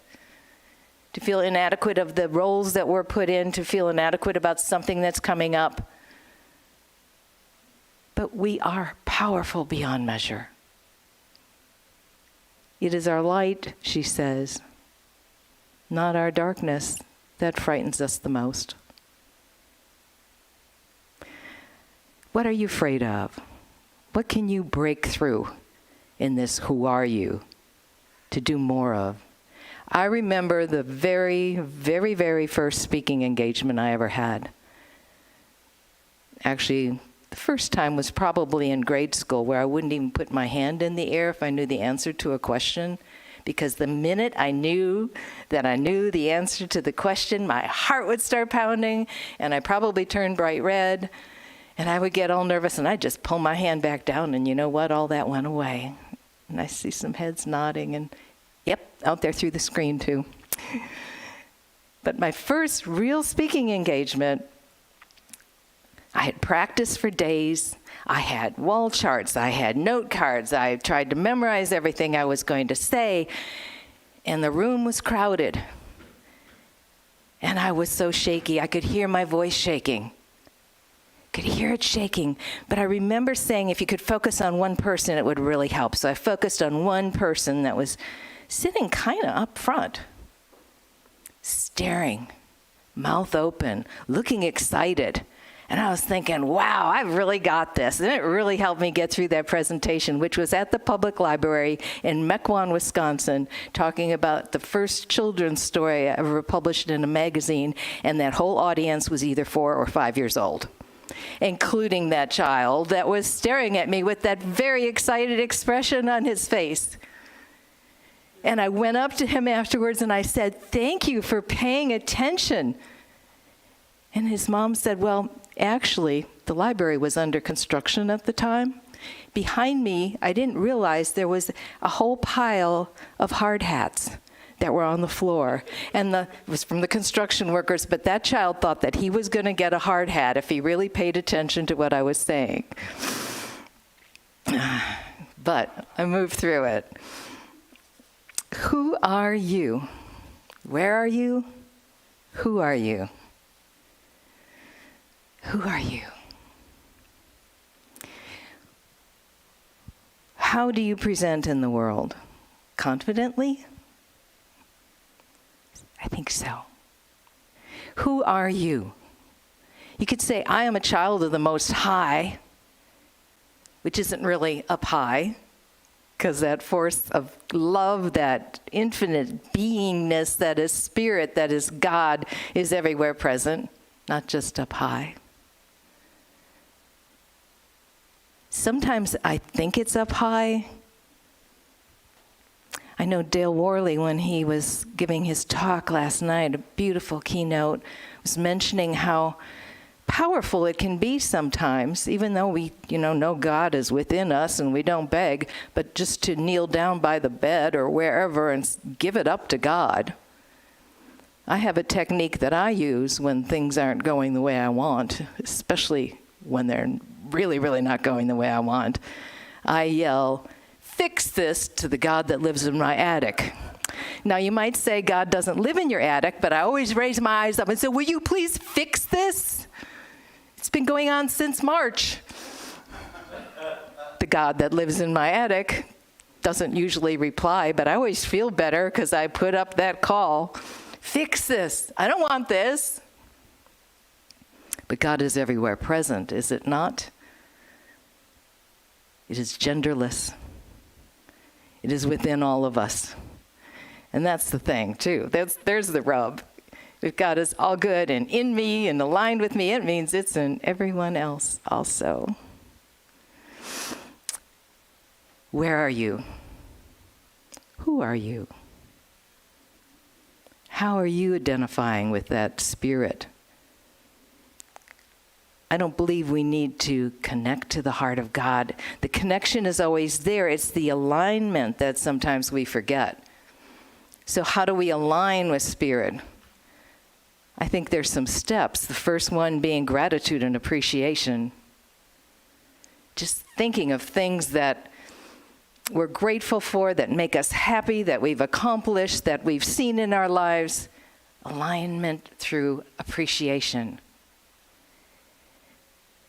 And then to ask for what we wish to see in our lives.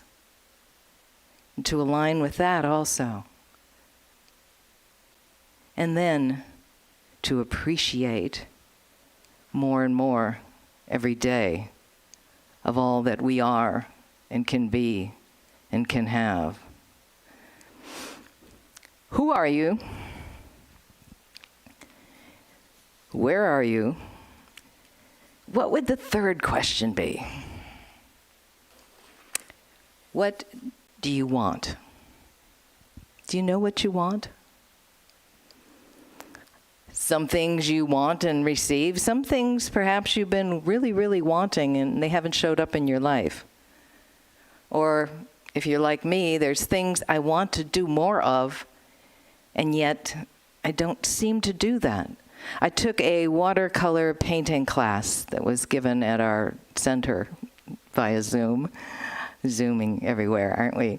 I loved it. I was painting, and there were exercises with art and meditation, and I was loving it so much. And I said, I'm going to paint every day. I'm going to do more art. It feeds me. It's integral to my spirit and to who I am. The last time I said that was about 5 months ago when I took the first watercolor class, and I had not painted anything in the meantime. Now I could be discouraged about that, or yell at myself, or yell at the God that lives in the attic. But no, it just means to make a decision to do that which I'm wanting to do. Piece of paper, a pen, a pencil, a piece of chalk, some lipstick. Write down one thing you'd like to do more of, or to have in your life, or to see appear in your life. And think on it for a moment, in that sense of mindfulness, in that sense of being connected with all that is with the universe. And that is, a relatively simple thing. I can make a decision to do watercolors every day. Or I can do it once a week. But you know what? Where are you is mindfulness. Who are you is knowingness. And what do you want, to me, is loftiness. Dream lofty dreams. Who said that? James Allen. Dream lofty dreams. And yes, I wrote it down. As you dream, so shall you become. As you dream, so shall you become. The greatest achievement was, at first, for a time, a dream. This is what we teach, isn't this unity? Mind action. What we think about manifests. Law of attraction. God stuff. James went on, James Allen, not James King, but you may have quoted him, James. The greatest achievement was, at first and for a time, a dream. The oak sleeps in the acorn. The bird waits in the egg. And in the highest vision of the soul, a waking angel stirs. I've got to read that again. The oak waits in the acorn. The oak sleeps in the acorn. The bird waits in the egg. And in the highest vision of the soul, a sleeping angel stirs. What is sleeping and stirring in your soul? What is sleeping and stirring in your soul? Dreams are the seedlings of realities. What are your dreams? Who are you? Where are you? What are your dreams? What do you want? Things come through me a lot, and I had dictated something on my phone, and then I wrote it down, and then I couldn't print it out, and I said, I can do this without reading it. But then I was like, God gave this to me. I've got to read these exact words. And I said, well, that's okay. At the hotel, I had it on a little thumb drive, and I asked the guy behind the desk, I said, is there a printing thing? And he said, yes, there's a printer in the little office area. And I said, cool. And I went over there, and I put in my thumb drive, and it didn't work. And I had to crawl up on a chair to look at the printer. And I said, but I did get it printed off from Leah, and I'm going to finish with this tonight. Where are you? In the perfect place to be spirit walking and being in the world. Who are you? First, here's what you are not. You are not weak or not enough. You're not a pawn of life. You're not a wallflower. You are an integral part in the making of a refreshed, reinvigorated, renewed, revolutionized, blooming with loving kindness world. You are powerful beyond measure. You have infinite strength and wisdom and energy. You have all that it takes to continue to create a fabulous life for yourself. You are the light of the world. And we know it's not, I am the light of the world, y'all, the one and only light, because it's everywhere, and it's okay to feel that good about it. And oh my God, let that light shine. You move mountains with your faith. Your faith.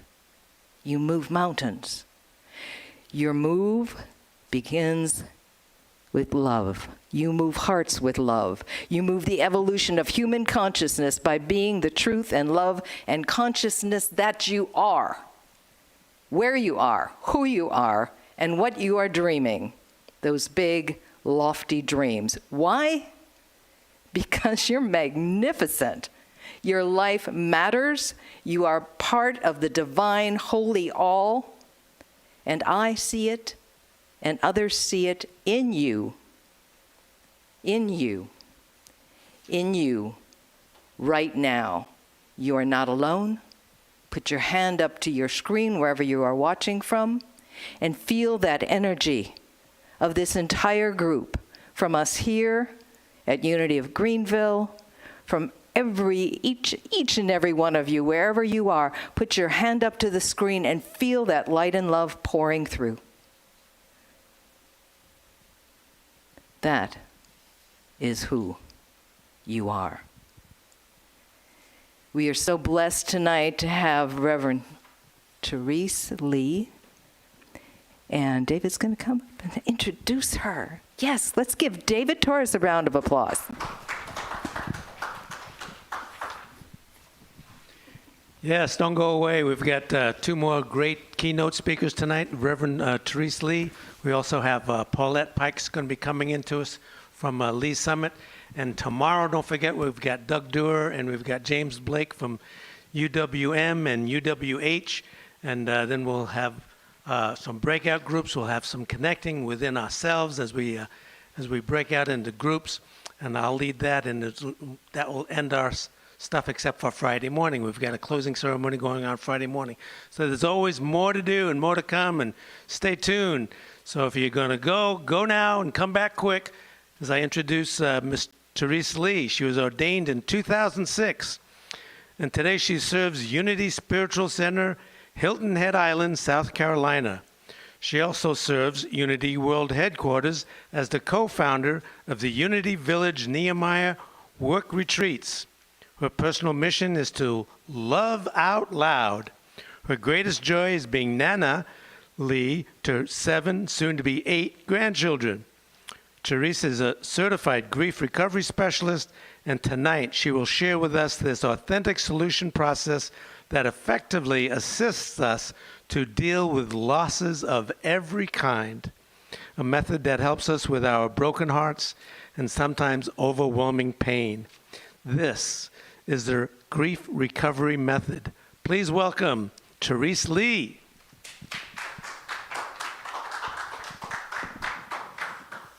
Thanks, David.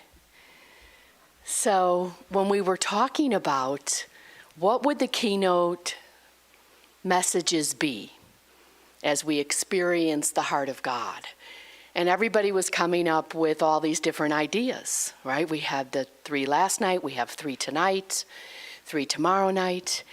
And in there, what I didn't hear was anything about dealing with current life circumstances from a standpoint of loss.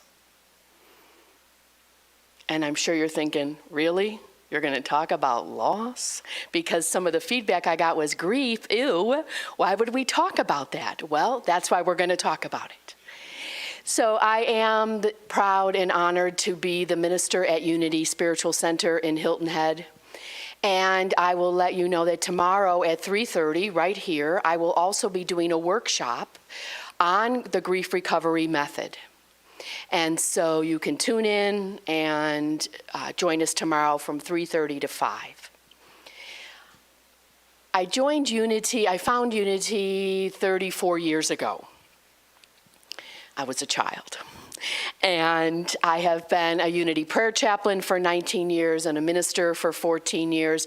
And basically what I call myself is a go-girl for God. How can I be on purpose to serve what I know has served me? Something that I did not have as a child growing up. And like David said, my favorite all-time job is to be Nana to my 7 grandbabies. And we have an 8th on the way, and he will be born. We know it's a boy. We had gender reveal with the blue cupcakes and, that kind of stuff, blue balloons.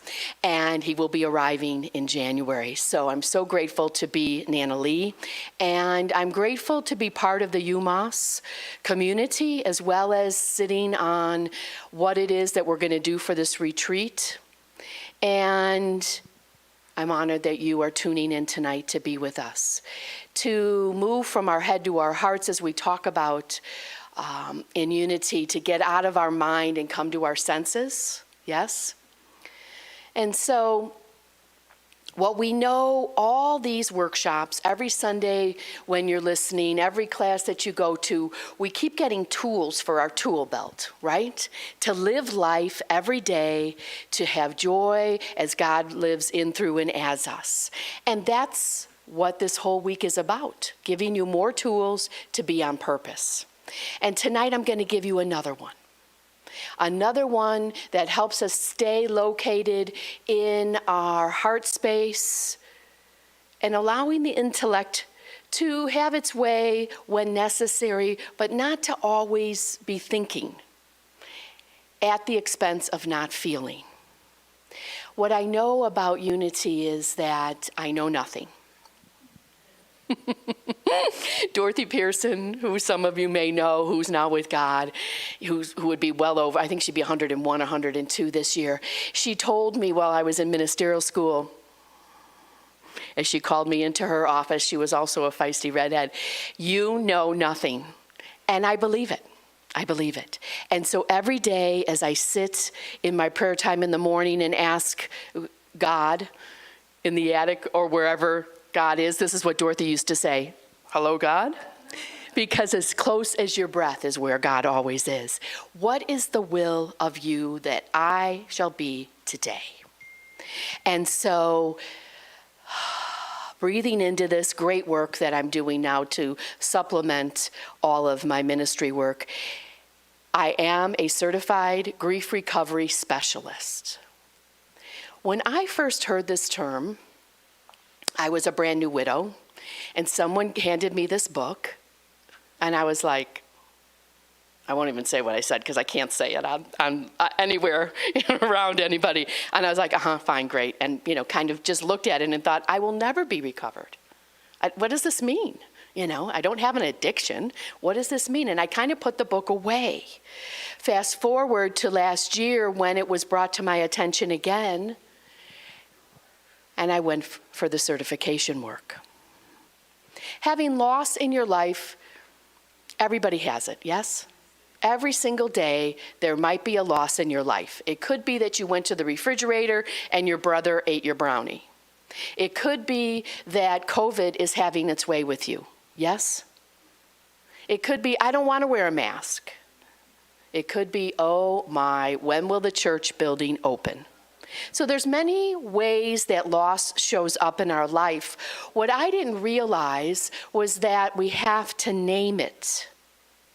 We have to acknowledge that there has been a loss. And I'll let you know that my certification does not mean that I know how you feel.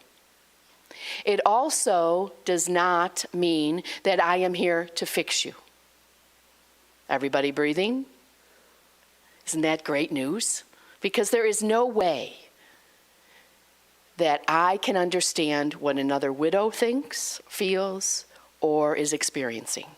Nor do I know what another child of 11 who loses their mother is feeling, even though I experienced those things in my life.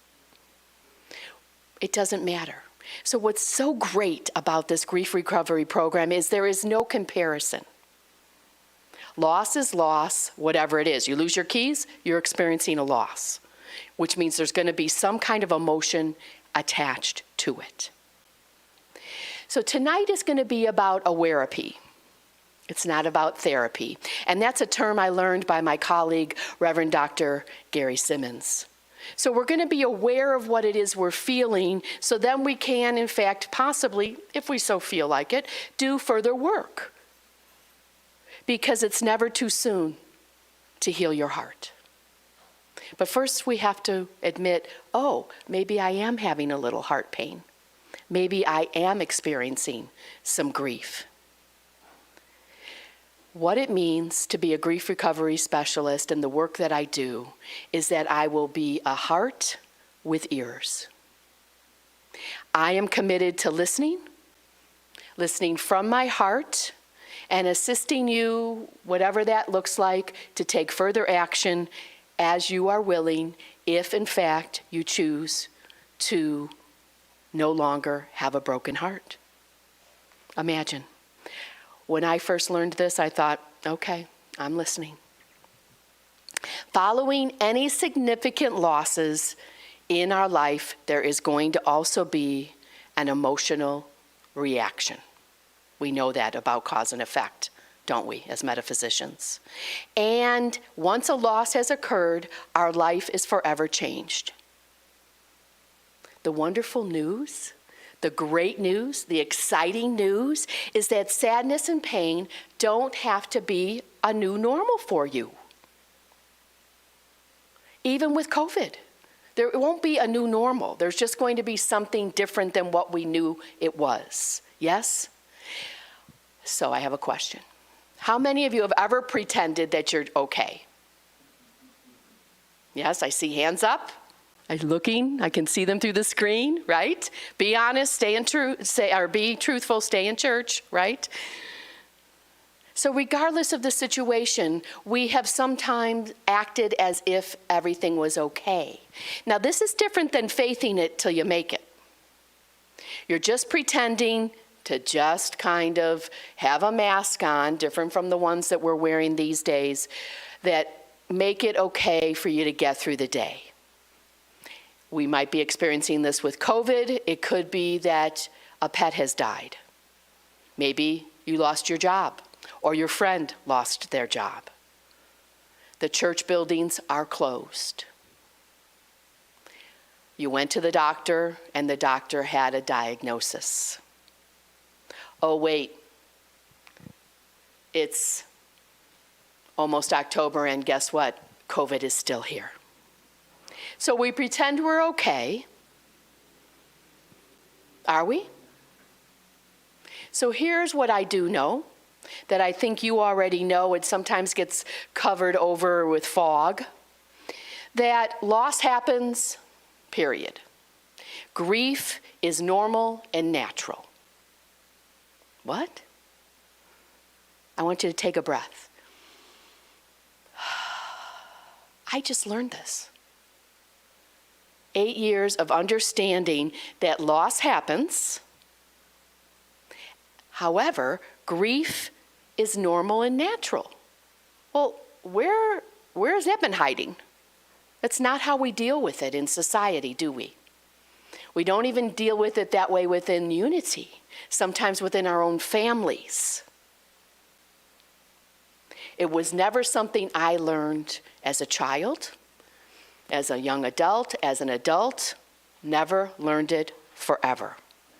So the grief recovery method was formed by a gentleman named John James.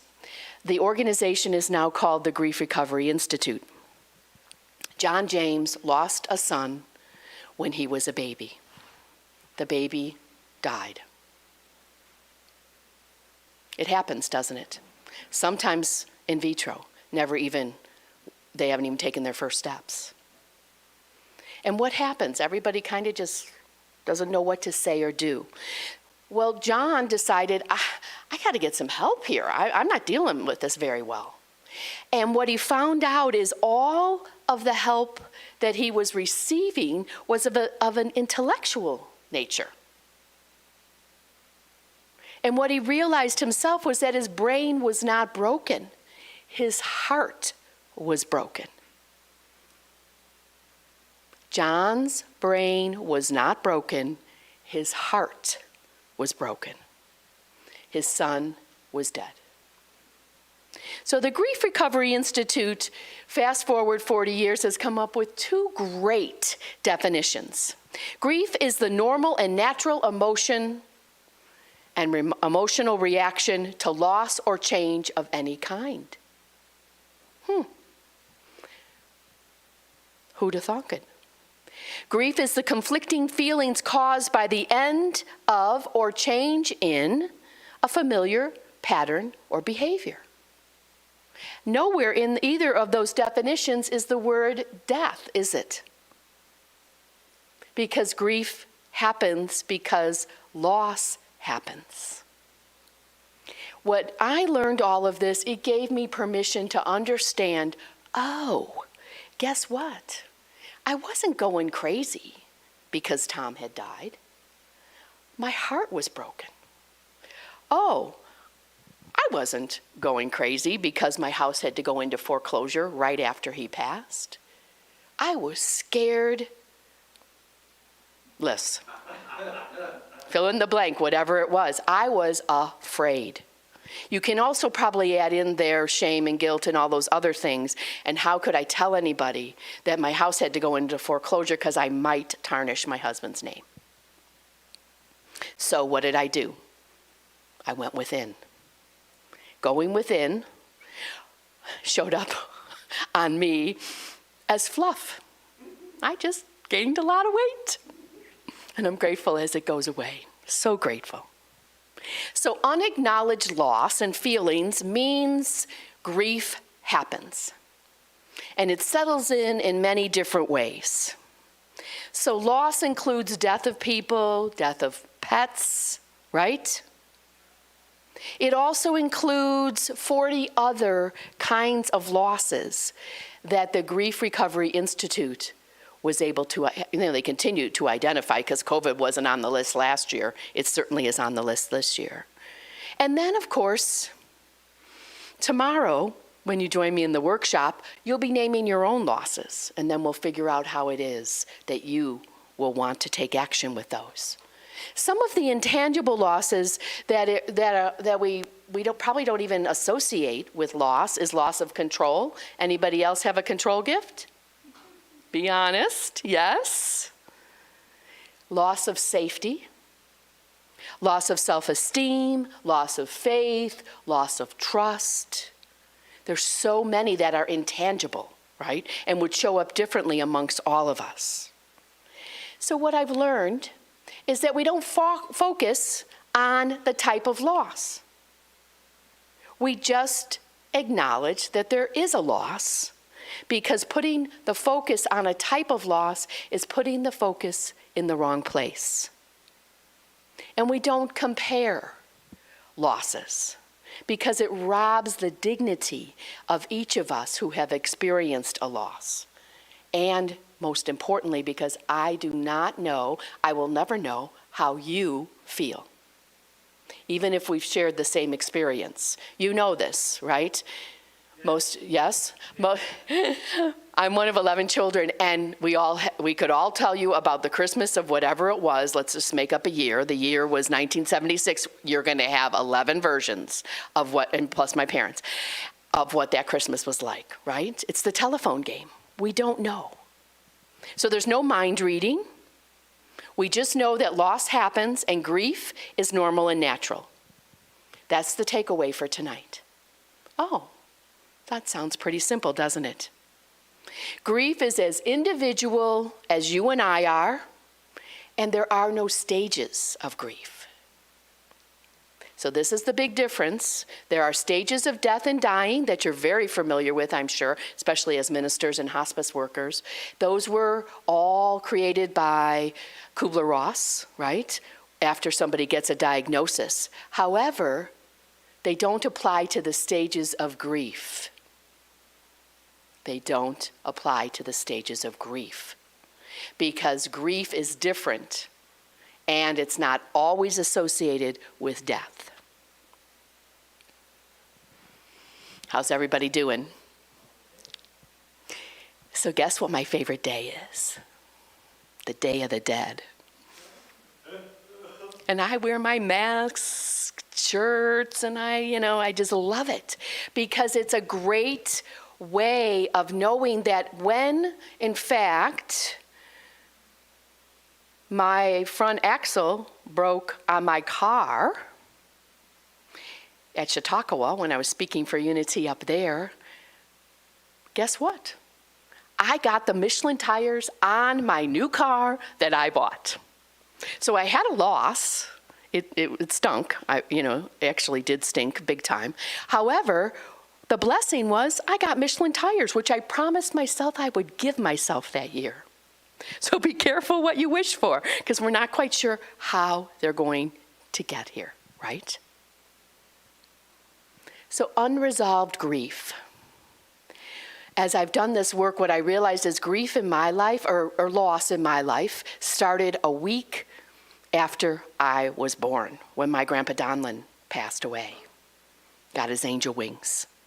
And then, as you start doing a lifetime look at what the losses are, wow, I deserve a cape of courage, because as I went to 5 grade schools by the time I was 13, and I lived in 5 different houses. I didn't think anything of it. It's just what you did. We're a big family. We keep moving. Okay. Well, when you look at the loss for each of those, so what did I learn about loss? Buck it up, Buttercup. Buck it up. So then I thought, I'm so strong, look at me. Because I can go through these things, but I'm not acknowledging my heart. So it comes and it accumulates, it's unresolved. And what we know about that is undelivered communications about the grief that you're feeling because of the loss that you might or might not have acknowledged is going to have its way with you emotionally. So it's not about crying every day, and if you cry, great. It's about being mad if you want. I take widows to the beach and we swear. It's fabulous on your tongue when you say words that you're not supposed to say, quote unquote, right? But it gets out what it is that's being stuck in our system. Now, I don't swear from the pulpit, y'all. Do I swear? Sometimes. It depends. And we have to remember, we are the ones giving the energy to the word. Yes? So for those of us who, when we gather together as widows and we want to be really together, then we just might say things that might not think a minister says, but I do. So unresolved grief can also be at the root that keeps us stuck. Maybe I shouldn't take another job because I got fired from the last one. I'm afraid to move to a new house because I lost my old one. I'm not sure I could be viable in another relationship because, my husband passed. So we can create all sorts of stories for ourselves. It's all right. Do that. Look at them. Oh my gosh, if I have surgery, then, something could go wrong. So what we find is that as we get stuck in our minds and not deal with the pain that is causing the heartbreak, remember what John was able to figure out after his infant son had passed was he didn't have a broken brain. He didn't need intellectual work. He needed to figure out how to heal his broken heart. And so you might ask, well, what does it take to do this? What does it take to do it? All that it takes is a willingness. Recovery is a word that I'm familiar with based on family situations, but I never thought of it as a person of grief, that I would recover from grief, which means it's an ongoing process, isn't it? We've had some people share about their recovery this week. It doesn't mean you I'm going to take a class, I'm finished. Nope, that's not how it happens. It takes your attention, open-mindedness, willingness, and courageousness, all at your pace.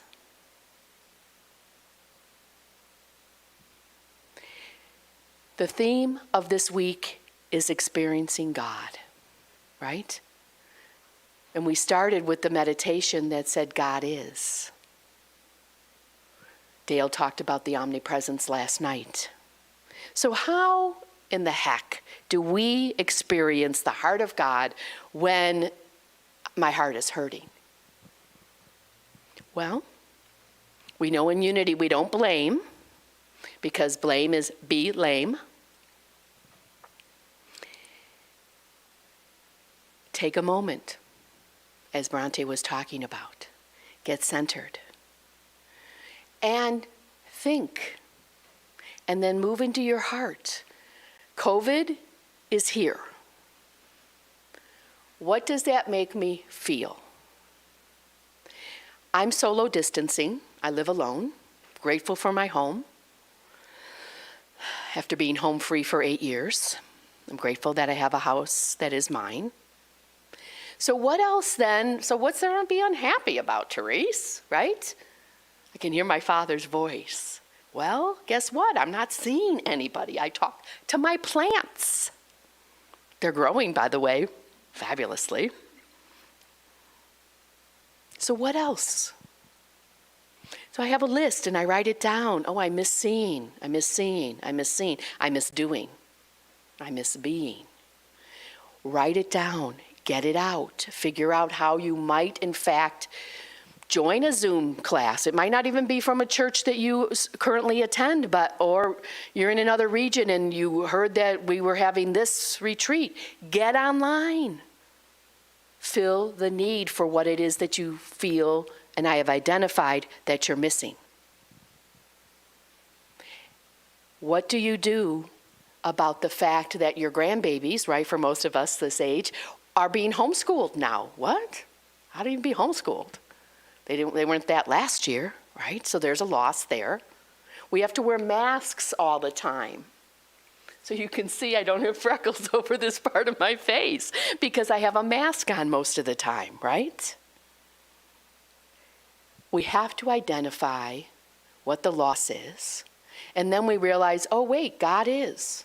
God is here, everywhere present, always and in all ways. So the loss has nothing to do with God, and God is beside me. Like Dale said last night, Reverend Dale, maybe you're going to get on your knees, maybe you're going to look at the acorn or the pine cone that we just looked at earlier tonight and see the magnificence of God there. I don't know, sometimes I just look at how cool my nail polish is. Whatever it is that makes your heart sing. Stay present. That's why it's called the present, because it's a gift for us. If we're looking back to yesterday, we learn from yesterday. Absolutely, we learn from yesterday. And it serves us nothing. That's why our rearview mirror is so little in our car. But our windshield is big, isn't it? Because we're looking and we're being, not to the future. Because then what's happening? The worry sets in. And that's the greatest misuse of imagination. What ifs? So we stay present. No exceptions. Is there not God here? What is it that the kids learn? They learn there is not a spot where God is not. Right? There is not a spot where God is not. And so the other big looming thing besides COVID is the politics, yes? God is here for that as well, everyone. And we get to practice our rights, and you'll do that. And you'll follow your heart, and you'll do your research, and you'll go to the polls, and then you're going to have a conversation. And remember, everybody has an opinion, and that everybody's entitled to that opinion. We are, I am, you are, because God is. The great I am. Intention, attention, equals manifestation. I am. Intention plus attention equals manifestation. And that's what I use as the basis of my grief recovery work. What is my intention for today? Which one of my many losses am I going to recognize and feel so I can then take my attention and manifest it somewhere else? Some are easier than others, right? Some are easier than others. We get to take action. That's our fifth principle in unity. So we name them. We honor the truth of who each of us is, acknowledging the losses without judgment, and then understand that the strength that is within us, the steadfastness, the tenacity, the audacity, yes, helps us then to keep stepping through what we know so that we can experience recovery from what has been holding us back. I remember my dad asking me at 75, what is that church that you go to, Teresa? Because when you're Catholic, you have two names. And I said, it's Unity, Dad. And he said, well, what is that? And I said, what it is involves no guilt and no shame.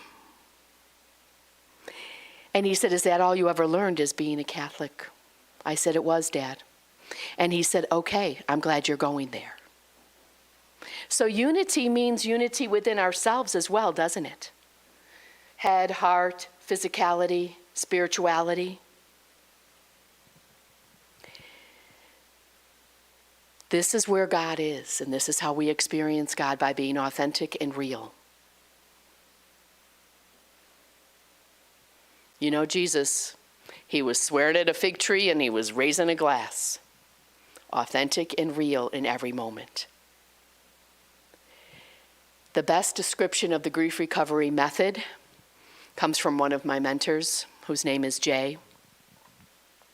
It's the single most effective, powerful, accessible, affordable, evidence-based intervention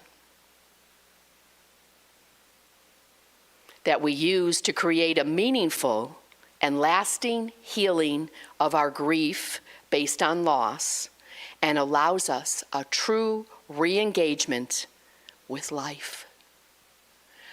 When I read that, I was like, sign me up. I don't care what it costs. Because the cost of not being real, the cost of not dealing with my feelings was costing me so much more. so we can do and be and live in the experience of God as our heart, at our own pace, right here, right now. Tomorrow, 3:30, right here and right now, we'll do a deeper dive into grief recovery. Most importantly, honor yourself. Take as many Zooms as you want and leave the rest that don't serve you. Stay tuned, because after me, after I be quiet, Reverend Paulette Pipe will be here. We're going to have some music from Mike Davis. And we are grateful that you are honoring us with your consciousness and your presence here at our virtual retreat. Thank you. I am grateful. We are grateful. Amen. And now we have Mike Davis. Reverend Therese, thank you, Reverend Bronte. It's been a beautiful evening so far. Paulette Pipe will be joining us in a few minutes, and in the meanwhile, I've got a couple of songs for you.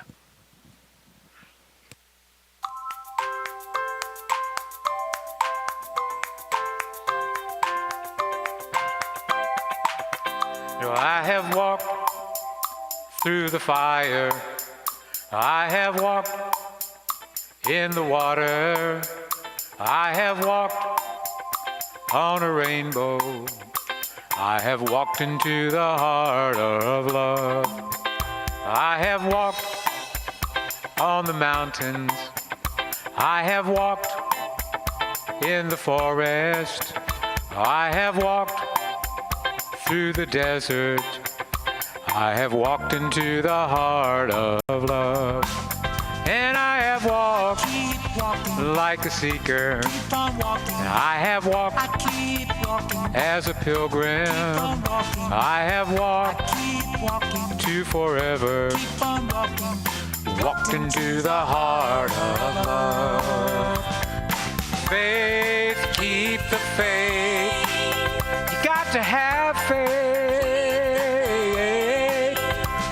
The promise will be when the promise is seen, 'cause God is always there. I have walked through the fire. I have walked in the water. I have walked on a rainbow. I have walked into the heart of love. Walked into the heart of love. Walked into the heart of love. Sing this with me. Walked into the heart of love. Reach out to your computer. Walked into the heart of love. Walked into the heart of love. Okay. Thank you. All right.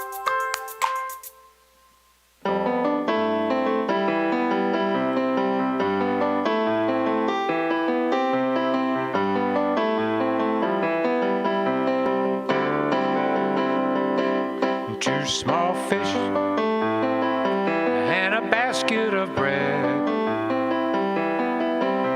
a multitude of souls, spirit fed, 5,000 miracles, 10,000 eyes now open wide, seeing that abundant miracle.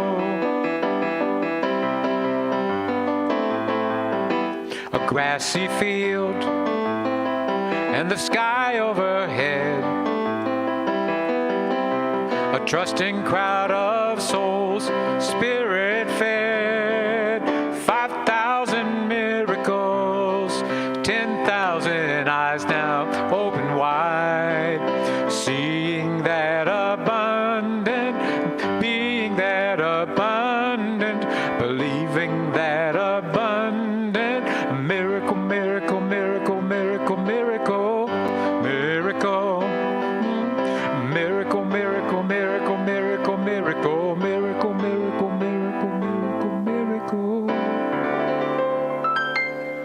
Two small fish and a basket, 12 baskets of bread.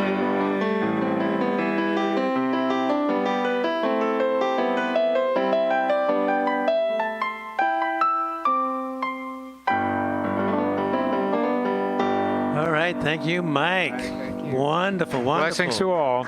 Okay. We've got one more very special guest speaker to wrap this all up and bring us home tonight. Her name is Reverend Paulette Pike. She is a gifted meditation teacher, best known as the host of Touching the Stillness, the popular podcast for meditation, mindfulness, and spiritual practice. With a distinctive, mesmerizing voice and reputation for leading heartfelt meditations, she masterfully creates rich, sacred experiences from a range of traditional and unexpected practices. She demonstrates some of these practices in her bi-monthly online gathering called The Breathing Space. She was formerly spiritual director of the United Kingdom Unity Headquarters and then manager of the Retreats Department at Unity Village, Missouri. Today, Paulette heads Touching the Stillness Ministries. It's a vibrant organization she created to make meditation and mindfulness both practical and accessible for daily application. Since 2012, Paulette has also held the role of Keeper of the Flame for Unity Worldwide Ministries Board of Trustees, silently holding sacred space during board meetings to support its deliberations and decisions, and is the liturgist during Unity Worldwide Ministries annual general meetings. She is a member of the Evolutionary Leaders Circle, a project of the Source of Synergy Foundation, and also its Keeper of the Flame. Please welcome Reverend Paulette Pike. Good evening, everyone. Oh my goodness, I've been looking forward to this for so long, and here it is already, closing this evening's events with you. I hope you've had a wonderful time so far. It looks like it from what I've seen. So thank you for that introduction, and thank you also for inviting me to be part of this. Wow, connecting to the heart of God. I can relate to that. And without much preamble, I'm much better as a don't tell me, show me kind of girl. So we're just going to dive right into our meditation this evening, if that's all right with you. And then we'll get the gist of this connecting to the heart of God, to just wrap everything up in this beautiful divine bow that is love, that is vibrancy pouring through us from the experience you've had so far. So let's get comfortable. Put aside anything that you might be holding in your hands. Adjust your position in your seat so that you're fully relaxed, shoulders are down.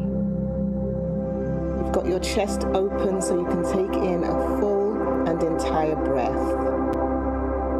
And the reason that that is important is because if we just breathe shallow at our chest, we remain in fight or flight mode.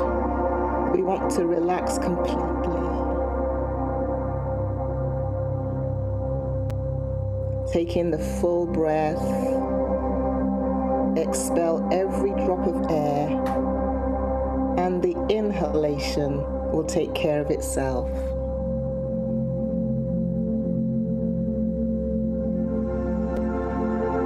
Dropping your attention into your heart space, just check in to see what you're feeling, what you're experiencing, and where in your body you're experiencing it. No judgment. Just breathe and be aware.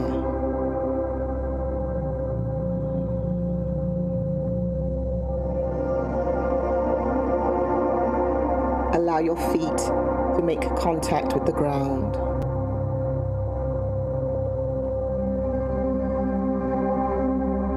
Feel any energy, any tension that no longer serves you, draining from your body out through your feet and into the ground.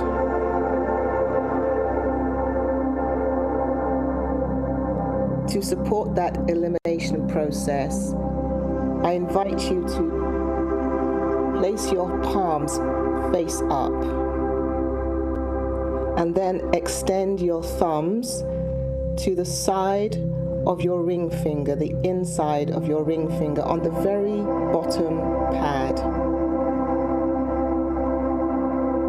You should feel a little pulse there. Don't worry if you can't. Just set the intention for this elimination and detoxification mudra.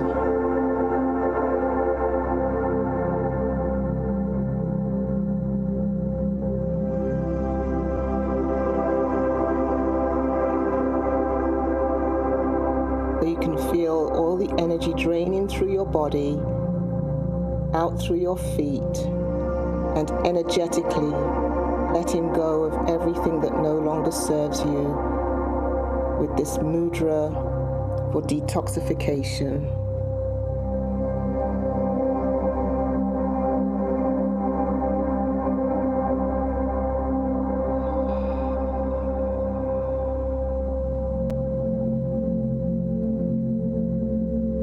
Here we are in a configuration, a grouping that will never again be repeated. We have answered the call of our soul to come together to connect into the heart of God, heart to heart, not just with our community, not just with those in the unity movement, but with everyone, those who look and sound different than we do, who have different beliefs, different cultural expectations, lenses through which they see the world. But first we eliminate our prejudices, our closed hearts, our blocks, so we can resonate and vibrate with the energy of God, the love of God that only knows oneness.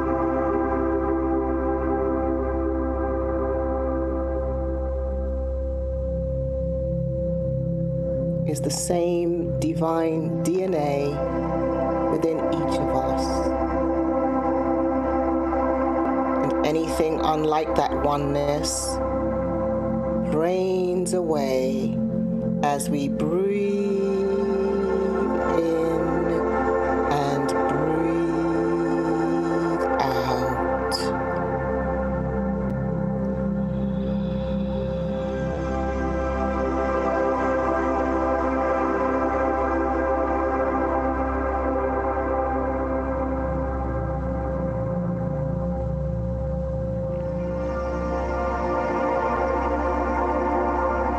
And now, place your left hand at your heart center and your right hand on top. And feel the rhythmic pulse of your heartbeat beating into the palm of your hand.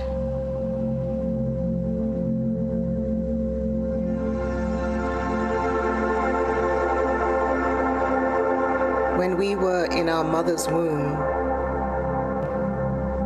we vibed with the heartbeat that we could hear pulsing through the fluid. It may have sounded like we were underwater listening to this rhythmic heartbeat, but it soothed us, comforted us. It was a lullaby that put us to rest. Likewise, this heartbeat that we connect with is connecting with the very heart of God. A divine lullaby soothing our hearts, easing our mind, supporting us in letting go and being with what is, being with the present moment as we breathe deeply and exhale completely.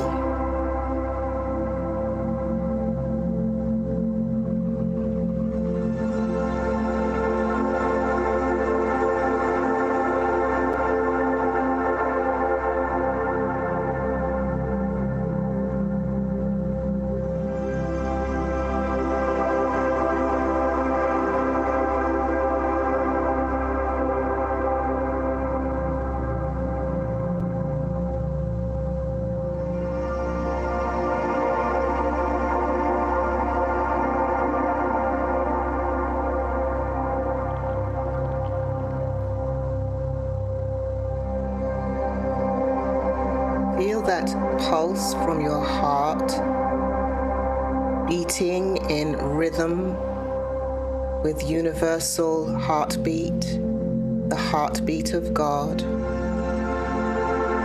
Feel it pulsing a vibration of love into your palms, down your wrists and elbows, flowing throughout your entire body, making contact with every cell, every atom, every molecule.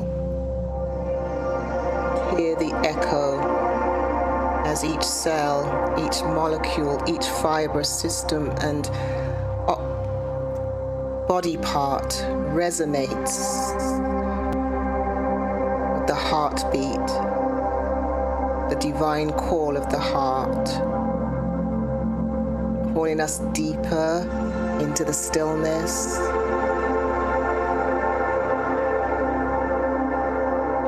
deeper into the field and vibration of the divine and its divine wisdom, with no effort, only intention as we breathe.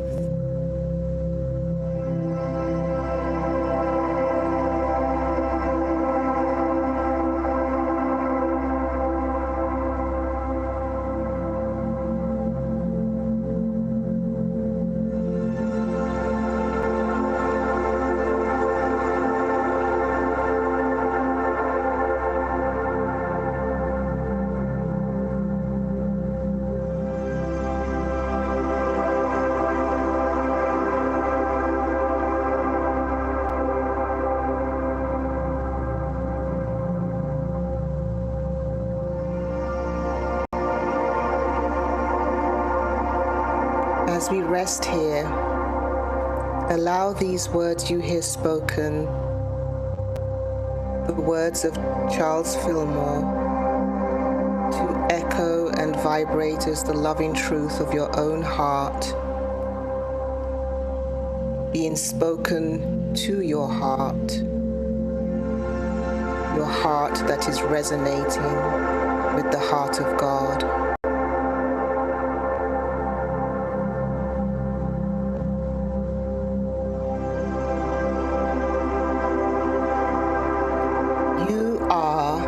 Abode of love. You are filled and thrilled with the mighty magnetic forces that love uses to do its mighty, perfect work. You are powerful and activated to do only good, and you see only goodness and purity everywhere.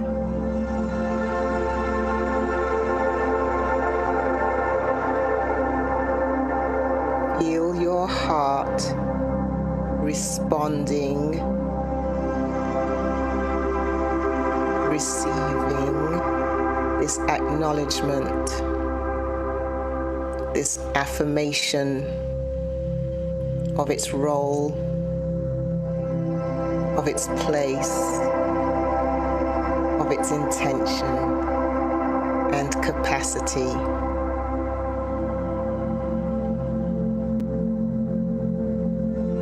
An abode of love.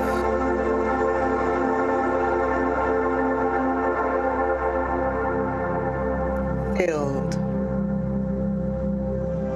thrilled with mighty magnetic forces of love.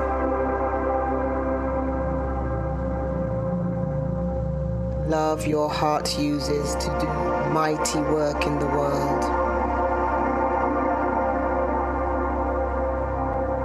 On small and grand levels, even if it's beaming a loving smile to a stranger.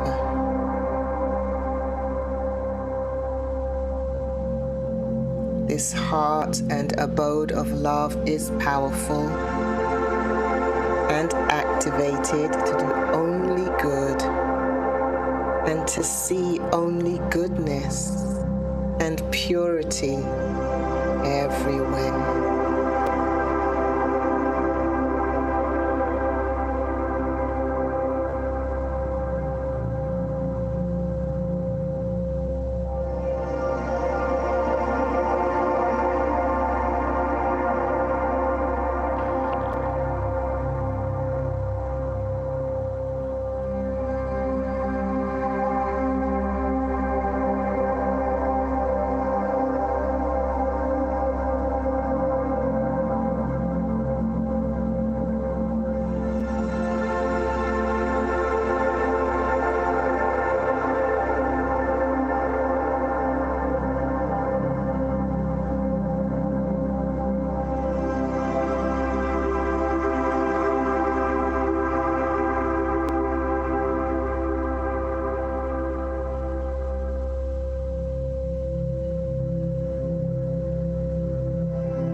keeping your left palm on top of your right, just open up your palm so the left palm on top is radiating up, palm up, radiating love,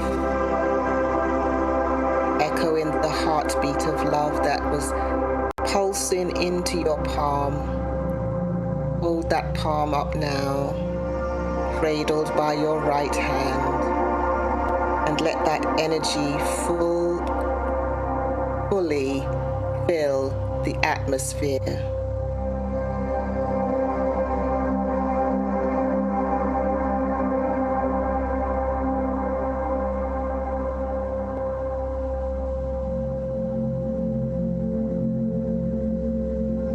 Then extend it out a little further as an offering to the world.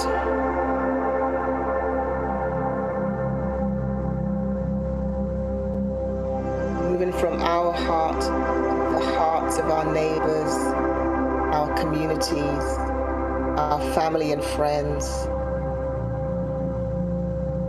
our leaders,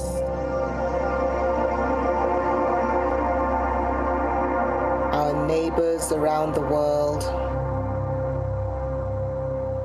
And as that vibration radiates out from our heart and touches their heart, they feel that echoing, validating truth reach home, reach their heart, uniting us one together in a unity of purpose through our hearts. As I affirm on our behalf this truth for each one of them, for each of their hearts, that their hearts may know you are the abode of love.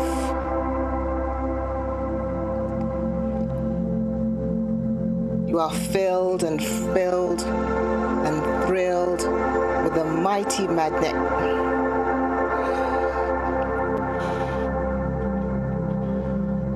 You are the abode of love, and you are filled and thrilled with the mighty magnetic forces love uses to do its perfect work. You are powerful and activated to do only good, and you see and experience goodness and purity everywhere. We are now connected heart to heart.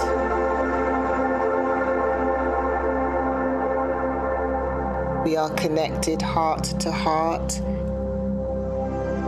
with the divine.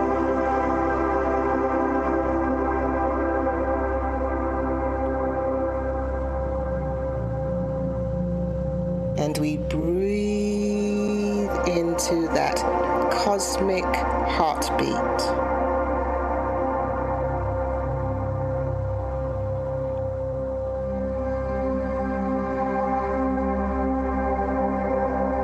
Heeding love's cosmic call for positive change.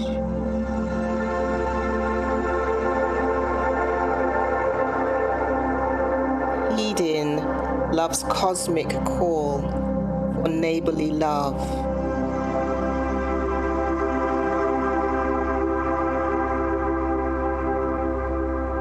Heeding love's cosmic call for transformation and healing in our lives, in our affairs, in our communities, and on the earth.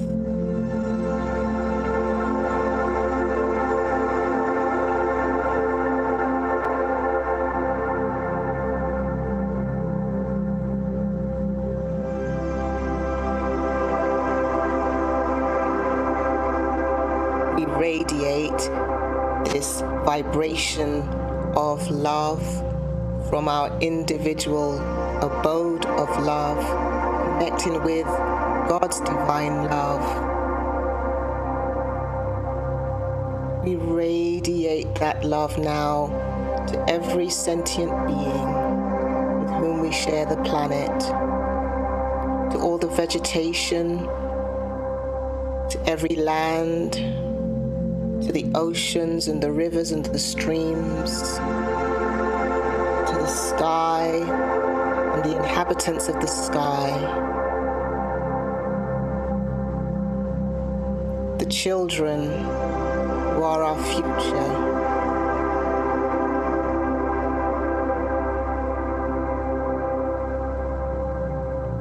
This we can do because we are deeply connected with the heart of God, the divine abode of love that is filled and thrilled with mighty magnetic forces that unite us,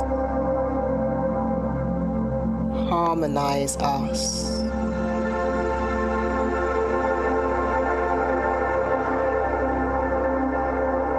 dissolves our differences, dissolves our need to clutch and claim territory.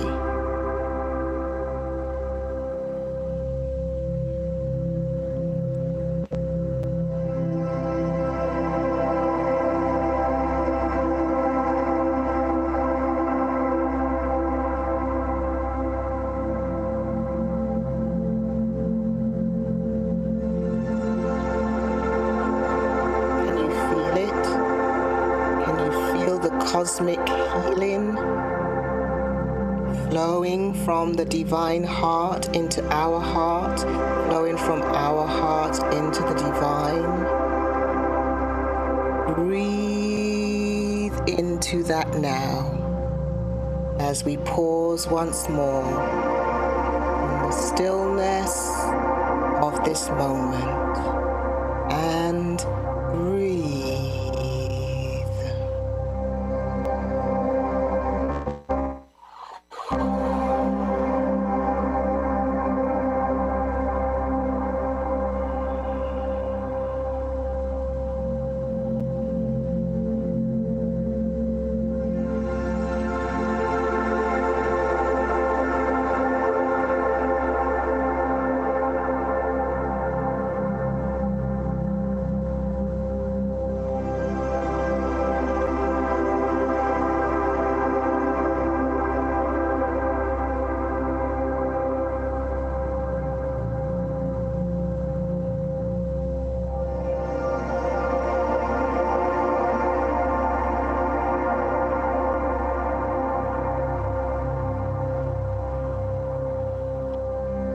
Bring your hands to prayer position.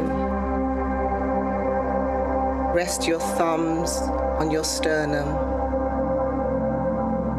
and breathe here. Feel your feet making contact with the ground once more. Notice the environment you are in. Even with your eyes closed, you can feel where the furniture is around you, where the objects are, if there are people in your space.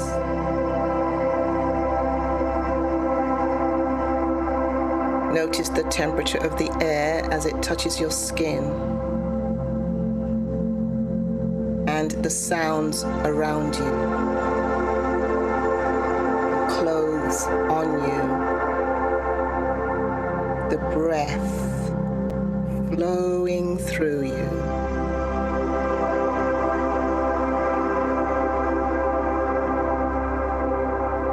Take a pause here to feel gratitude for the healing that has been established from the very heart of God, with which we have connected this night. It's not a one-off, one-time thing.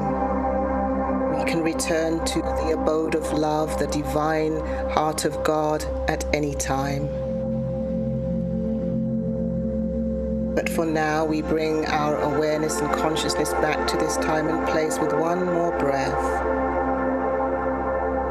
And exhale.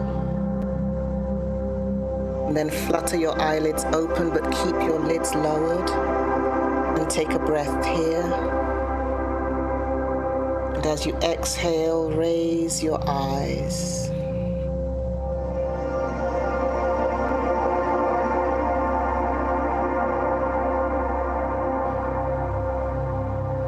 From that abode of love, with its mighty magnetic forces that is within me,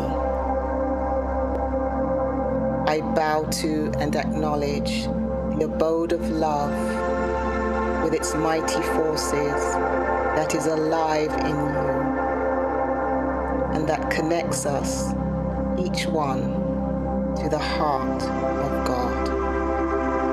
Namaste.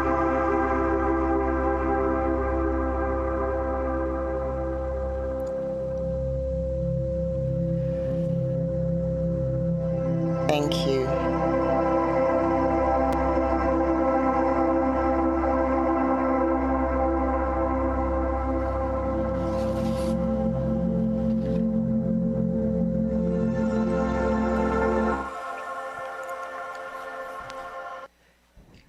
Good evening. So glad you're all still with us. Wasn't that a wonderful presentation by Reverend Parlett? And I just wanted to kind of close us out this evening and just say thank you to all of you out there who have participated, who have watched, who commented and let us know when we had this going on, had that going on, kind of our eyes and ears out there in the virtual land. Thank you all for being here. And I wanted to thank our special team out here in the back. We've got Jerry Maxey and we've got Kayla Larson. They've been doing a wonderful job with the videos and with the sound. Wanted to thank Leah King. She's been the moderator for the Zoom chats. And this was the first one that we actually brought in from out of town. So it was an experiment. We figured it out just in the last week or so, and we've made it all happen. So we give thanks for all of those. We give thanks for all of our presenters and talkers, and we're not done yet.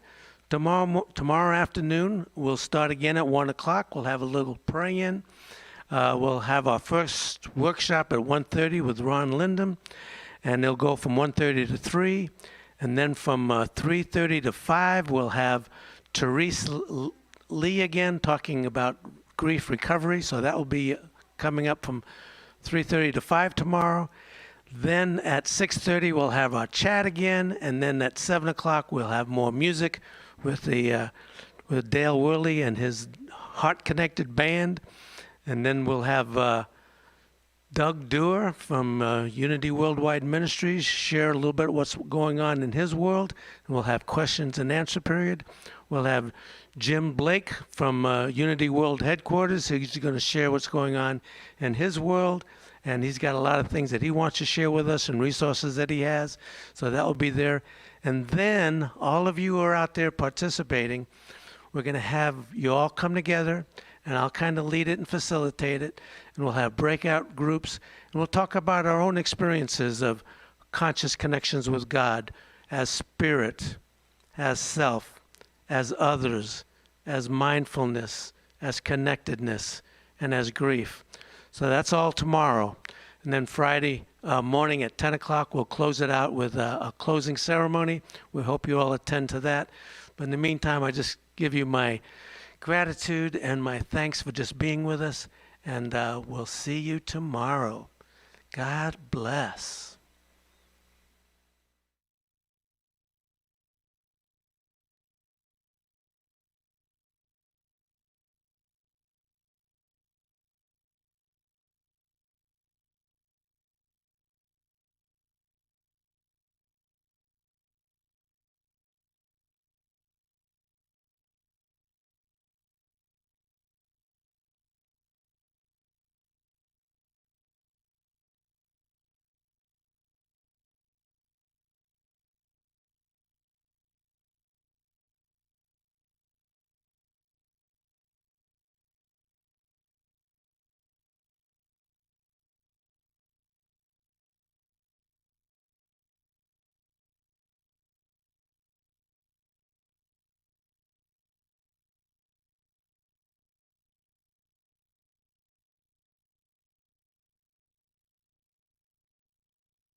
join in with the dance, circling the sacred tree. I'm dancing, dancing, spirit and body locked into one. Dancing with the universe, nature, the moon and the sun.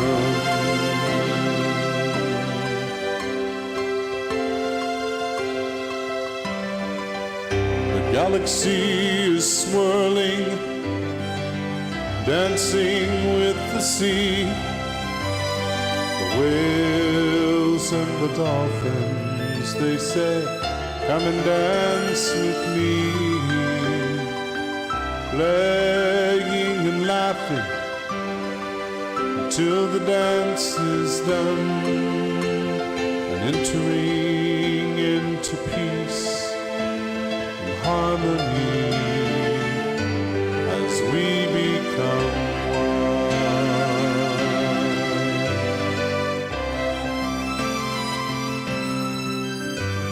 I'm dancing,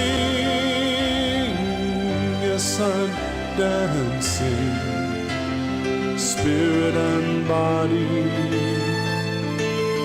locked into one. Dancing with the universe, nature, the moon and the sun.